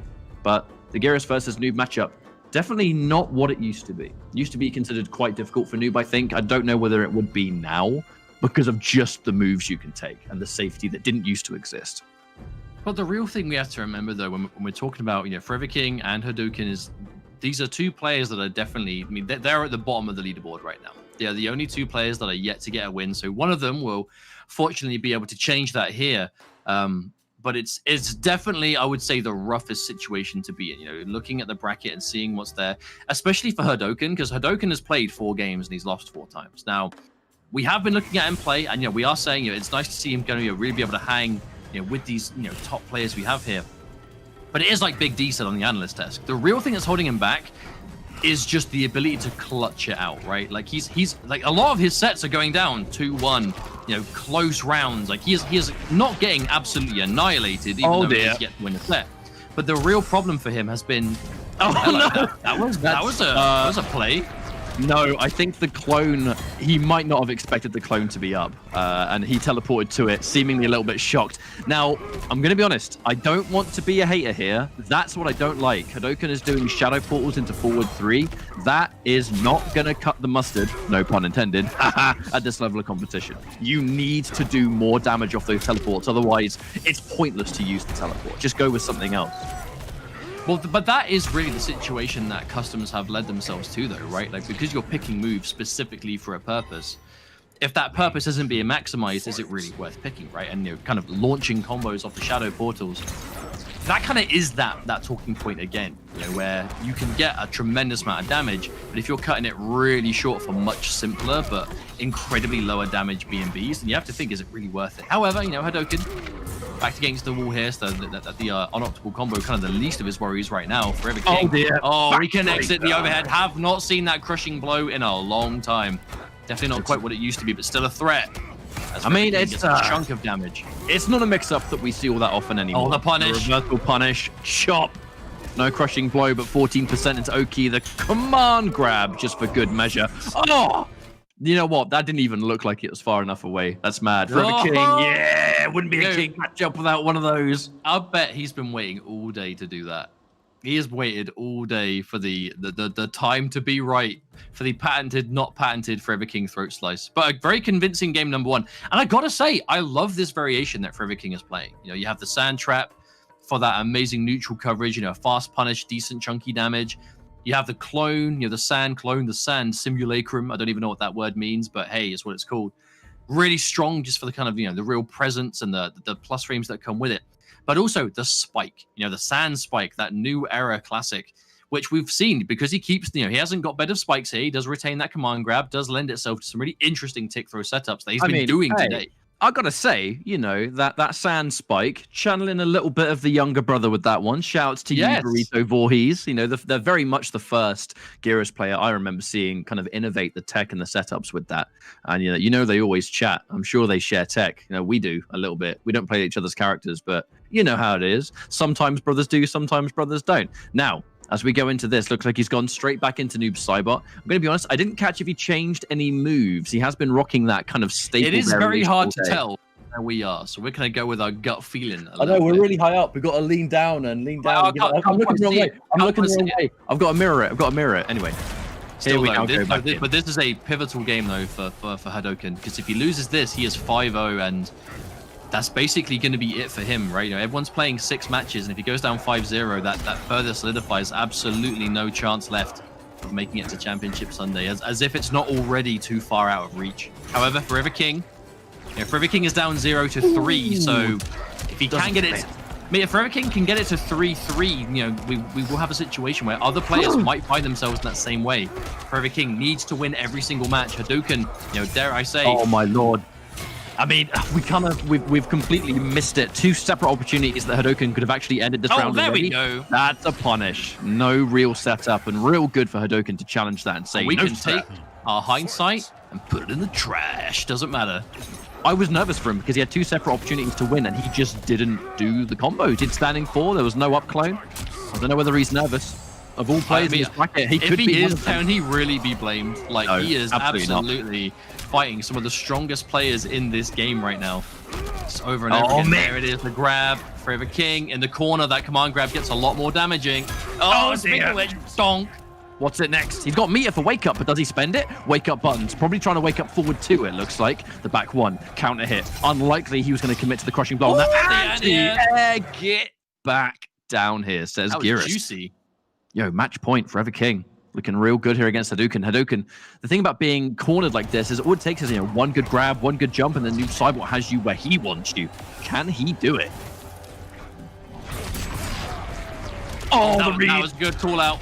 That was a good call, and there it is. You know, cutting it short. I mean, to be honest, spending 2 bars for 340 off that isn't all that, because for 1 bar you can get that and then some. But if you just want the life lead, I mean, just spend it. You know, just get it. Get that clone KB turned up.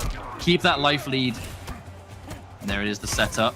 Oh, the stagger as well. Yeah, it does look like he has the air teleport as well. That's something that we absolutely need to talk about. There's the escape failed. Hadoken, can he do this? No, the air to air. No fatal blow from King. Doesn't let it rock. However, the fatal blow becomes a massive risk now. Giant punish. He should be dead. Kill him on this. Down 2. And that will be Hadoken taking another game. Really, really, really good stuff in that situation. He needs that. And now 1-1. Can he finish it? That's the question. Now, we are going into a very stressful situation if you are Forever King, because unless my math is wrong, and it often is, so I apologize in advance, if you're Hadoken, you've got nothing to lose. I do believe at 0-4, he has no chance at qualifying. I think you need to, at worst, tie break like 3-3, especially looking how the other players' scorelines are going right now. I do believe there's basically no chance Hadoken can make the championship. So he has nothing to lose. He can take risks. He can be, you know, absolutely crazy if he wants to be. Forever King, however, he's 0-3. If he can win all 3 of his next games, including this one, to make 3-3, he might just be able to get a tiebreaker kind of scenario, and it will go down to rounds. So if Forever King has a chance, Hadoken, I don't think he does. So all the pressure is on Forever King right here to win this game. All right, now King. Oh, there's a drop. Definitely some drops. There is some drop. Does he break? No, he doesn't. Hadoken trying to keep things a little bit more guaranteed. It's a hard choice to make. They have breakaway. How do you end your combos? Noob Saibot, one of the easier characters in the game to use breakaway against, because that back 2 is so obvious. Oh, he tries to cross up, and he gets caught by the forward 2. The confirm into spike, that could have been either way right there. He tried so hard to anti-air, but the down 2 got stuffed by the Geras now with Forever King bringing himself onto match point. Looks like the round has begun. Yes, it has. Reversal command grab. Is this where it ends for Hadoken? Oh, wow. That was the most surprising roll that went through a command grab that I've ever seen. Hadoken. He's not having a good time. He had a full 2-1-2 combo standing 4 and no up clone. I'm going to be honest, I think he's nervous. I think execution is getting the better of him. But he's doing well this round. Manages to pick it up. Yep, stabilizes things. Okay, now I love it. Yep, Hadoken. He has looked really unsure and nervous this entire set, but he still finds himself here, match point. He is this close to clutching it out, and this is the situation he's been in so many times today. He's taking these players down to game 3, last round, but it's the clutch that he just needs. He needs to clutch this out. If any time today, it has to be this one. However, Forever King, there's that corner pressure. Oh, the clock ticking down. Hadoken manages to avoid big jump kick, but not enough to connect. Forever King, big life lead, but back to the wall. Oh, the body splash! Oh no, this is going to be a rough situation. We're going to see a clone set up. Here it comes. Oh, this is guess the game. Oh, and guess wrong he will.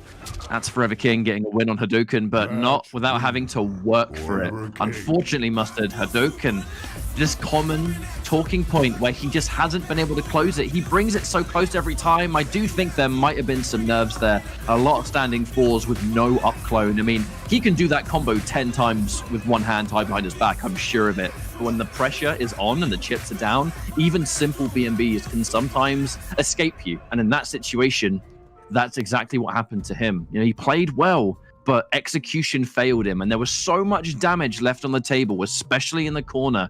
I can't help but feel bad for the guy. It's a tragic end.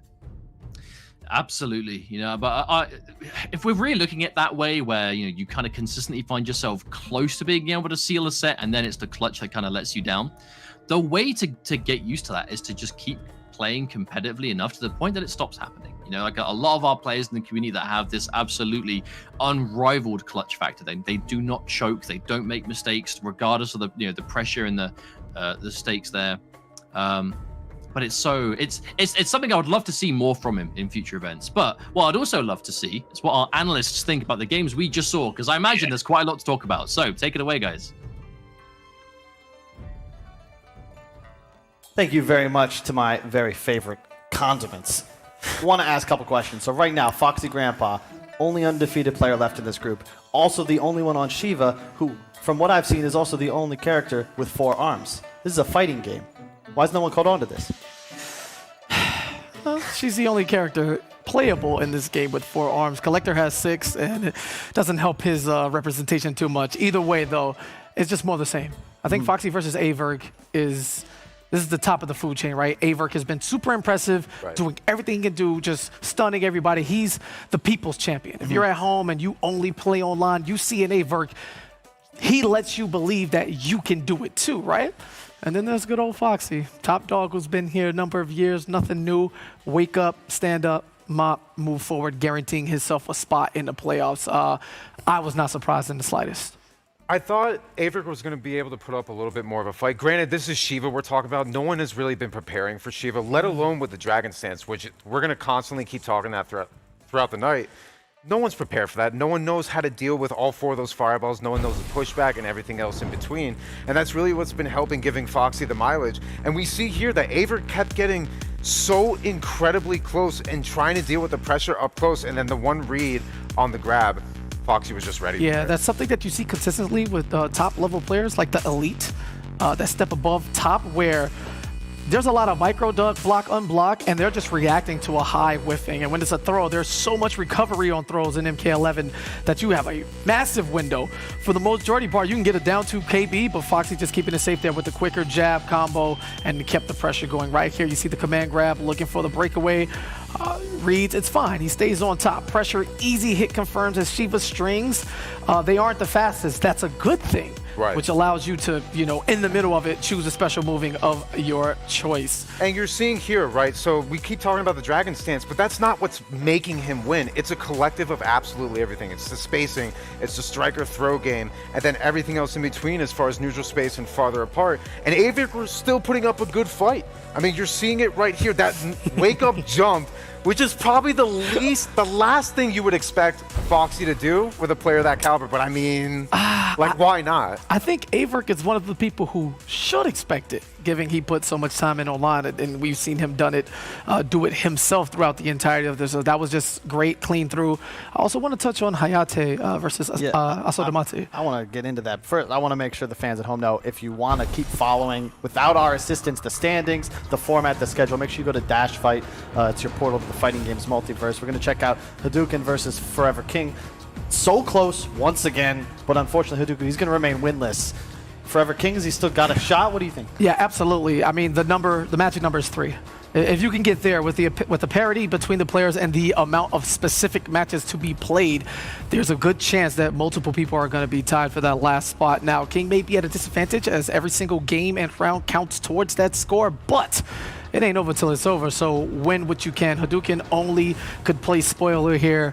King wasn't having it. He stays alive, and we may be forcing ourselves towards some high drama towards the end of this card. And it's really been the story for Hadoken this entire night. So close, yet so far. He gets so close to taking out these other players and being able to put himself on that scoreboard, and it's just a little bit of mistakes all at once that's having him fall short. Yeah, one more thing about Hadoken, his inability to close out matches. I mean, you see he has 4 first bloods, a lot of momentum, but time and time again throughout the day, we've seen him, as we like to say, choke away these clutch situations. It's almost like he feels the pressure riding on his shoulders. I mean, he's got to see, I can't believe the intensity I see on stage. You know, we're getting into the later hours of the evening. Yes. You guys at home get to watch the sunny skies. It's approaching 2 a.m. local, but I want to get into the future. What are we about to see? We've got a sick round 6 card coming up. Hayatei versus AVirk to start it off. We'll get into that in a moment. Foxy Grampa versus Forever King, who's pretty much in a must-win at this point. Right. And Conqueror versus Asodimazze, who is also in what you could say is a must-win. But start off with Hayatei AVirk. What are we thinking here?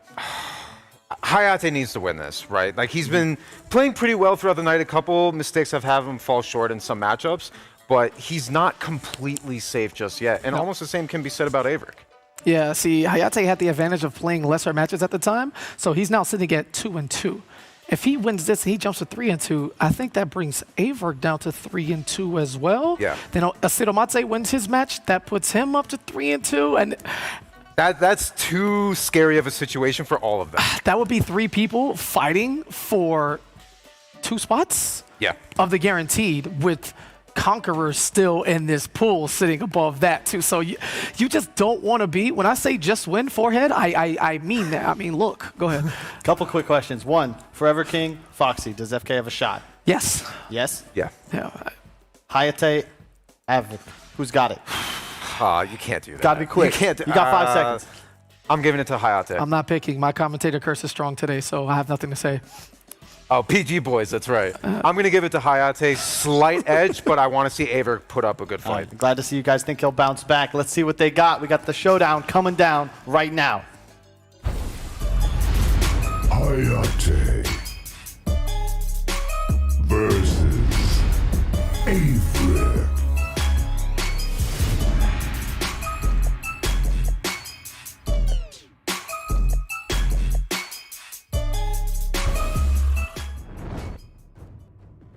You know what I love about this matchup, Mustard?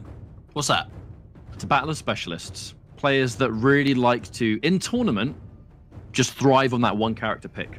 Yeah, and it's reminiscent of kind of, as far as I'm concerned, like the Mortal Kombat days of old. You know, back when the NRS scene, in 2011 was starting to really see its worldwide prominence. There were so many character specialists and people that they had a character as their favorite character and they just rocked it through thick and thin. Hayatei and AVirk in tournament have been players that are known to do that. I mean, AVirk, he's said to be the best Scorpion in the world up against what is seen to be the best Fujin in the world. This is a crazy, crazy good matchup. I mean, you want to say crazy good matchup? I agree, but for more reasons than you said. Need I remind us that Hayatei and AVirk, in a recent tournament, had what a lot of players will recall as one of the absolute best tournament sets in MK11. We saw AVirk, he was playing Liu Kang at the end of it.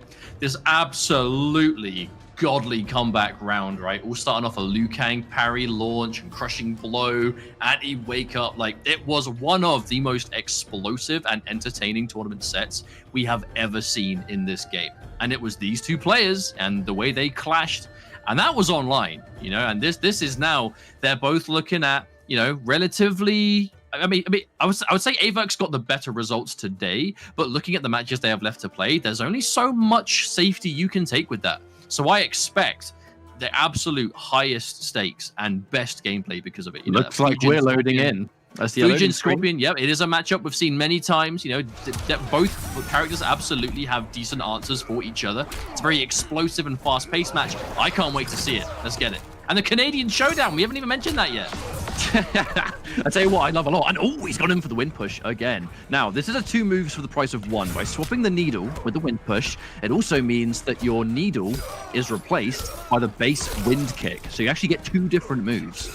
But I love the way Hayatei does that, right? And this is an approach to custom variations that I definitely expected, where players on the counter hit crushing blow, they'll have their shell. In this case for Hayatei, right? The Arsenal and Skywalk always has needle if you can use it, and if they can punish needle, the push and the push.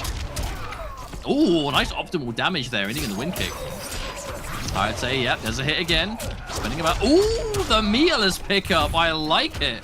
That was sick. That was absolutely disgusting. No, he's lost the round on that. Over in the midst of the wind kick. I don't know whether that was a mistake. I don't know whether that was a misjudging of Chip Mustard. But either way, off a 6 sequence, it will ultimately cost him the round. I think partying just a little bit too hard. AVirk, he had no defensive bar. I can only assume he misjudged Chip by like 1 bit. Hayatei kind of speak to himself. They're not looking too happy about it, but you have to shrug it off. Wind kick ender. Decent knockdown advantage in the corner. And there's that push. I actually It's really such a love good the wind move. push. It just messes up. You block that back 1, you expect a skywalk, cancel, grab, whatever. Well, But now you did say it's a trade-off, right? Like you might gain the wind kick because you don't have the needle, but you also lose the crossbow because of the push. So you kind of lose that projectile game, but all of your buttons get better. It is thoroughly just you do it and you can make anything safe. Very dangerous, but at the cost of losing the crossbow. But Hayatei going to be more than familiar with how to deal with that. Tries to whiff punish, but no, a little bit too slow on the mark, and AVirk finds the hit. More of the back ones coming through. The push. Hayatei spending a lot of meter on this, however, up in life. How long will that last for? A lot of the crushing blows for AVirk. Still locked and loaded, ready to go. But this is just guaranteed safety, right? Normally, Fujin's back 1 options is he has so much he can do. Oh, never mind, I'll finish my point in a second as AVirk spends the second bar here. Side switch as well. Big damage, keeps a lead. Oh, and there it is. Absolute recognition. Hayatei, instant with punish. Somebody sees that instant kick, definitely expecting a breakaway, but no! It wouldn't be AVirk without a micro duck, would it? And now Hayatei down to a last chance here in game 1. He blocks it. That's minus. AVirk goes for some kind of button press. That's a counter hit. And it's Hayatei still alive. I mean, both players giving us exactly what we hoped for here, right? You weren't lying. This is merely the start. This is the best of 3. There's the hit, and there's the confirm as well. Hayatei not missing a beat on that skywalk. And again, so much on block into wind push. You know that later in the set, we'll begin to see the skywalk come back out again, right? Because you make it guaranteed safe so many times that you can then start getting a little bit more spicy, those skywalk options. But it's not just that. They block back 1. Fujin, yeah, drops the 4-2, just gets a standing 2. Definitely not what he wanted, however, forward throw. I've seen such little, the escape failed, was ready. And that's going to be 30%, just like that, with punish. And no break for AVirk. This is going to be completely guaranteed. End it, wind kick just for good measure. And AVirk now last chance. Bit of a micro duck and wake up. That 1-1 confirming to Telly. He's not out, but he's going to have to do everything right. Push. I mean, AVirk, he did use that fatal blow to clutch out the first round, and there is the Scorpion Classic. Oh, the fake out teleport. There's no bar and no fatal blow, but there is the late uppercut crushing blow. And Hayatei able to seal the deal in stylish fashion. And I want to say, given the fact that this is the first offline tournament we've seen in, I mean, however long it's been, was it 9 months, roughly? Doesn't matter. It's been a while is the important thing. I feel like today we are seeing throws definitely get blown up more than we're seeing them win games. And like throws in MK11 are out of this world strong. We know that for sure. They are stronger than they have ever been in a NetherRealm game. Trade-off though, isn't it? Yeah, but especially now, they don't have the priority they do, and you're open for so long. We are seeing throws become to get punished a lot in this tournament. Oh my lord. After I shall receive, what was I just talking about? There it is, the armor break. Jump in because he has the Arsenal. He can do the wind kick in the air. That's something I completely forgot about. But it is low-key one of the better things about Arsenal that we don't normally see because so many Fujin players exclusively run the needle. But Hayatei showing the character knowledge here. I mean, an innovator. Always has been. Now, AVirk, how did he get around this? Oh my god. Wonderful tech. That's certainly one way. I guess asking, and he immediately answers that question. So much damage over time. Hayatei, he's going to get a grab, but look at it. It's only just stopped ticking down. AVirk, fatal blow. It's ready. Can he find an opening? Hayatei, he's going to be, I think, a fan of that block button at the moment. You can't let him confirm into fatal blow. The round's going to be over. There it is, that skywalk. We've seen Hayatei's established enough. No, oh my goodness, the reactions. He was looking for that AVirk. Spending both bars. No, oh my goodness, the awareness. I feel like 99% of players would have cashed out into the fatal blow, but he knew. He saw the bar. He knew he didn't need to spend it, and now he keeps it for that all-important next round. AVirk needs to tie this setup. I mean, that's something that I think really separates players from this level of play. It is those that can save resources no matter what, and in that instance, keeping Fatal Blow for this round has just made AVirk 1,000 times more dangerous, however. Speaking of danger, yeah, to escape failed throw on Fujin, we've seen that be quite a problem already. We've seen throws be punished a lot, but when the crushing blow is ready, their reward goes skyrocketing. But there's so many times. Here's the problem. You get the escape failed. Oh, that's on its own. You expect him to amplify it. Think again. Now knocked down into wind kick. That crushing blow is still here. The problem is you're worried about a grab. Here comes the plethora of buttons. However, lovely flawless block. Really good call and a restand. Again, looking for a duck. What is going on? There's escape failed as well. Not that it will matter now. A throw will kill at this health regardless. Oh, the duck! If AVirk had just committed, but he wasn't sure. The back one is such a threat. Look at AVirk. He is literally just... Oh, no! He was trying to react. He was looking for a grab, and he got what he wanted, but he just teched the wrong way. The grab's being a 50-50. Stopped in his tracks for the wind push. It won't kill. So with the time going down, there's the hit, and Hayatei managed to find AVirk.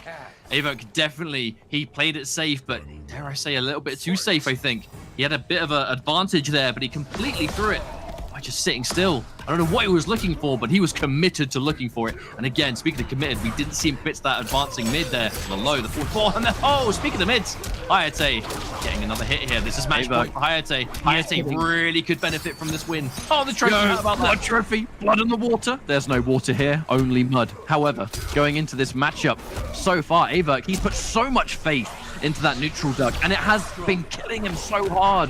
At the same time, it's won him so many games. I mean, Hayatei, he's just wise to it. Lovely anti-ad. That was crisp.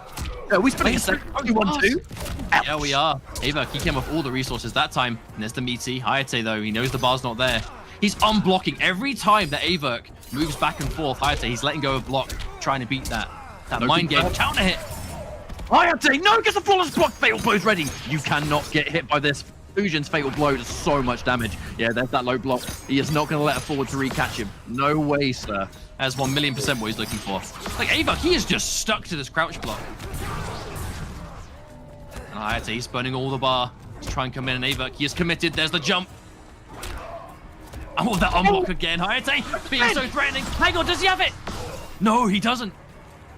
The push. He could have amplified that, but didn't want to. Oh, that's the answer. Give me that. I cannot believe it. AVirk, he found the amplified interactable that moved him out of the way to move out and then in with a stab. AVirk, I feel like I have never seen someone be so clutch with interactables as AVirk is. Whether it's combos, whether it's using it for the armor, whatever it is, AVirk, I was worried for him at the end there. You know, he was being incredibly defensive again. You could argue it lost him the round before, and that time, he was so committed looking for that right there, the forward 3. But that's why, the reactions, AVirk, the readiness. We are going into the game 3 Hayatei. He was on match point, and now we have to even out that work all over again. You'll notice escape failed has already come through, and that's going to be so important. There's the teleport, the jump in to get him to anti-air, and you teleport. I mean, that is a setup and a trick that has worked since, like, 1995 at least, probably earlier. Classic AVirk. We're seeing him begin to go to that next layer, though. The overhead starting to come through now. We actually don't think we've seen AVirk use it a single time this entire set, but now he is really letting it loose. Speaking of which, the reactionary whiff punish again. These grabs, they are just not connecting in the same fashion we would normally see today. Now wait. Fatal blow, ready. Escape failed, ready. Oh no! He definitely tried to whip punish that 1-1-2 and just getting hit by it. Back 3. One of the first times he's done it. Doesn't commit to the back 1. That could have been so much more, but he just didn't feel it. He wanted to go for the single hit. And that will now be a match point for AVirk. Remember, folks, this is such an important game for Hayatei to win. He needs this. No, but you know Hayatei feels like. You see him, you know, you see the words on his lips. He's going like, come on, come on, come on, come on. Because he knows he needs this set. And you know he's feeling it. Phenomenal game 1. The micro duck so quick you never even see it. The absolute fraction of a second micro duck. AVirk with that confidence. That is the exact kind of play that hails him as one of the deadliest online players. And it looks like that very much is not an online only tactic. AVirk with the advantage here. but for how long? We must not count out Hayatei. He has that clutch. He always has. He is playing that Fujin. There's a hit. Oh, reading the breakaway, but AVirk with the punish on the tornado. It's not gonna happen. Punish on that wind kick. Hayatei really trying to get some guaranteed damage. If you break, great. If not, at least I get to hurt you a little bit. Looks for an anti-F. He gets clean jump in. No amplify. AVirk is going to get back 3. This is one final play here for Hayatei, who's in so much trouble. Oh, and he goes for some kind of jump in that misses. And that will be AVirk taking the win. Yeah, he's not going to be satisfied with that. You know, he knows better than anyone. That is just the nature of this absolutely deadly group of players. AVirk, absolutely a continuous sigh of relief that I don't think has stopped since he came down. But I mean, that's going to be the nature. You know, this is a shark-infested group. You know, Hayatei, Foxy Grampa, AVirk, Conqueror. You know, the list goes on of just these players that any one of them can take out any of the others on their best day, and it's just a question of being able to bring it, you know, in these short and snappy best of 3 sets. And Hayatei, unfortunately, going to be falling down there. And you know, again, you can see it in the way that he's been, you know, really playing. And he needs this, and he knows he needed that. But so did AVirk. You know, it's a question of just trying to guarantee it by doing well. And speaking of which, I actually think that if I have the results in my mind, AVirk should have actually pretty much guaranteed his way into the championship Sunday. Because what was on the line there, you know, we were talking Hayatei. That was an important game for AVirk as well, because by winning that, I mean, he's in a fantastic position now. His only defeat right now, if memory serves, being a Foxy Grampa. Same thing for Conqueror. But that's just, you know, more a testament to Foxy just being incredibly dominant. That matchup was an opportunity for AVirk to just not only prevent Hayatei from being able to stay here, but also moving on himself. You know, it was the best of both worlds. With Hayatei, there are probably a lot of players in Group B. You know, they haven't played yet. They're probably looking at this bracket, and they are likely breathing a sigh of relief too. You know, because Hayatei was one of the main players people were worried about here. And by him now being in this position, it means that Group B just won't have to worry about it. But we are far from over, though. Our players cannot sit pretty just yet. We have plenty of matches left to go. I do believe that pretty much guarantees AVirk is going to be in, as that does bring his set count to 4-1. So only one more match left to play for him. But still, you know, we continue forward in this absolutely stacked Group A. And I'll be honest, I have been nothing but impressed with every single match today. You know, be it the players that we expected to do well, be it the players with a bit more of a question mark going in. There's just no way of knowing, right? You know, we haven't seen this kind of thing in so long. Exactly. And that was match point Hayatei at the time. You know, if that one play had gone either way, we might have already finished the set long ago. And that's just the nature of the high pressure, the high tension situations we find ourselves in Hayatei. You know, it's hard to watch, but you can see it. He knows how much that set meant. And then on the flip side, AVirk, again, with that sigh of relief. Not to repeat myself, but it really has just been such a consistent thing for him. But AVirk, you know, really kind of showcasing to the world that an offline debut, you know, regardless of the stakes, regardless of the situation, the WePlay Dragon Temple $60,000 tournament. And now he's sitting at the top of the group alongside Foxy Grampa in terms of wins. You know, not bad for an online warrior. You know, I think it really goes to show how much his dedication has paid off and just how well he's adjusted to the circumstances. Very few players can play only online and have something like this be their offline debut. You know, only a small handful of players I've ever known are even able to do that.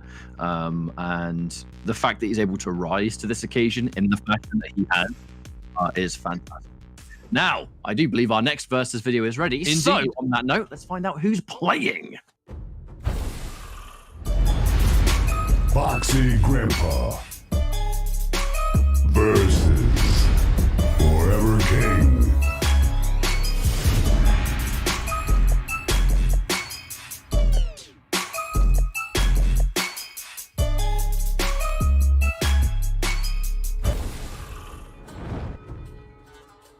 Now, while you adjust your microphone arm... I was hoping that wouldn't be picked up. Let's just pretend that never happened. You're not slick. You're too slow, mate. You're too slow. You've got the easy job. All we have to do is sit in these chairs. Everyone else has to do the hard stuff. Anyway, on a more appropriate note, Foxy Grampa versus Forever King. I mean, some people probably don't some people probably won't realize that, you know, the amount of history that these two players have with one another. They go back to MK9. They would often play constantly in the online world of MK9. I believe even, you know, the first Injustice, MKX, they would collide as well. I mean, name a modern NetherRealm era game. That's actually where I would love to interrupt, because we can talk more about how this has gone today in terms of like MK11 results, but you can't talk about Foxy Grampa versus Forever King and not talk about how these are two of the players that had truly stood the test of time.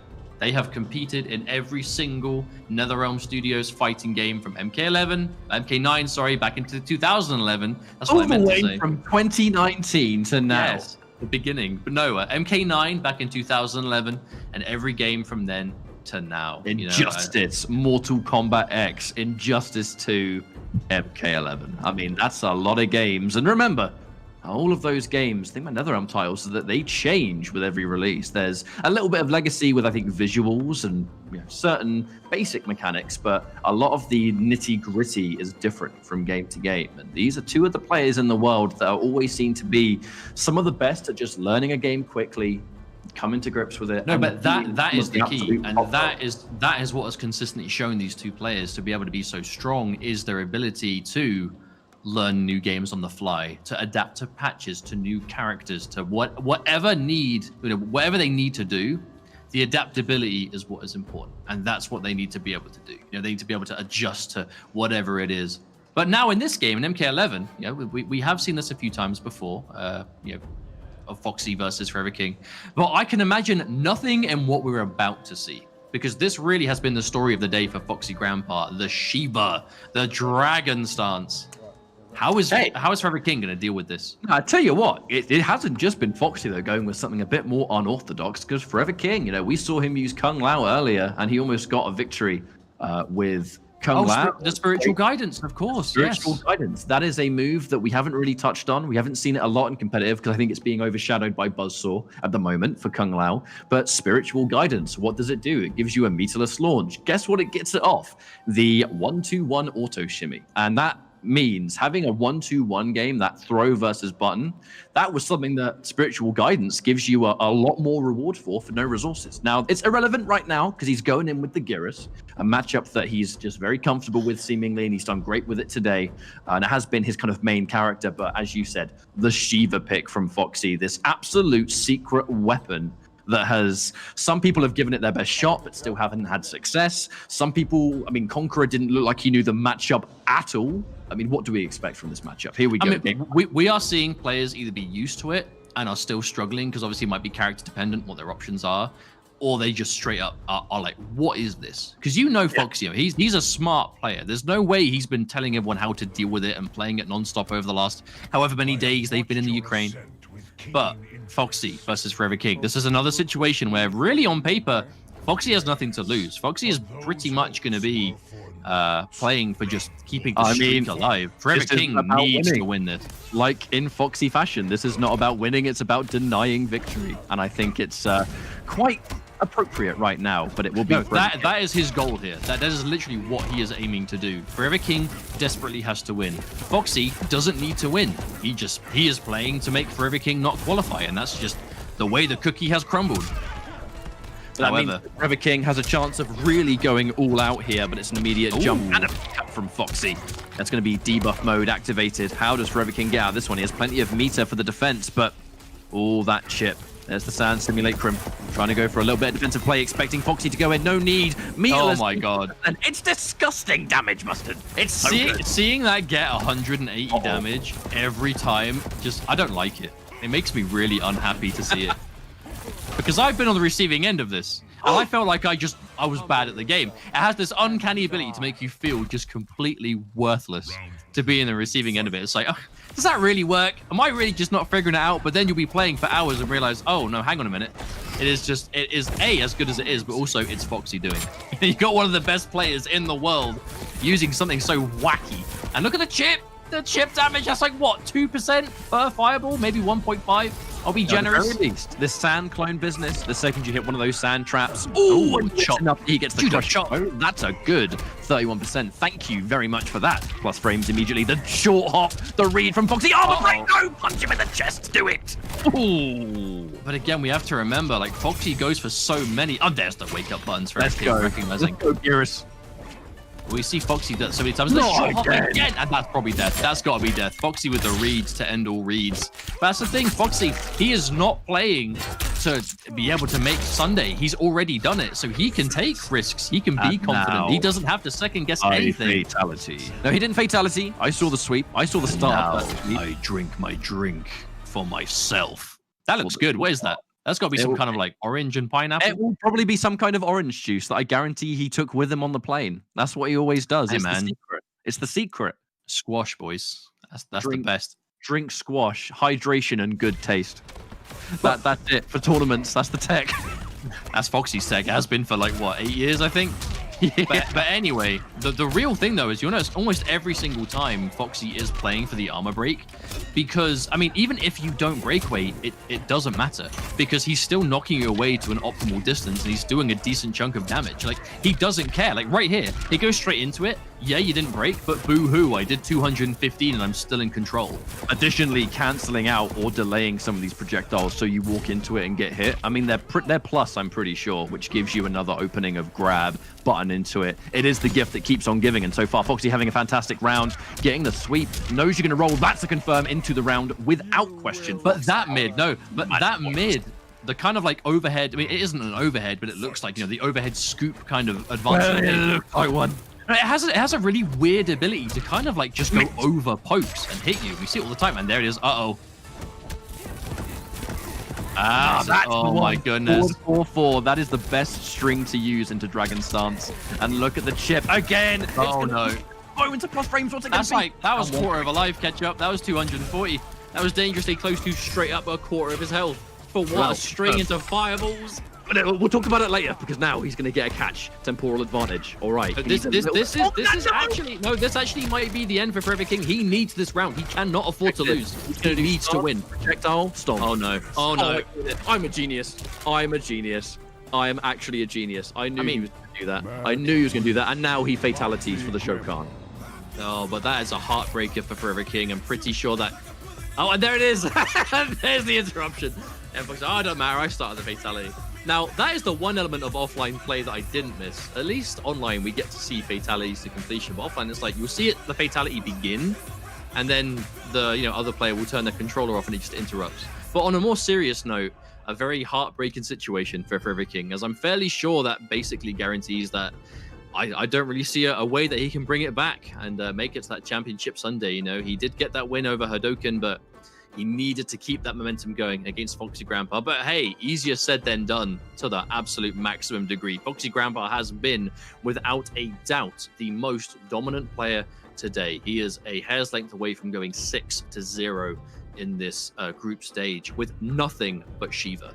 He hasn't even got into his other characters, right? Like, he's kind of said behind the scenes a few characters he's thinking of playing. We've only seen Shiva. And we've only seen this one variation of Shiva. I've seen variants of this that don't even use all three of these moves, right? There might be a certain matchup that, I mean, you'll keep the Dragon Stance, but maybe something else you don't need. It's completely and utterly just dependent. And Foxy showcasing this queen of the Shokan in such dominant force today at the expense of so many of his top-level competition. It has been an eye-opening experience, and I think we've scratched the surface of the game. It is an incredible variation, because when you look at the tools and you look at that point-blank Shiva game, she enforces a mix, right? She enforces, and by the way, Forever King, I don't think there was much you could do about that. The second that was on the screen and the stomp happened, you can see it. You can see it. But in that situation, I mean, this variation, you've got the point-blank presence. If you land a hit, you confirm into deathmatch. You have the Death March confirmed for combos. I was gonna say it's Death March, but who's pointing it out? Oh, me. Sorry, it's me who's pointing it out. What did I call it? Death Match, which is also pretty good and it's appropriate. So I wouldn't have put it past. I meant Death March. Now, the Death March is a full combo when you confirm it. You have the low scoop when necessary for the mix-up. If they guess right on the mix-up, you just go into Dragon Stance, into the layers that brings. This is one of, I think, the most terrifying variations I've seen in Ultimate so far. And I kind of think that he might be opening some eyes here. I think we're probably going to see more players in the online world start using it. Maybe Combat League's been a little bit ruined. It'll be full of Shivas. Hey, man, those of you out there, I've seen the threads that want, like, you know, drag and drop band. You ain't seen nothing yet. Wait until the people that are using drag and drop pick up Dragon Stance, and then we'll see. We will see where the problems go from there. But for now, I think we can really rest on the fact that Foxy Grampa, I mean, he's here for a reason. You know, he is one of the most successful players in the NetherRealm competitive history. And I mean, here he is, right? New character. I would say new character to him competitively. And looking good. But we have our next match ready to go. Let's check out the versus video and see who it's gonna be. Conqueror versus Asodimazze.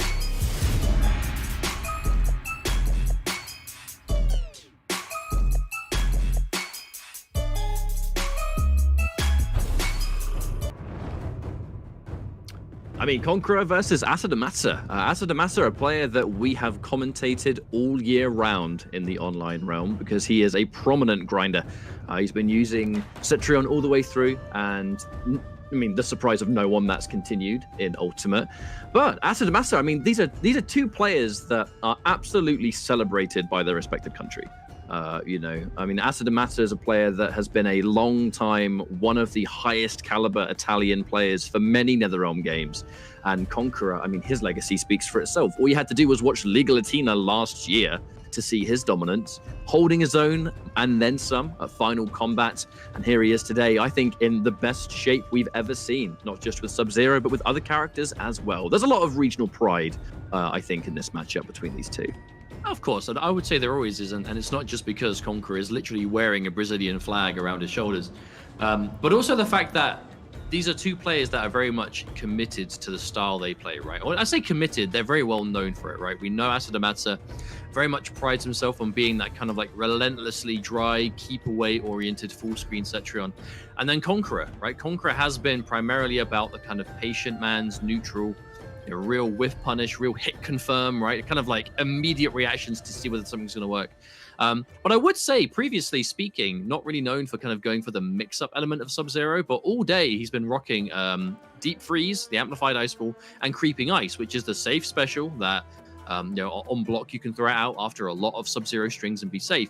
One of them is the overhead, and it looks like Conqueror has been using a tremendous amount of it today because there just isn't that risk attached to it anymore. It just isn't there. I've got a secret. I've got a little bit of information. Asodimazze doesn't like Sub-Zero. No, Sub-Zero is definitely his kryptonite. Never liked fighting Sub-Zero, and he's now going up against arguably the best Sub-Zero. So this could actually be quite a tough matchup for him, it has to be said. But as we go into game one, Asodimazze versus Conqueror.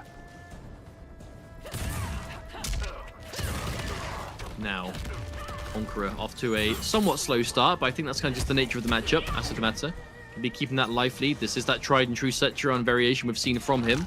We're actually yet to see Asodimazze play anything but this since Ultimate, so I definitely think this has become the new main through and through, variation-wise. Oh, I actually think Asodimazze tried to use a Hell's Wrath to stay in the air, but just got a jump punch instead. Now ending the combo in just the base 1-2-4. No need really to use Crushing Blow. Ooh, hang on a minute. Did you see that? Yes, kind of. It was so quick. Now, Conqueror interrupting Tornado on block with a down one. Sub-Zero, he does have that 6-frame poke. Plus frames, respected. Yeah, Asodimazze, no reason to disrespect the advantage there. All the life in the world and the meter advantage. Yeah, we're looking at a consistent win. It should be very hard, yeah, for Conqueror to bring that back. Almost impossible. Asodimazze played that picture perfect. Now in this matchup, I mean, it is that game of Sub-Zero having a lot of tools to get in, but he needs to. Even with the Deep Freeze, you have so many options, but there, you know, being able to throw out those ice balls, it's not going to give you exactly what you want because the natural barrier, just being able to chew through it. And Conqueror, constantly expecting Asodimazze to challenge those plus frames, it's just not his style to do that. So this first game is giving Conqueror, I think, some pretty important information. it's again Asodimazze forever. Looking like he's playing on the back foot because he's, obviously playing the runaway game, but this is him just doing what he does best. He has the big lead, he has the round advantage, like he is looking in complete control. However, forward throw, what's going to be the mix? A delay wake up from Asodimazze into another forward throw. Nothing achieved, more damage taken. Wake up jump! Hello! That is not a very Asodimazze thing to do. But you know what? You've just sat there and taken 2 throws. I think wake up jump is the last thing Conqueror is going to expect in that situation. Now he's very weak. Fatal blow, Sub-Zero, 2 bars a meter. I mean, the comeback can always happen, especially off a flawless block like that. Wait a minute! He needs to turn this around. Damage, spends it. And now this fatal blow just became very attractive indeed. Looking for a button press. Conqueror, does he have an opportunity? The flawless block, but no! Oh, he's not quite able to make something happen there. So a very important game 1 for Conqueror. He figures out how Asodimazze defends. More likely, I think, off things like forward 4. But Asodimazze, we said he does not like fighting Sub-Zero. He's still good at the matchup because he has to play so many Sub-Zero players all the time. This, I have to say again, this is a very stressful match incoming though for so many players. Conqueror currently 3-1. If he can win this, will pretty much guarantee himself into the Sunday playoffs. But also at the same time, Asodimazze 2-3. If Asodimazze loses this, he'll be 2-4, and then his chances are basically gone. But then at the same time, if you're Hayatei, you need to push for Asodimazze to lose as well, because Hayatei and Asodimazze are both currently 2-3, so there's a lot at stake. And if Asodimazze wins this, that is absolute just breathing room for Asodimazze, but disaster for some other players that are very much relying on the results of this game. Conqueror also, he's playing for the safety, right? He wins this, it's done for him. He can rest somewhat easy into the rest of these matches, but he needs to win desperately. Well, we're still potentially a little bit far away from that because Conqueror, he's able to take this first round, and this is just game 2. A 2-0 could still happen, but with the rate things going, Conqueror might be able to tie this one up. And wait a second. He's not going to spend the fatal blow because now, especially after this grab... And the forward throw too, yeah. Very attractive indeed, looking in. And those buttons he's looking to confirm. Asodimazze, he hits those 2 hit confirms in the fatal blow so often. Can he do it again with Conqueror? Going to stop that momentum. Far that was teleport. so dangerous. Yeah, regular teleport. That wasn't a far teleport. Yeah, you're right. It wasn't a far teleport at all. He kept his meter, and that wasn't what lost him the round. The slide catching him at the end there. No, but that was Asodimazze, and he did that against Hayatei as well, right? Like he's in this massively high pressure situation, and to play so patiently for a while and then just do something really dangerous. I mean, Asodimazze kind of has that moment where he just hits the button and says, "Enough of this. Let's end the game. Win or lose, me or you." Hang on a minute. Asodimazze, he's done a pretty good job blocking that. Oh. There's the overhead. You were just about to say it, weren't you? I know you were just about to say it. No, I didn't curse it. I didn't finish the sentence. We're twins, bro. I heard you say it before the words left your mouth. You can't lie to the people. I know. Now you can go check the tapes. You can't prove nothing. Behold. Anyway, how about Asodimazze? This is much better for Conqueror. Asodimazze was looking good here. That 1-0 advantage. But the raw slide into the KB. Oh, ever just hit by a neutral special for over 300 damage. Asodimazze has. That's a big advantage. Oh my god, and the flawless block. Oh my god, the flawless block into slide and punish. A trip guard. What a clean finish here from Conqueror. But that, as far as I'm concerned, Mustard, that's the Conqueror that we know. The fact that he's got these insane reactions, the cleanest of game plans with Sub-Zero. I think really pioneering that footsie-oriented sub, which now still exists, but is a lot scarier because he has creeping ice, which makes forward 2 safer. I think the reason he didn't use forward 2 a lot before Ultimate was because he didn't like taking a risk that big. Conqueror's not a risk taker. He never has been. So he relies on the clean, the footsies, and that solid play. But that is what makes me so nervous at the concept of him playing creeping ice, because he's now able to use the overhead without the risk attached to it. But we saw at the end, even with the creeping ice, just because you have a way of making the overhead safe doesn't mean that you'd never have to go for the unsafe deep freeze. Because if you really just feel like that overhead is going to connect and you want more damage in creeping ice, you can still do it. It's just a lot more dangerous. But Conqueror, he made that call out, and now we go into game 3. This is an absolute game changer of a match. This one match you're about to see can dictate so much for so many of our players yet to secure their space into Sunday. Oh, the dash-in ice ball. That's one hell of a start for the Brazilian, because right now, having the corner pressure as well. However, actually, it looks like Asodimazze able to fight his way out of the corner. That's definitely a good start for him. Could have been a lot worse. Oh, the counter hit. Does he go for the breaker? No, he doesn't. He wants the down 2 instead. I think that's just a bit of a safer option for Asodimazze. Doesn't really care so much about the restand. He'd rather just have the damage. Oh, ground pound! Stuffing the slide startup. That's confirmed, though, from Conqueror. This has been a rather explosive round 1, Mustard. Well, it looks like Conqueror's doing a lot of just risks in the neutral, but it's kind of like calculated. We're seeing a lot of raw slides, but it's like, oh no, speaking of risks, for another time, we see a grab just not work out. I think we've seen more crushing blow grabs because the grab hasn't worked than actual crushing blow throws today. Slide or not slide? The empty jump, hang on. What's the final play? Does Conqueror wake up? Does he wake up? The wake up now! Getting completely stuffed. 3 grab. Counter up for Asodimazze, who's just brought himself on match point. Conqueror trying to disrespect on wake up, and he pays the price.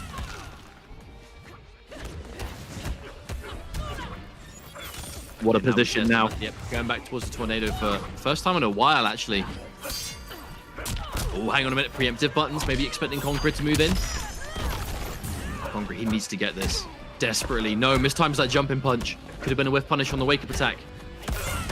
And a crucial throw tech as well. Okay, so the throws that let down Conqueror are definitely paving the way for Asodimazze. Rise, I talk about how throws aren't really doing as much today. Asodimazze is winning because of them. And mind games surrounding them. I am not used to seeing this many throws from Asodimazze in general. He is not playing the way you're familiar with, but I think that is being a bit of an edge here because he's throwing off the flow. He cancels it to get you to jump and he chases you down with the Hell's Wrath in the air. That was so smart. It's a layer of gameplay that we're seeing here from Asodimazze. Goes in for the jump, the pushback, the wins, a lot of chip damage. I mean, we still haven't seen another button from Conqueror. He did a big boot, and there is the low! We hadn't seen him press a button for so long. I wonder if he was fishing for the crushing blow, but was setting up for that crushing blow ender there. Not going to happen. Fatal blow here for Asodimazze, though. Conqueror, he cannot get opened up. And he hit now. He was looking for it. He was looking for it, but too early. Yep, Conqueror. And he gets that crushing blow slide ready. We are going down to the match point. This is a game-changing round for so many players. Cannot stress it enough. A phenomenal win it will be for him, but Asodimazze, his chance at staying alive and one hell of a player to take out.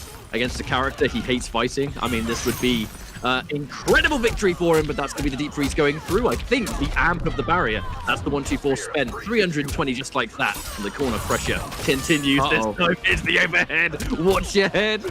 Oh no. Oh, the blender. We've turned the blender on.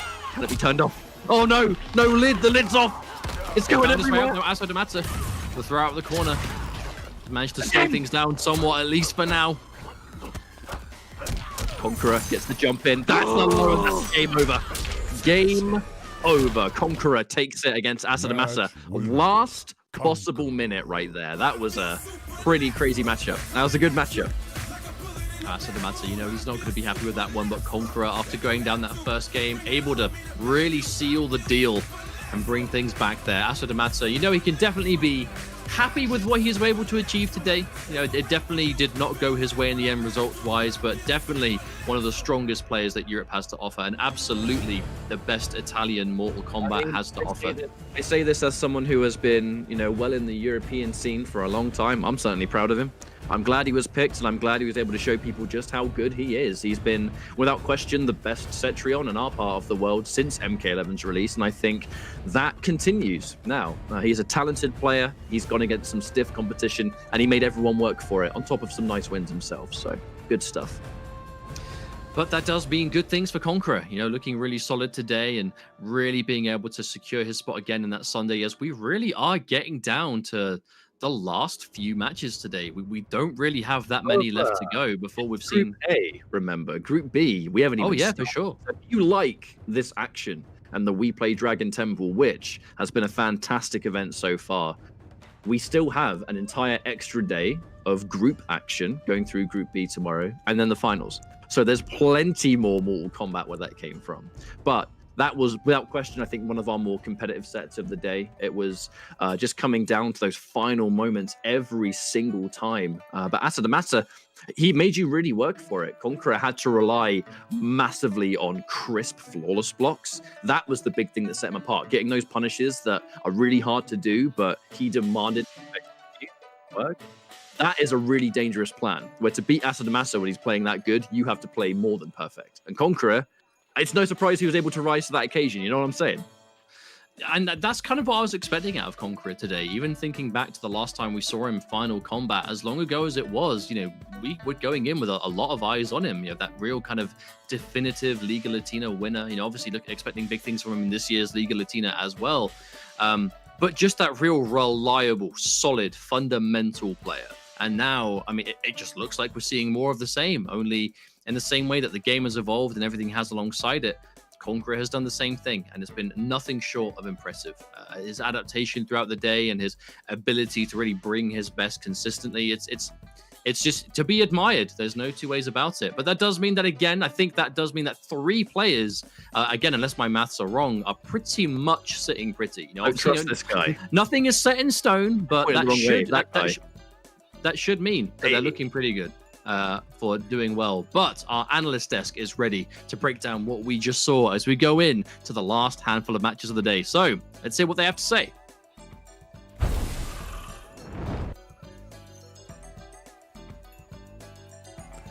And with that, Conqueror solidifies his position in our bracket stage. Only one more to be decided, and soon, as we come to you from a new location. It's an island of sorts. It may belong to one of your favorite villains, but you can't see under this robe. I'm going to pull it out and do the Birdman hand rub. Conqueror solidifies his spot in the playoff, and there is only one more match that matters in terms of who makes it, as AVirk and Foxy are going to play for seeding. Hayatei's destiny is completely in his hands. He wins versus King, he makes the playoff. He loses, and we've got tiebreakers. We have a situation where it's going to come down to those tiebreakers. It was going to get so much more interesting if Aso was able to get the victory here. Then it could have come down to possibly a 4- or 3-way tiebreaker situation, but avoided by the massive comeback by Conqueror that we saw here. Aso came out full display, cooking like he has been all tournament long, and then Conqueror says, you know what, wait a second, it's time to play. I need to secure this 60K and bring it home to Brazil, baby. And that's exactly what we saw, and Hayatei's in the back and breathed the biggest sigh of relief ever. Yeah, Conqueror, who still had everything to play for, we were sitting in the back, and he goes, KP, I get 4, I'm in, right? I say, yes, you are. The math guarantees that. He said, okay. So he sets down. Atso wins the first game. And Conqueror is seemingly in trouble, but is able to hunker down and show, the type of poise and just everything a final combat has in the books. Look at the pop-off. Look at the passion. Look, I swear the flag got tighter around his neck. Every There's chest a pop-off right there. He just, that's what we like to see. And that's what we love about that entire community, KP, is the passion that they showed, not just for Mortal Kombat, but for the FGC and for their own. And it's amazing to see. Now, to break it down a little bit further, we talk about if Hayatei wins, he's in. If he loses, this is going to be a possible 3-way 2-4 tie, and it's going to go to a tiebreaker situation for that final spot. You guys see it here. This is the determining match. And everything's all right, and we'll open it up with Hayatei Forever King. I gotta say, that's the thing I love so much. I love the FGC for this. All these other games, you got like month-long leagues. It's a snooze. Here, you show up for a day. You don't bring yourself, like, we eliminate half the damn group. Correct. Like, on day one, you drop a couple matches. Like, look at Hayatei. You were talking about tournament favorite, now playing for his tournament life. It's crazy. I know he's your boy. Like, no, absolutely. Imagine being Forever King, having 1 win to your name, and still alive to the very end, scratching and clawing because the bracket just happened to go in your way. It's the beauty of the round robin format. Everyone plays everyone, and you are wholly responsible for your path through. So I'm excited to see this. We saw shades of greatness in King, just unable to close. Same thing with Hayatei. What we used to, but a lot of drops on the table. You don't have any more space for that. I think that's what's going to come down to in this match of veterans in this Mortal Kombat community is that they both have looked a little shaky. It's going to be who's shakier here, who is going to land those combos. And I think that's what it's going to come down to at the end of the day. And with that said, if you at home want to land some combos, please do download the Compete app on your cellular device. We're going to get amateur events going soon. You need to register for those. Download the app. And speaking of apps, I didn't have a good transition, actually. I really just want to see this you match. said amateur, right? That means people not playing in this? Can we talk about My phone is right here. I can just, Can we talk about Honeybee guessing all the winners correctly? Oh, he sucked back? Yeah, go ahead. Second place right now, creepy in number 1. Respect. I respect you being in 3rd right now. You get bonus points for having all the rounds right. Because I've been, wait, not rounds, matches. Rounds, matches, set. And then game is somewhere in there. You guys do it all different. No, you guys do it all different. Imagine getting paid to watch the tournament and have the predictions that you throw out anyway for free. So definitely download that app, have some fun with it, and sign up for the amateur tournaments as well. You never know what it could lead to. Wink, That's wink. right. That's right. The online tournaments, someone here is going to be playing for $60,000 because of it. And guess what? Quite a few, because that's where a lot of legends are born here in the Mortal Kombat community. Roll back. That's exactly where I was going. I took the words out of my mouth. Yeah, we got like just a 6 storyline. I love when groups are important to the very end. As we said, Forever King versus Hayatei. This is everything. AVirk and Conqueror for seeding. Yes. And then Hadoken just wants a win. Foxy Grampa doesn't want a loss, but it would be a hell of a storyline if we could see Hadoken take his 1 W before he leaves this That's event. right. But we know Foxy, even though it is secured, he is going to be trying his best. Absolutely. And for the Shokan, baby. Before we get into it, I want to know. So obviously he's going to be biased for Hayatei. Aquaman, I want to know what you're thinking. What are we going to expect? Because like Forever King, he's gotten close. I think he's got like 3 or 4 2-1 losses so far. Like we know he's got it, but I'll be the one to go the opposite, and I'm going to go with the veteran here, King. He's been here since the beginning. When I first played Mortal Kombat, he was #1 on the Xbox 360 leaderboard. That's how I met him too. I'm going with Forever King, baby. Well, bias aside, right? Let me just give you the stats. Since Hayatei's appeared in any format of World Championship, he has not missed a single final in 4 years. You tell me if that's not the short shot money. I'm going with Hayatei. Panda bias aside. that's enough of us. This is it. This is for all the marbles. If Hayatei wins, he's in the bracket, but Forever King, he's going to stand his way. We got the versus screen ready. We got ketchup and mustard. Let's get it, baby. Forever King versus Hayatei.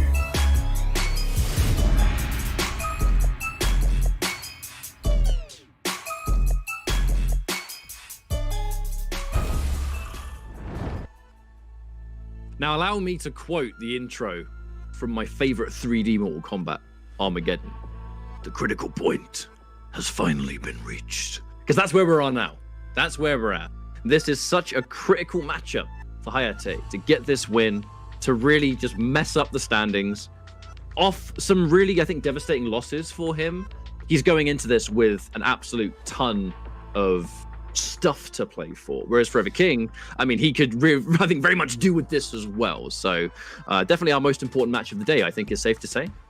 Without a shadow of a doubt. So if there are a few things that can happen on, and this is definitely going to be the most important match of the next three we have. We only have 3 games left. We are very close to the end of the day. But Hayatei wins this. He's secured himself. He's taken that 4th and final spot of Championship Sunday for Group A. Done. If he loses this, his record goes to 2-4, which is the same as Asodimazze's, which would be the same as Forever King's, as Forever King is currently 1-4. So that basically means that 3 people will share the same scoreline. And then they're going to have to go to rounds, right? Like whoever won the most rounds, we'll see exactly who kind of wins that tiebreaker scenario.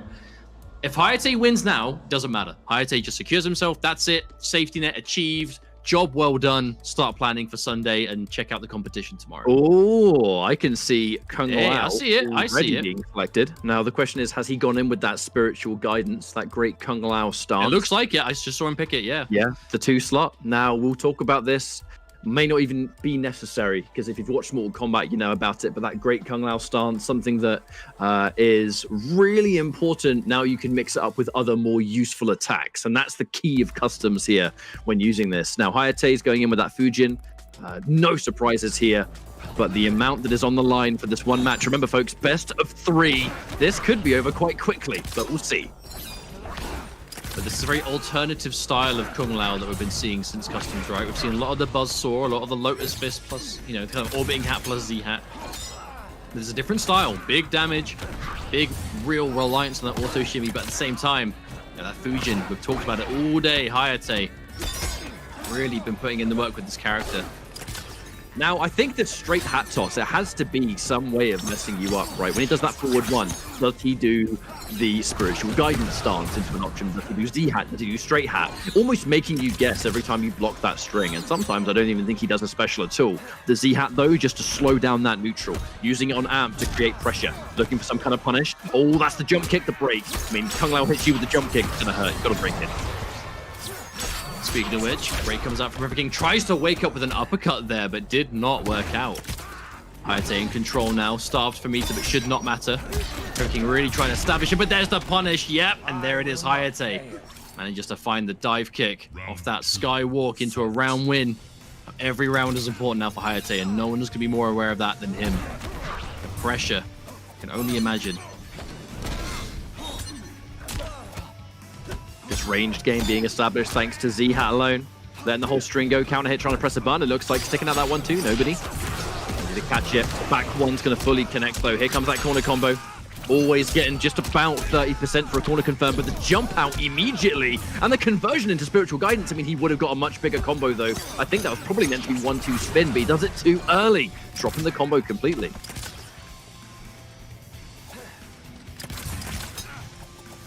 Ooh. Very unusual neutral to play with range. Projectiles definitely not in the way. It's very hat tricks though, right? Because it's just Z-hat and straight hat. A Hayatei, not one to kind of just throw out a skywalk for the sake of it. You know, it's going to be a lot more grounded if you can. That micro releasing of block there from Hayatei. However, that's going to be a full combo again. The breaker has been used, but with this fatal blow for Forever King, does he do it?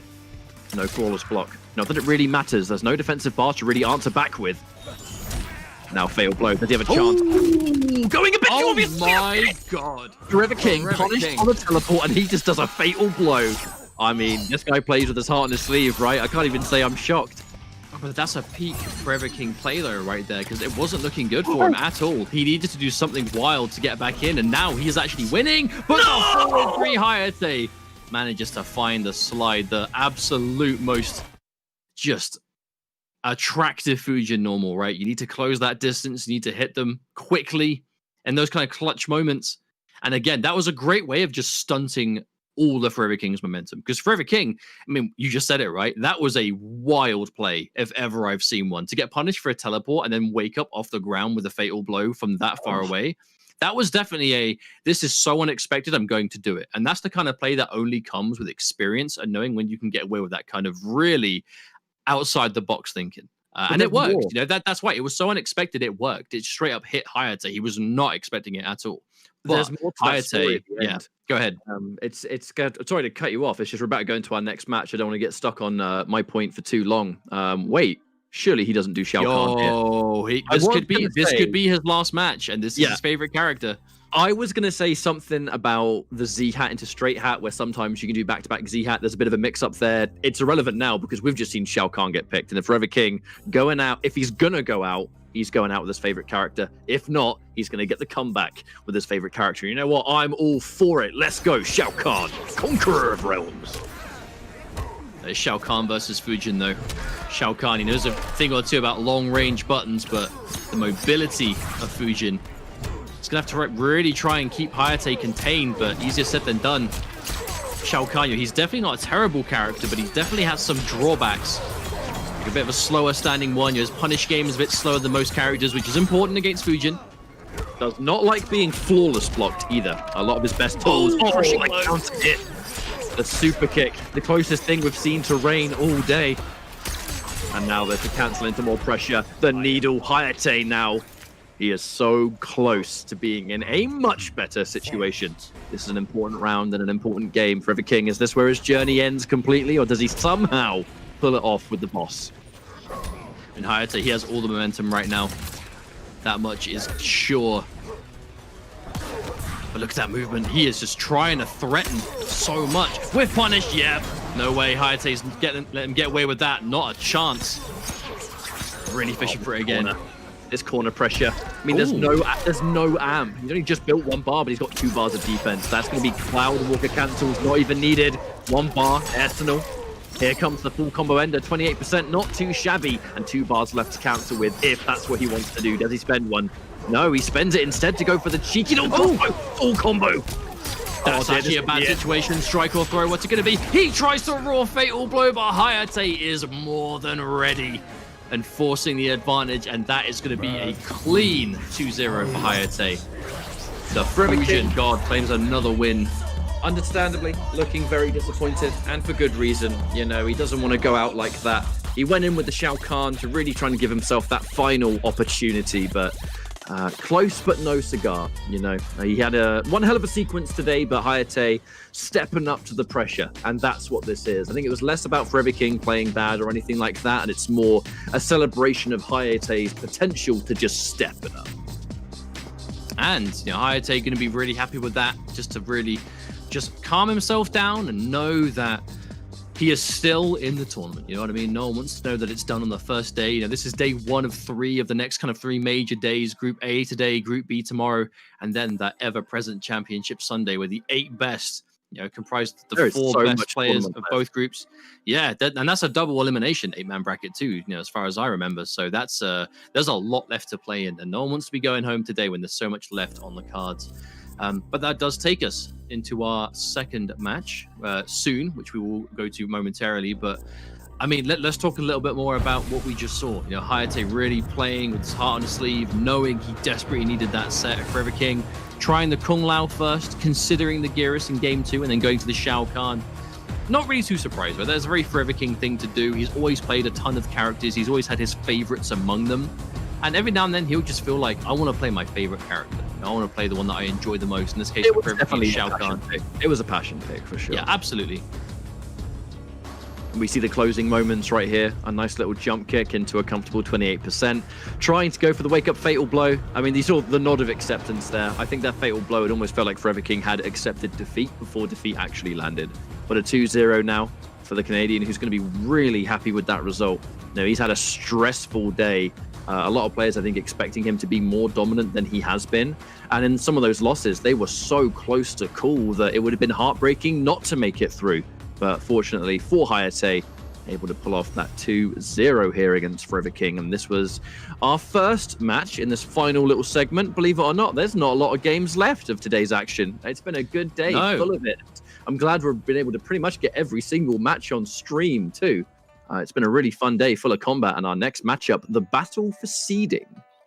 Yes, it's going to be Conqueror versus AVirk in what should be quite an explosive match. It definitely is. Whenever you think of AVirk, you think a lot of offense, think a lot of, you know, real kind of like, not huge risk takes, but like reactions, right? Like those clutch micro ducks, those, you know, real wacky challenges. But in a way that always seems to work. You know, he's just so confident in what it is exactly he's going to be doing. But this is a perfect time for us to talk about the kind of real current standing of the group. You know, we have pretty much our 4 players guaranteed, and we can see that the live updates as we go. Foxy Grampa is pretty much going to be, you know, the winner of the group. He's yet to lose 5-0. Has one more match left to play. Yeah, with all Shiva. Conqueror and AVirk playing for seeding. They're both currently 4-1. But we'll talk more about this very soon, as we have a versus video to check out beforehand. So let's give that a watch. AVirk versus Conqueror.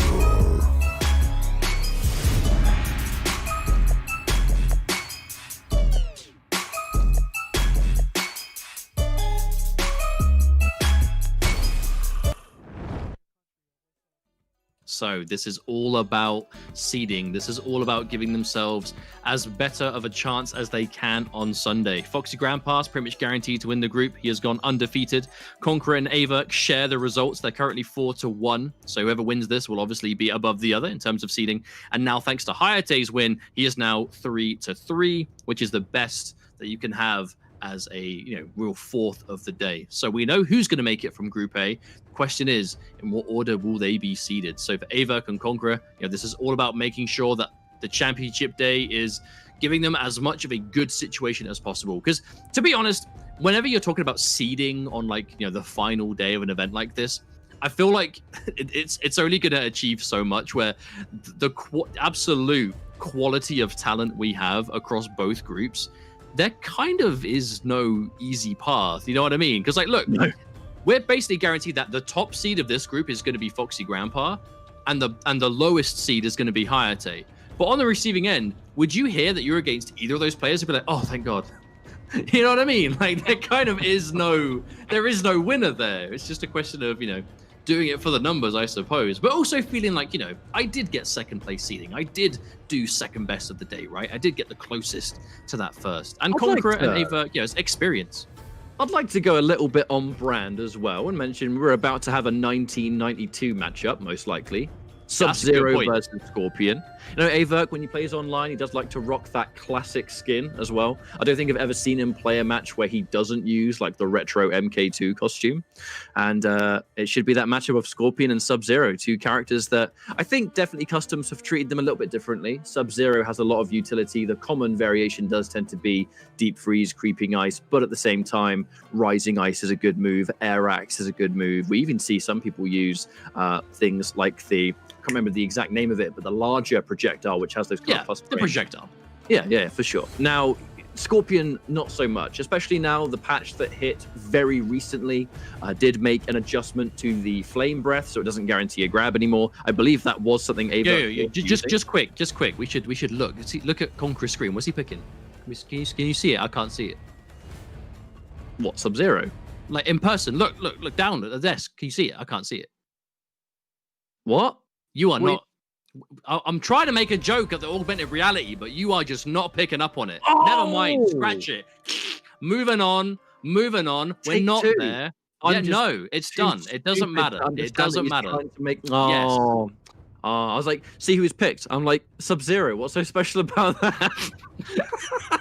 I know you're going to play Sub-Zero. Oh, you're supposed to pick up on these things, bro. God damn it. It's late here in the UK, but it's even later for the people in studio, so who am I to complain? Exactly, you've got no excuse. Sorry, I'm used to using it as an excuse. I can't now. Now, it is Scorpion versus Sub-Zero, as expected. AVirk rocking with that absolute main man. Now, this has always been a very interesting matchup, though, because on paper, you can't really ice ball Scorpion because it's a teleport react. But at the same time, I mean, slide with punishes a lot too, right? It's a really kind of strangely grounded game. Look at the patience. We have gone over. That is the first. Ooh. It was about 20 seconds or something, and that was the first time we saw a button get pressed. If that ain't patience, I don't know what is. However, AVirk, noticing he has gone in for the reborn Scorpion. I think it's comfort zone. No, he's probably been using a lot of Demon Breath, and now he can't use it. He's just going with what he knew before. We almost never see him use the air grab, but just having it makes things feel familiar, I would imagine. And this has been a good round one. He is waiting for a button press, but this is Conqueror we're talking about. He doesn't do that. Okay. AVirk looking pretty good in this round. That would have killed pre-patch. Oh, hang on a minute. No, Conqueror staying alive. This is Sub-Zero. Oh, I was about to say there's always a chance, and whilst I guess there is always a chance, just not in that round, as it will be AVirk taking round one. But there's a lot of patience here, and I think a lot of this neutral, right? No buttons being pressed, no projectiles, because the second he does, the reaction. That's exactly what I was talking about at the start of the day, but the immediate response Conqueror. Now, Conqueror's done that a few times. Whenever he has kind of like really not had the momentum, he'll do something kind of big brain, like a kind of sweet distance wake up button, but that must have been an input error. There is no way he wanted that interactable right there and then. Not only did it waste the defensive bar, but it meant he couldn't break away. He got whiff punished by a counter hit. AVirk punished that in an optimal sense. And that's really bad for Conqueror. Wait a minute, escape failed for Sub-Zero. He's one hit away from getting Fatal Blow. So the Fatal Blow and the escape failed grab does give him probably the biggest comeback potential Sub-Zero could possibly have. Down 4+ frames, this time respect shown by AVirk. Not going to press, looking for the instant jump just in case. However, what is the setup? The meaty, the low. AVirk, you know he's looking to react with punish on the sweep. Gives him a situation, looks for the confirm. The break, and he's got it. That's the round. And he's actually... No, but AVirk's alive. Never mind. Actually, I like that, because AVirk didn't have the defensive bar either, so that was going to be a guaranteed meaty, provided Conqueror timed it properly. But, you know, he's going to be confident in that. We talked before about resource management, how important it is to keep those, especially one-time uses. Conqueror could keep the Fatal Blow. Now he has it. For this third and very important round. Plus frames. This time, though, the down 3 actually checks him. That'll be a confirmed, clean Conqueror now, getting the jump in. And this will be a cash out. AVirk, I think, valuing that defensive bar a lot more than the break in this situation, but now the break is used. Conqueror has no interest in doing that. The micro duck, the AVirk classic. straight on his own wake up. Now knocked down into immediate corner shift. Hard He to tried call it again, you see that? Yeah, he did. Fastest micro ducks in the West. At the same time, not at the expense of defense, right? Keeping himself surprisingly safe considering. Tries to anti-air, but no. There is no anti-airing Sub-Zero's jump punch. Crushing low ender, yes, of course. Conqueror, big damage, and a good lead, but AVirk, Fatal Blow is in play. So by no means is he done. 4-3 KB is used, but never mind, doesn't need it. Now that's not going to kill, but it might just give him a lead. However, we are now going to that both last hit scenario. Both players have to be incredibly careful now. Oh, there it is, AVirk. Tries to go for the meaty grab at Conqueror. I actually feel like Conqueror versus AVirk is the perfect way for that to be the way the game ended. I agree. Because I feel like both of these players have got a tremendous amount of round wins today by that exact thing. Like, not just commitment of just like holding down and hoping for the best. They can see where you are and they kind of duck on reaction to you kind of like, oh, you're going to run in for a high. You're kind of at the range where maybe it will happen. There's that absolute awareness. Here we are again. Enough time to react. Look at the footsies here. You can see Conqueror, he is just looking to be perfectly out of range of the Scorpion back one, the down four. And again, his use of standing three, I'd be curious to see what the frame data on that button is actually, because he uses it in the corner all the time. Oh, you see what I mean? You know what I literally just said? Oh my I just God. said. Oh my It is not like he's just holding down and hoping for the best. He is recognizing the situation and then responding with a duck. That is why he's doing it so many times against so many different people. Oh my God, the counter hit. That was confirmed. He knew. All of it unbreakable, completely guaranteed. That's one of the counter hit KBs in the game that we seldom see in competitive play because 4-2 is not the fastest button to react with, but if it's a guaranteed whiff punish, absolutely. Oh my Lord, this man refuses to get grabbed. Oh dear! Don't know what happened there. Just standing in place. And now the forward 3-4 knockdown, letting the whole thing rock. Minus the fast sweep just to answer back. He presses the shimmy! AVirk shimmied him around the world with that one. You want to talk footsies? How about that? AVirk giving Conqueror a taste of his own medicine right there. Well, it's looking like a pretty much guaranteed round for Conqueror. Was absolutely snatched away thanks to that crispy fatal blow. And AVirk absolutely calm and collected. Escape failed. That's really good news for Scorpion. Remember, it was the aftermath. Oh, I love it. That back two. Those top-level Scorpion players, there's that trick you can do with the back two teleport where on block you can cancel it, on hit you commit. Very weird timing, but you know he's going to have it. He did a bad timing or weird timing. That one was really good. Probably not expecting that to land the way it did. No, Conqueror did that before. I think the jump kick, normally you want it side switch so you can end with the back three. But, I mean, to be honest, most of the damage was done anyway, so not the end of the world. But definitely. Very important round to win here. There's still been no throw tech, if I recall, so that grab crushing blow still a massive threat. But now creeping ice. Oh, it's the punish. AVirk was ready. And now that's the optimal punish as well. That Scorpion standing 4 into teleport. That's his highest damage starter. Conqueror, however, he's still playing Sub-Zero. One hit into freeze. He's looking for it. He's blocking low and he's looking to react to the overhead. AVirk. Oh, he just walked man down and did not care about it. AVirk with the absolute confidence. This is didn't insane. work out, but the fact that he's willing to do that and it's working because Conqueror is also being respectful. Oh my God, he found it. The crushing blow throw was ready. I couldn't even tell you when he built that escape failed. He must have been sitting on that for a while, saving it for a rainy day, and it was pouring. One game apiece. We're going down to the final game catch-up. Let me tell you, this is not only a perfect demonstration of Scorpion versus Sub-Zero, but surely this has been a bit of a dream matchup for some time. We have what a lot of people say to be the best Sub-Zero versus the best Scorpion. This is the WePlay Dragon Temple. Like, it doesn't get any more perfect than this. If only he wasn't wearing red. I know. If only he was blue. However, you know, ketchup and mustard costumes, never say no. Hey man, it's fate. Half of everything is luck. The other half. 50-50. Dragon Temple. Yep, we know. Oh, I love that use of the sweep. Now, we've actually seen a surprising lack of flawless blocks this entire set, and these are two players normally very known for it. I wonder if that's almost kind of coming into play here. Still, though, this is a good situation for Conqueror, as long as he has this corner, but it is Scorpion. There's only so long you can keep him in one place. Oh, escape failed. That's AVirk's ticket back in. Very good move. Away from getting that fatal blow, but the grab is better than nothing. What a pickup! Ooh, armor break.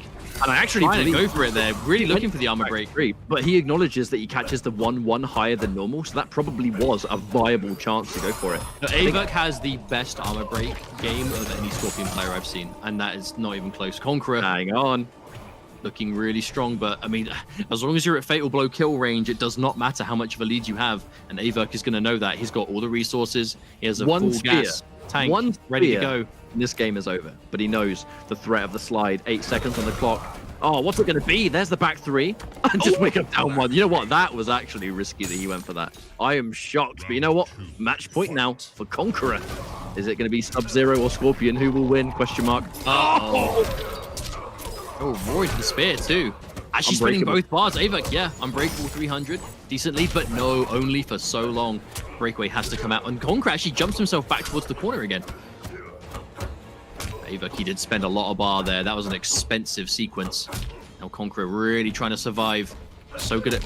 Actually, no surprise to see him really fishing for that 1-2. His hit confirm's been so good. Did he spend it? He tried. No, he tried. He wanted to. But that does mean that at the very least he's got it for another time if he needs it, which he surely will.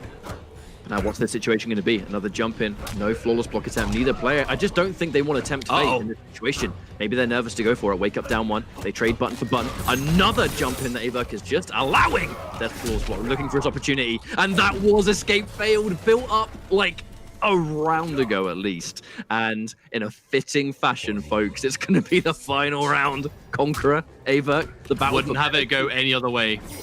Absolutely. This is what I want to see, but no, now that is the rare footage of when you try and go for that back 2. It's like a single hit confirm, and the first hit of the back 2 misses. You are just open for punishment. And if that punishment is a full crushing blow Sub-Zero combo like that, that is not a great situation. Throw tech. Oh, with the overhead, no commitment either. Conqueror trying to keep his resources here, I think. I honestly think he sticks out the forward 2, looking for it to counter here, and he does the 4, seeing it land. Like, I'm sure of it.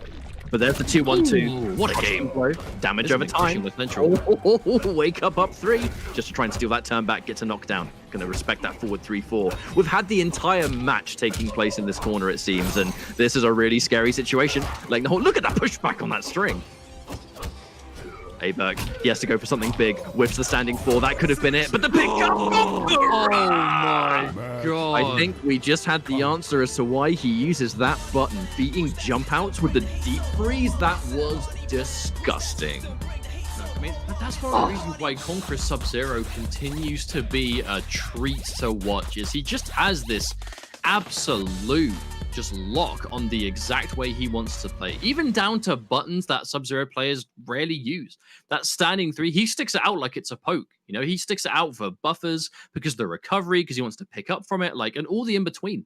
Just so much knowledge and what buttons to use and what circumstances you want to use them. And he's going to go in to Championship Sunday as the number 2 seed from Group A. GG's AVirk and Conqueror. AVirk, of course, you know, really not losing anything there outside of seeding in a top 8 day where seeding is only going to mean so much anyway. But a great set. I'm happy that that set went down to the wire as the way it did. You know, Scorpion versus Sub-Zero. It's the MK Classic. We've got 2 of the absolute best in the business with their respective characters. That was a treat. That was a fun match to watch. I enjoyed that.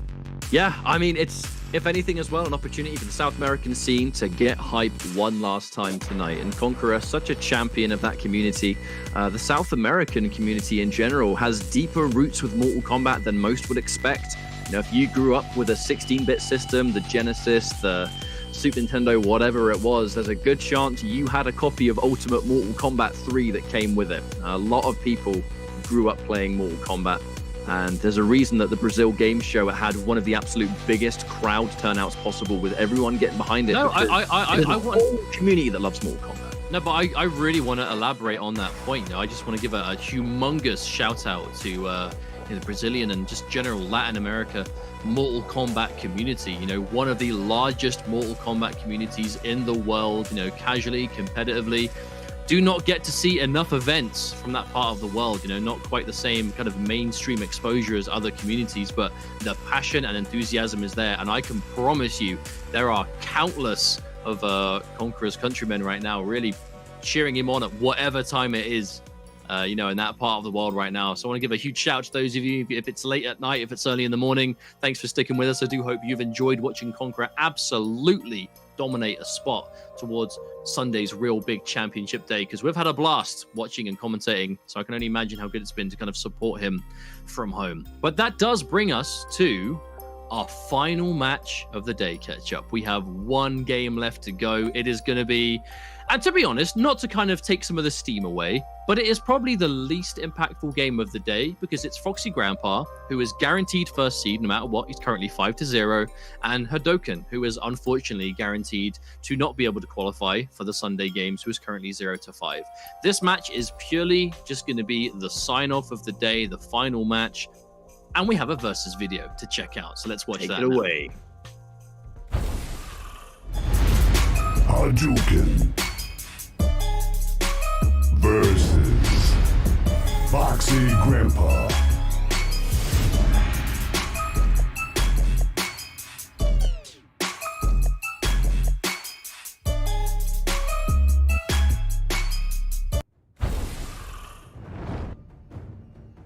Now, I have one talking point that I think is really important here. As this is predominantly the least impactful match of the day in terms of what it will mean for the overall standings, do we see the biggest kind of experimentation here? Do we see Hadoken going to maybe some other characters? Maybe Foxy tries some other characters? Or maybe Foxy decides that it is finally time to become a true Splayer once and for all on the biggest stage of the year so far? Are you saying he is going to maybe bring the ultimate Foxy Grampa Combat League experience to the tournament? Look, this is just like the Mortal Kombat movie. Here he comes. It's like Sub-Zero. You know when Sub-Zero comes down the stairs and Liu Kang is on the left? I think he might harvest. Yeah, he did it. He literally did it. I knew he'd recognize. He knows. He knew. Oh, he knows. yeah. But is this time, as this is the match that impacts the least, does he become a common Splayer? Merely a Splayer after all. Even here at the WePlay Dragon Temple. Well, you know what? I mean, we should probably explain what we're talking about for the few people in chat that actually don't know. So I'm pretty sure plenty of people do. However, Foxy Grampa, although he is clearly still well seasoned in the world of competitive, he has not been that competitive this year. He has been going straight into streaming and content creation and just making people really mad playing Mortal Kombat 11 online, whether it's Combat League, it's rooms. He calls it the Harvest. And he has developed quite the substantial community that just love to watch the Harvest almost every single day. But it has allowed Foxy to create certain present company. Yeah, I know. Yeah, we've fought some of these characters. I've fought the Shiva before. You've fought the Shiva before, and it's. Did I have fun? Absolutely not. Did he have fun? You bet he did. But that's what it's all about. You know, Foxy does not play for your viewing pleasure. However, he has embraced it so much. I feel like we've gone from him becoming one of the biggest enemies to people's champ, because you love to watch him invoke the rage and invoke the soul. It's what he does. He will harvest your anger. But sometimes he can create some pretty nice player relationships where they get the soul out the way, he gives them tips, and they go, you know what? Thanks for the tips, bro. Hope we can play again soon. And it's like character development. Now, I will say, just off the bat, I have no doubt in my mind that one thing we will not see here is Salt, because Hadoken seems like a great sport. He seems like a really, really sensible player. You know, really chill guy. You know, he is unfortunately yet to get a win today, but it's not like he's just been getting absolutely annihilated. You know, many of his games have gone down to game 3, final round. It's happened a lot. It's just been his ability to clutch it out that has held him back. Now, he has started with Sub-Zero as opposed to the noob side, but we have seen, so there could be elements here of him trying another character instead, as he has been going mainly with the noob Cybot. And Foxy, again, with the queen of the Shokan, Shiva, currently undefeated. But for how long?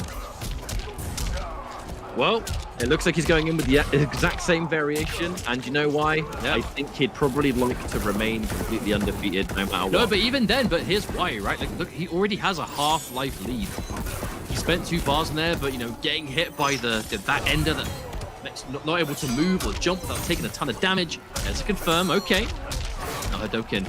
We've seen mainly his noob Cybot, but Sub-Zero is a character he's had as well. But there's again the knowledge. Oh, no. The outbreak. That might kill. Dead. Ew. Oh, felt it in the bones, that one. But I mean, Sub-Zero though, I promise you. what can we say about this matchup that has been said so many times over? This variation, how much do you know? And even if you know, how much will it help you, given today a lot of players have not had the time to get this adaptation? I would say they have absolutely had the time. It's just the awareness, right? Because we don't know what Foxy is playing. He's got so many characters up his sleeve. We've only seen Shiva today, but this is a player that has taken many, many characters to the top level of competition in MK11. This is merely another one in a long line of successes. And there's the slide. Okay, Hadoken manages to get the side switch. Oh, big jump in. Oh, well, no pickup. Maybe expecting the breakaway and trying to resume. Some pressure. Ugh. Ugh.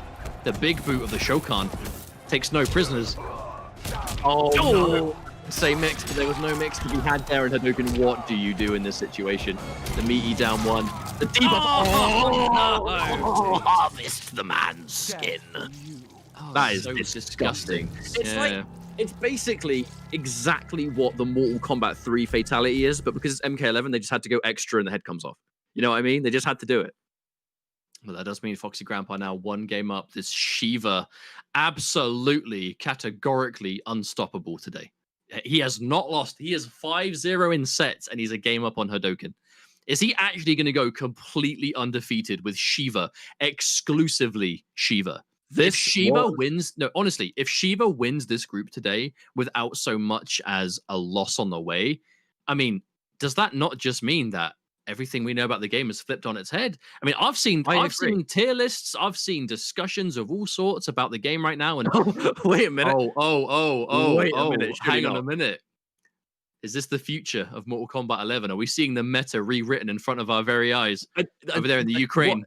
I need to quickly just ask the question of what the hell is going on right now. Did we really expect to see a Shiva mirror as the final game, potentially?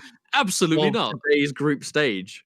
I mean, chat, you've been spamming up a storm, and for good reason. But now, surely, if we see 2 Shivas, I want to see double spam. Like, that's what I want to see. Whoa. Be careful of what you ask, right? Such power is reserved only for the no most one man should have elite that players. power. However, we can see Foxy today going in with the Shiva. I can even see a bit of a smile from Hadoken. Is this all right then? All right, I see you.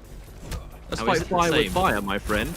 Now, what is the There's variation? 8 arms on display right now. That's a lot of power. armor. That's a lot of strength. But no, okay, so Hadoken doesn't have the dragon stance. So that default fireball, one of the stronger projectiles, honestly, in my opinion. Why is this a Shiva mirror match? Oh, no! Counter stomp. Foxy Grandpa saying, no, only I may stomp. The cancel into down one. The block. Oh, no. Lord, he blocked the whole thing. Does this mean the Hadoken's just picked Meme Queen? Maybe. Oh, no. I mean, it has become where we've seen competitive Shiva as of late, it has been Meme Queen. I feel like even if you're playing a tournament variation, you may as well just remake it in customs so the opponent That's a mix-up. that time to see it. Oh, no! Up 3, giving a mix-up is so disgustingly dirty. Foxy Grandpa 1 round away, and the harvest will be complete for the day. There's no harvest to be found here. Just good old-fashioned Mortal Kombat. Stomps. Only stomps. Quite literally, as Foxy would definitely say. Actually, speaking of which, we've actually seen him not do a single stomp. And he did it in retaliation, but Hadoken has been the stomp master this time. Right. Hang on a minute, Hadoken going back to the full screen. He is actually going to win that trading war because his base projectile will do more damage than the individual projectile. So all jokes aside, one thing about the dragon stance that we have seen be quite a problem for it is if she doesn't have the life lead and you have a faster projectile, it's kind of hard for her to get into the stance and throw a fireball. Oh, there's the reaction from Hadoken to be able to get the speed to start throwing them to win the trade. Oh, no. Foxy, Oh, no. Not like this. Yes, Fatal Blow too. This comeback is actually legitimate. No, he doesn't spend it. Yeah, doesn't use it. He's saving it. This is actually a bad situation for Hadoken. He has the life lead, but oh no. 2 grab. Stomping. 3 grab. Oh no, Foxy, not like this. What are you doing? Don't do it. Don't do it. Oh, no! 3 grab. Threaten the 4 grab, but psych, it's a mid and a fatal blow. No forbidden 4 grab. Only forward 4 fatal blow. Oh no, he said it. Now I fatality. There is no fatality. No fatality at the end, but it will be Foxy Grandpa ending the day undefeated with all Shiva. I think you said it best though, Mustard. if we saw Shiva win the group stage without losing a set, surely this is proof that MK11 is changing as we know it, because Shiva is not a character a lot of people have been talking about. I mean, I'm gonna say it. I've seen a lot of people saying the game's basically the same, isn't it? I wasn't seeing Shiva absolutely dominate into like stacked groups full of some of the best players in the world before. And I mean, if that doesn't say that there is at the very least some untapped potential, I don't know what will. You know, what a performance from Foxy today. You know, he's been a believer in the character, always an innovator, always looking to put that time into characters, and not even characters sometimes, just specific variations, moves, something that he has seen that has caught his eye. And he's like, I like the look of that. Let me see if I can form a game plan around it. And then boom, here we go. We play Dragon Temple, first seed of Group A, all Shiva. Specifically keeping an eye on my other monitor because I can actually see the chat. I guess it's one of the bonuses of being here, is that I can take a look at the Twitch chat while we're actually doing this, and I can see the absolute plethora of Shiva spam right as that moment happened. I was waiting for the triple grab, or I guess in his case, 3 grab. I want to say though, that is the perfect way for that match to end. 3 grab into what we were convinced would be 4 grab, but no, it's the mid, and that's it. Of course not. Unthinkable. 4 grabs are reserved only for the best. What a good day this has been. So, you know, we're not going to be the ones ending the show and wrapping things up. We'll take you over to the desk. But we could chat about a little tiny bit more. Let's have a chat, you know. You know, we want to definitely thank the WePlay team for getting us involved, you know, given the circumstances. We're not there in person, but we're there in spirit in the form of these rather snazzy virtual boxes, you know. But it has been a pleasure so far. We've thoroughly enjoyed the action. Yesterday's team tournament was absolutely fantastic. Today was absolutely, you know, a promising start, and all of it just begins again tomorrow.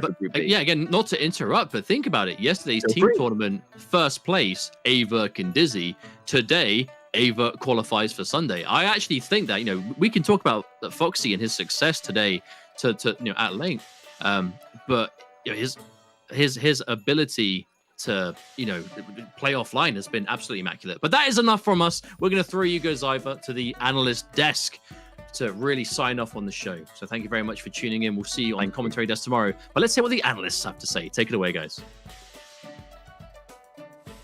Thank you very much, Ketchup and Mustard, for another awesome series of commentary. That's a hell of a way to finish off Group A. Yeah. We saw Hayatei just squeak into the bracket stage, taking down Forever King. Conqueror ensures he is second. AVirk drops to third. And then Foxy Grampa, you guys were saying he was holding the grabs. And he's like, you know, I've had enough of this. I'm looking a little shaky. 3 grabs into the GGs. Like, it was exactly like we thought it was going to be. It was going to be Foxy. What we watched was pretty much what you would see on Foxy's stream, which was do the Foxy game plan, throw, and then the moment you think he's going to throw, you get bodied right there by the mid. That was just Foxy being Foxy. He was really comfortable being at 5-0. Definitely one of the 6 though. Wants to be that potential #1 seed, seeing how things go in the next group. But I got to say, overall, I mean, also let's talk about that little group right there. You know, Conqueror versus AVirk, possibly match of the entire group, like you were talking about. Yeah, that is 100% my match of the night. The way that we were looking at it, obviously those 2 were still solidified to make it out of the group stage into the playoffs on Sunday. But they were still fighting for that 2nd seed, like we were mentioning. And for it to go 2-1 last round with Conqueror clutching out with that hit confirm with the 1-2-4 was unreal. So that was a nice statement for him pretty much all day to be able to move on into Sunday. Yeah, it feels like he's been the one playing with the most emotion. I mean, all these guys are locked in, but you can really feel Conqueror. Even the rounds he's winning, he's mad at himself. He is feeding off the energy of what could be thousands of Brazilians in that chat that are cheering him on. He is not playing for himself here. I think that's what's separating Conqueror from the rest of the competition. And there's a lot of truth in that, because I saw the Twitch chat when I was out in the back of the stage. They were really rooting for their boy, rightfully so, right? But for Conqueror to get mad at himself, even when he's winning rounds, we saw that a little bit earlier. That's passion. That's serious passion. And speaking of passion, that's talking a little bit more into some of the people that we're going to be seeing in Group B in a little bit. Gur, being one of the most passionate players in our scene, possibly in the FGC as an entire whole. And everyone here just put on such a performance, you know, top to bottom here in Group A. And a couple things to touch on is just, you know, and generally speaking, we haven't seen Mortal Kombat competitively in a long time. Right. And what I see is a little bit of a shakeup in the current competitive meta of the game, not just in character usage. And character usage, almost everyone in this group uses a different character. And looking at Group B, I think it might kind of be the same. But it was everyone, I feel like, was at a level that only a few people were at last time we saw offline competitive Mortal Kombat. We saw micro ducks, flawless blocks, like a plethora of the whiff punishes. It was top tier Mortal Kombat 11 gameplay. And that's what we're looking at right here. I mean, you're talking about the hit conversions, you're talking about the footsies, and then you're obviously talking about the passion. The 1-2-4 with Conqueror with the striker grab, he's been almost 100% on that when it gets down to the clutch. That was an absolutely disgusting shimmy by AVirk right there. The Scorpion special, slight walk back one, sliding in those DMs with the katana. I swear to God, that is me getting hit by that every single time. Like the little pump fakes into the back one would hit me every single time. I would have swung and luckily had the KB loaded right there. And then here, coming down to the wire, you know, this was AVirk getting that, you know, momentum going potentially into that final round. Starting to run over him there, and here in that final round in the corner. This is the conversion that I was talking about right here. Catches him in the air, the quick 1-2-4 to close it out before the breakaway comes out. What an easy and beautiful way to close out this entire day for Conqueror to get that second seed. That was a Mortal Kombat pickup right there as a player. Yeah, and it's not just for seeding, right? Like it comes down to just confidence moving into the bracket stage. Now you get tomorrow, you get to watch, here we go. Watch the skin. You know what? You know what's funny? I loved Kyle's reaction to that when brutality happened on screen. It was too good because it's just raw. Like, God, why? Damn. You definitely need like a parental consent to watch this stream. Probably not. Oh no! Here we go. I like this pick from Hadoken trying to kind of beat him with his own game, but I mean, it's Foxy Grampa we're talking about, who has been playing Shiva pretty much since she came out. What's the mix here, Big D? Listen, I'm going to be completely honest with you. I got hit by that. If I was in Hadoken's seat, I got hit by that with the 4-4 fatal Guys, blow. that's why Foxy's undefeated. You've got two players up here that every time something hits For the queen. we got hit too, and so did everyone else in Group A by a Foxy Grandpa going in as the 1 seed. And it's 6-0, and look at the numbers, Kyle. It's a perfect group. Everybody you see, it's straight up 6-5, 4, 3, 2, 1. It's very simple to read. You beat who was below you, you lost to who was above you. A very clear pecking order. Conqueror taking out AVirk to guarantee that second. As you said, Foxy undefeated, and Hayatei, probably the biggest surprise for me here. You guys are saying he's a tournament favorite. It was a fight. He just snuck in. I feel like Hayatei's nerves have to be beyond shot. I feel like every match was life or death for Hayatei starting early. When he was down 1-2, it was immediate tournament elimination situation for him. But he stepped up when he needed to against King, got the W because he looked like a man possessed fighting Forever King. Yeah, it's... you say nerves, like it just brings me back. I'm happy. We've been talking about it. It's so much more relaxing to be here on the desk. We're chill over here. Hanging out. I got Katana saying like, yeah, I mean, I chose to commentate. If I was on stage, like you see me in the bracket. I don't know if that's true or not. I don't know how you guys feel about it. I mean, you were talking about if KP was like competing? Well, he says he's still a competitor. Oh yeah. He kind of goes back and forth, man. I got to blow him up a little bit, man. If you're do, playing the retirement card, you got to own up to Come it. on. I know I'm going to get some stuff. Yeah, back, I mean, this guy too. I've been there. Almost everyone here on the commentary and analyst desk is pretty much. We're in the all same pretty much. boat. We've all retired at least twice, but you got to stick with it. What, after two? I'd say after two. You got to just look. That wraps up Group A. Tomorrow we head to a new stage of the tournament, but first we're actually going to go to a new stage. Yes. See if this works. Oh my God, that is too good. And now let's break down Group B. Yes. We're going to pull them up on screen in just a moment. But as we said, like we know our top four from A. Right. It's all about matchups. 3 more players eliminated tomorrow. 4 move on to the bracket. Championship Sunday, my favorite day in just really in esports. Yeah. I goddamn love in Championship Sunday. Yep. So talking about Group B a little bit, obviously this was a stacked group, but Group B really have that same description. Tekken Master, Dizzy, Do Basic, Gur, Too Easy, Infinity, and Azerbaijan. That is a scary bracket. And a lot of different characters like you mentioned earlier. There's a really big diversity going into Group B. Yes, there is. You know, looking at Tekken Master, we have no idea. Looking at Dizzy, a couple of different characters there as well. Gur coming in with the gears. We didn't see a whole lot of gears today. Do basic. I don't want to give too many things away, but has a multitude of characters. Could see Sindel. Could see who else was playing? He the open actually series? plays Cabal. And he's been playing that Cabal, with and he's the been air playing dash. the air dash. And if you guys don't know anything about that, you might as well just call that variation damage. You might as well call that be variation ready. Just be damage. ready. You have Too Easy, who has been, since Ultimate has dropped, has been one of the scariest players online. Won the first big online tournament after Mortal Kombat Ultimate dropped. And he has placed, what, second, third, first, He's second been up in there. every tournament that he's played in since. Very scary, and is the most savage when it comes to gameplay. He is not afraid to stand there and risk everything, bet everything on the line on the most unsafe thing in the game. Too Easy is going to do it. You've got Infinity in here as well, who's going to be rocking a little bit of Jade. We got the Lion's Dance down there. We got Azerbaijan, could be rocking Sonya or Rain. No, he actually told me he is 100% going Rain this weekend. I love listening to you guys. I've been told I can throw for like 2 minutes. It's all fine. We're approaching 3 a.m. local. It's almost time to get out of here. For you guys at home, do keep in mind, check out Dash Fight for all your coverage needs. Download the Compete app to get associated with some of those amateur tournaments coming your way, and check out the links below if you want to take home some really dope WePlay plushies. That's going to be it from us. We close out Group A. Way more Mortal Kombat coming to you tomorrow, and I think production wants to flex a little bit real quick. So we're going to leave the Cyberpunk and go back to where it all started. That's it for us. That is so clean. Group A is complete. Tomorrow, you know it, right here, baby. We'll see you then.